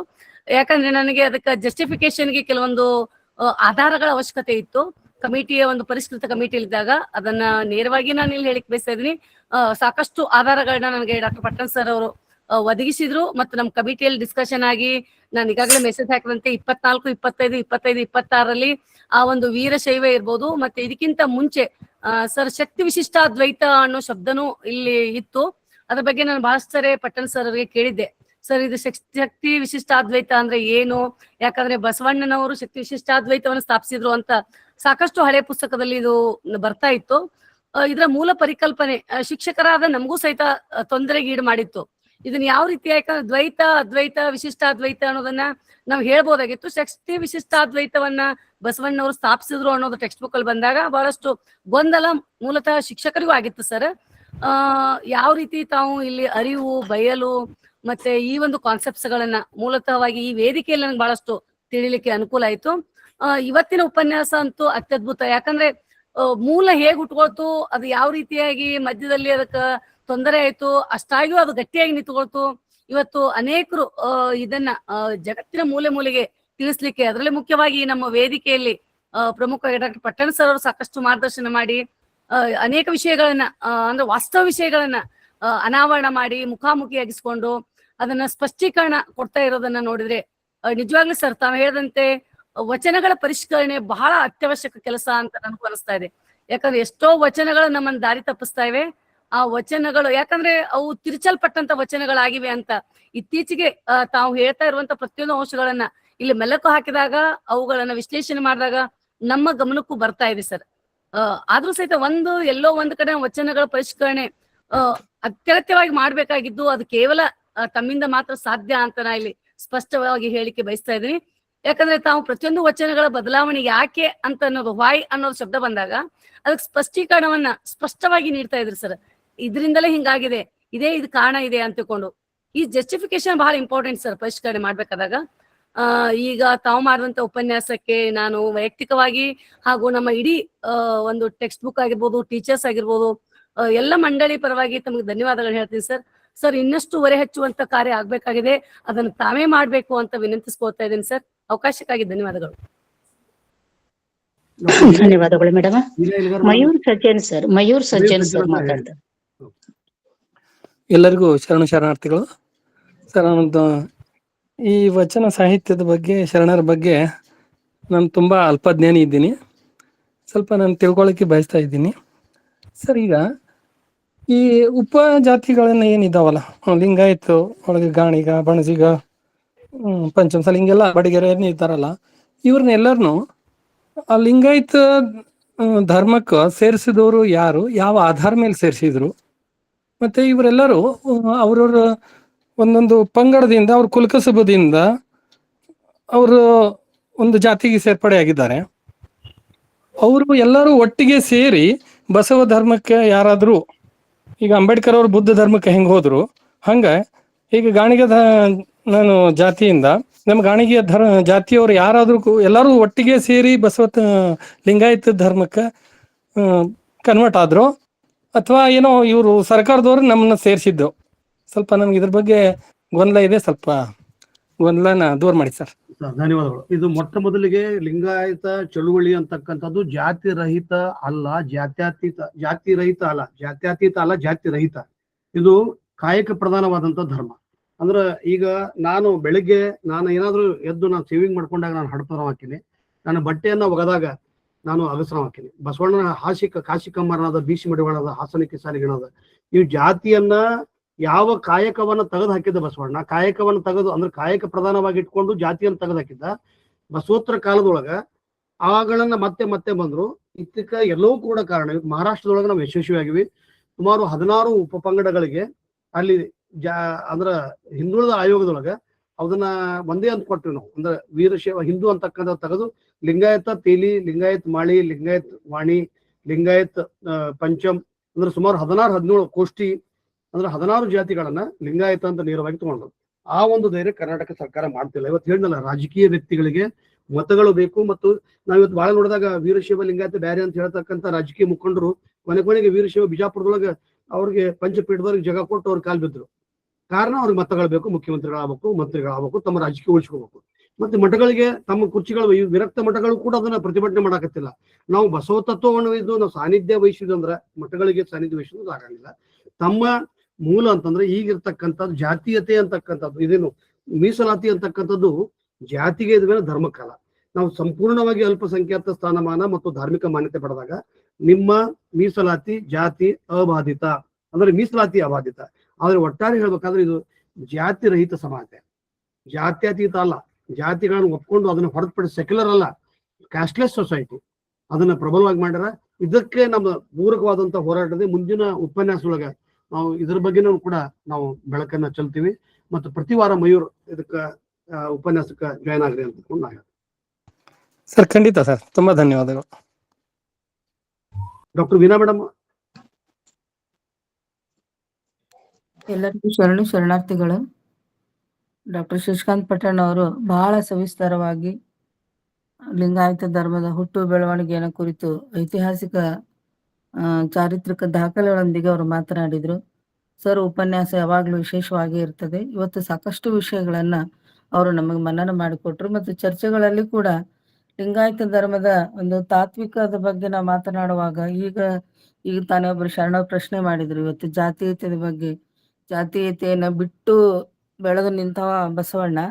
ಮತ್ತೆ ನಾವು ಇವತ್ತು ಜಾತೀಯತೆಗೆ ಅಂಟಿಕೊಂಡು ನಾವು ಸ್ವಂತ ಧರ್ಮ ಆಗಿರ್ಬೋದು, ಮೀಸಲಾತಿ ಆಗಿರ್ಬೋದು, ಅದನ್ನ ನಮ್ಮ ಅನುಕೂಲಕ್ಕಾಗಿ ನಾವು ಬೆಳೆಸಿಕೊಳ್ತಾ ಇದ್ದೇವೆ. ಇದು ಒಂದು ಕಡೆ ನಮ್ಮನ್ನ ಎಲ್ಲೋ ದ್ವಂದ್ವಕ್ಕೆ ಈಡು ಮಾಡ್ತದೆ. ಬಸವಣ್ಣ ಹೇಳಿದ್ದೇನು, ನಾವು ಏನು ಮಾಡ್ತಾ ಇದ್ದೀವಿ ಅಂತ. ಇವತ್ತು ಬದುಕಿನ ಅನಿವಾರ್ಯತೆ ಹಿನ್ನೆಲೆಯಲ್ಲಿ, ವ್ಯವಸ್ಥೆಯ ಹಿನ್ನೆಲೆಯಲ್ಲಿ ನಾವು ಅದಕ್ಕೆ ಬದ್ಧರಾಗುವಂತ ಒಂದು ಪರಿಸ್ಥಿತಿ ನಿರ್ಮಾಣವಾಗಿದೆ. ಇದನ್ನೂ ಮೀರಿದಂತ ಒಂದು ಮಾನವೀಯ ಧರ್ಮವನ್ನು ಬೋಧನೆ ಮಾಡಿದಂತ ಬಸವಣ್ಣ, ಇವನಾರವ ಎನ್ನದ ಇವ ನಮ್ಮವ ಅಂತ ಹೇಳಿದಂತ ಬಸವಣ್ಣನನ್ನೇ ಇವತ್ತು ಯಾರು ಬಸವಣ್ಣ ಇವನಾರು ಅನ್ನುವಂಥ ಪರಿಸ್ಥಿತಿಯಲ್ಲಿ ನಾವಿದ್ದೇವೆ. ಅವನೇನು ಲಿಂಗಾಯತರವನೋ, ವೀರಶೈವನೋ, ಬ್ರಾಹ್ಮಣನೋ, ದಲಿತನೋ, ಈ ಗೊಂದಲದಲ್ಲಿ ನಾವು ಇರುವಂತ ಸಂದರ್ಭ ಇವತ್ತು ನಿರ್ಮಾಣ ಆಗಿದೆ. ಅಕ್ಕನ ಅರಿವಿನ ವೇದಿಕೆ ಇಂಥ ಅನೇಕ ಗೊಂದಲಗಳಿಗೂ ಕೂಡ ಪರಿಹಾರವನ್ನ ನೀಡ್ತಾ ಇದೆ. ಚರ್ಚೆಗಳು, ಇಲ್ಲಿ ನಡೆಯುವಂತ ಕಾರ್ಯಚಟುವಟಿಕೆಗಳು, ಈ ಎಲ್ಲ ದ್ವಂದ್ವಗಳಿಗೆ ಒಂದೇನೋ ಪರಿಹಾರ ಸಿಗ್ತದೆ ಅನ್ನುವಂತ ಒಂದು ಆಶಯವನ್ನ ನಾನು ವ್ಯಕ್ತ ಮಾಡ್ತೇನೆ. ಅವಕಾಶಕ್ಕೆ ಧನ್ಯವಾದಗಳು. ಡಾಕ್ಟರ್ ತಾರಾ ಮೇಡಮ್. ಎಲ್ಲರಿಗೂ ಶರಣಾರ್ಥಿಗಳು. ಸರ್, ತಾವು ಲಿಂಗಾಯತ ಧರ್ಮದ ಮೂಲದ ಬಗ್ಗೆ ಅತ್ಯದ್ಭುತವಾದಂತ ಅದು ಉದಾಹರಣಾ ಸಹಿತವಾಗಿ ನಮ್ಗೆ ನೀವು ಬಹಳಷ್ಟು ಮಾಹಿತಿಯನ್ನು ನೀಡಿದ್ರಿ. ನಾನು ಓದಿದ್ದ ಪ್ರಕಾರ ಬಹಳಷ್ಟು ಸಂದರ್ಭದೊಳಗ ನಾವು ಸಣ್ಣವರಿದ್ದಾಗ್ಲೇನೆ ಪುಸ್ತಕಗಳನ್ನ ಓದುವಂತ ಹವ್ಯಾಸ ಇತ್ತು. ಅಲ್ಲಿ ಒಂದು ಚಂದಮಾಮ ಮತ್ತ ಬಾಲಮಿತ್ರ ಇಂಥವೆಲ್ಲ ಬರ್ತಿದ್ವಲ್ಲ, ಆ ಕಥೆಗಳಲ್ಲಿ ಓದಿದ್ ನೆನ್ಪು ನನಗೆ. ಅಗಸ್ತ್ಯ ಮಹರ್ಷಿ ಈ ಆರ್ಯರ ಒಬ್ಬ ಮೂಲ ಪುರುಷ ಅಂದ್ರೆ ಅವಾಗ ದ್ರಾವಿಡರನ್ನ ದಕ್ಷಿಣದೆಡೆಗೆ ದೂಕಿದ್ರು, ದಕ್ಷಿಣದೆಡೆಗೆ ಅವ್ರನ್ನ ಕಳಿಸಿದ್ರು.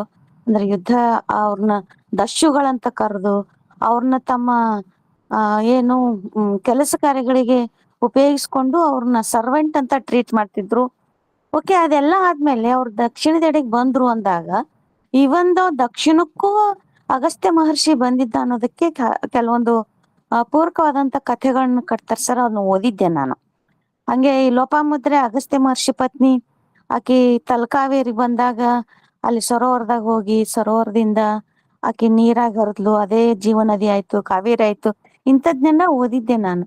ನನ್ಗೆಲ್ಲೋ ಅಂದ್ರೆ ಇದೆಲ್ಲ ಸತ್ಯ ಅಂತ ಭಾವಿಸ್ಕೊಂಡಿದ್ದಕ್ಕೆ ಅಂತ ನಾನು ಇರ್ಬಹುದೇನೋ ಅಂತ.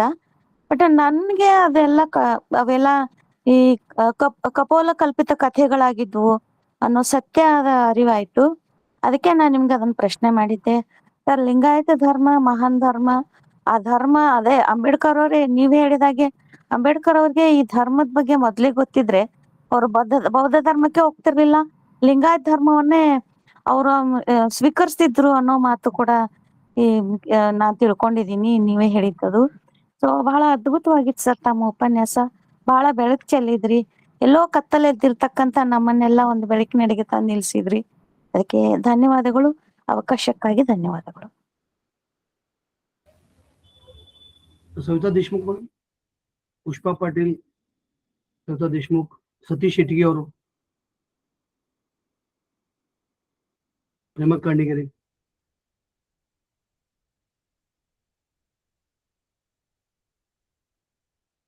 ಗೌರಮ್ಮ ಕತೆ ಹೇಳ್ರಿ ಮುಂದೆ ನೆಕ್ಸ್ಟ್.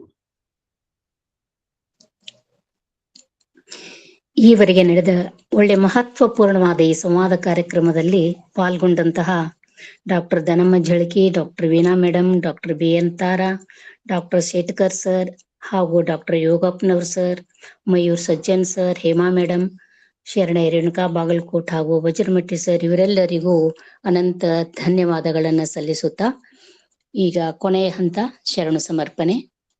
ಈವರೆಗೆ ನಮ್ಮ ವೇದಿಕೆಯ ಈ ಕಾರ್ಯಕ್ರಮದಲ್ಲಿ ಲಿಂಗಾಯತ ಧರ್ಮದ ಹುಟ್ಟು ಹಾಗೂ ಬೆಳವಣಿಗೆ ಕುರಿತು ತಳಸ್ಪರ್ಶಿಯಾಗಿ ಸ್ಪಷ್ಟ ಹಾಗೂ ನಿಖರವಾದ ಉಪನ್ಯಾಸದೊಂದಿಗೆ ನಮಗೆಲ್ಲ ಸತ್ಯದ ಅರಿವು ಮೂಡಿಸಿದ ಶರಣರಾದ ಡಾಕ್ಟರ್ ಶಶಿಕಾಂತ್ ಪಟ್ಟಣ್ ಸರ್ ಅವರಿಗೆ ವೇದಿಕೆಯ ಪರವಾಗಿ ಅನಂತ ಅನಂತ ಶರಣಾರ್ಥಿಗಳನ್ನ ಸಮರ್ಪಿಸುವೆ.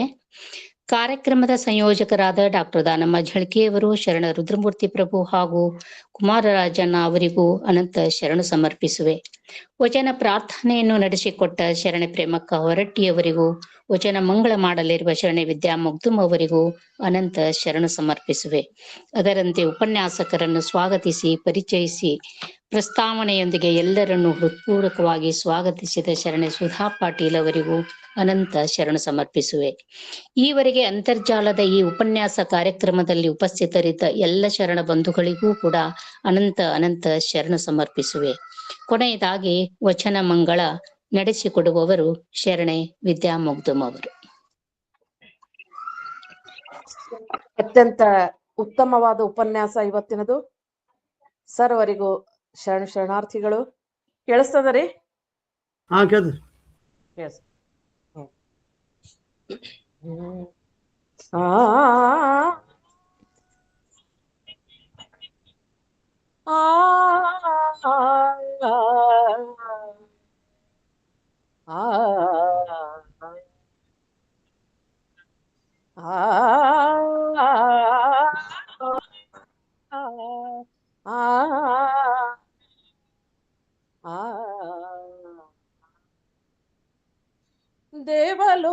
ದೇವಲೋಕದವರಿಗೂ ಬಸವಣ್ಣನೇ ದೇವರು, ದೇವಲೋಕದವರಿಗೂ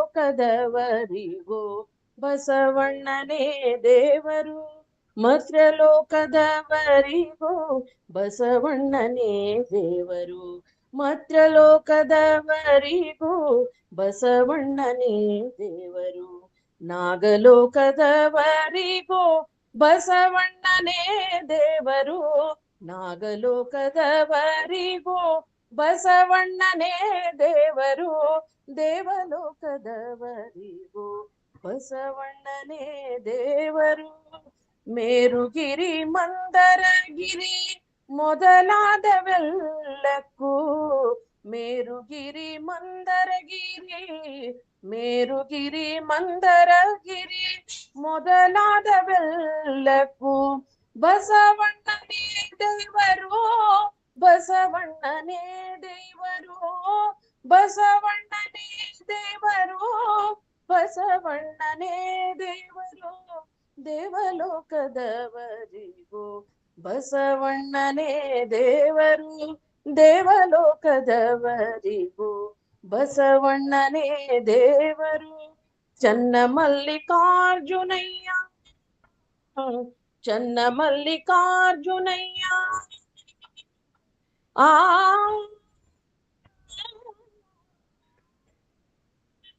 ಆ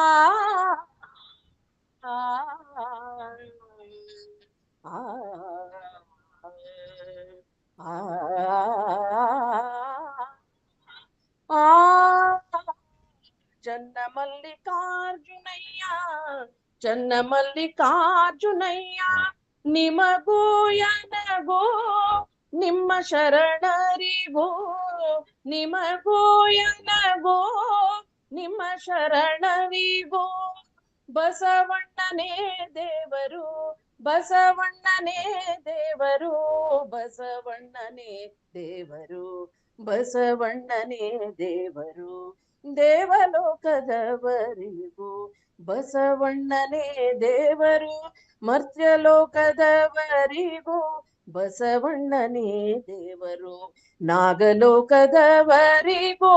ಬಸವಣ್ಣನೇ ದೇವರು, ದೇವಲೋಕದವರಿಗೂ, ದೇವಲೋಕದವರಿಗೂ, ದೇವಲೋಕದವರಿಗೂ ಬಸವಣ್ಣನೇ ದೇವರು.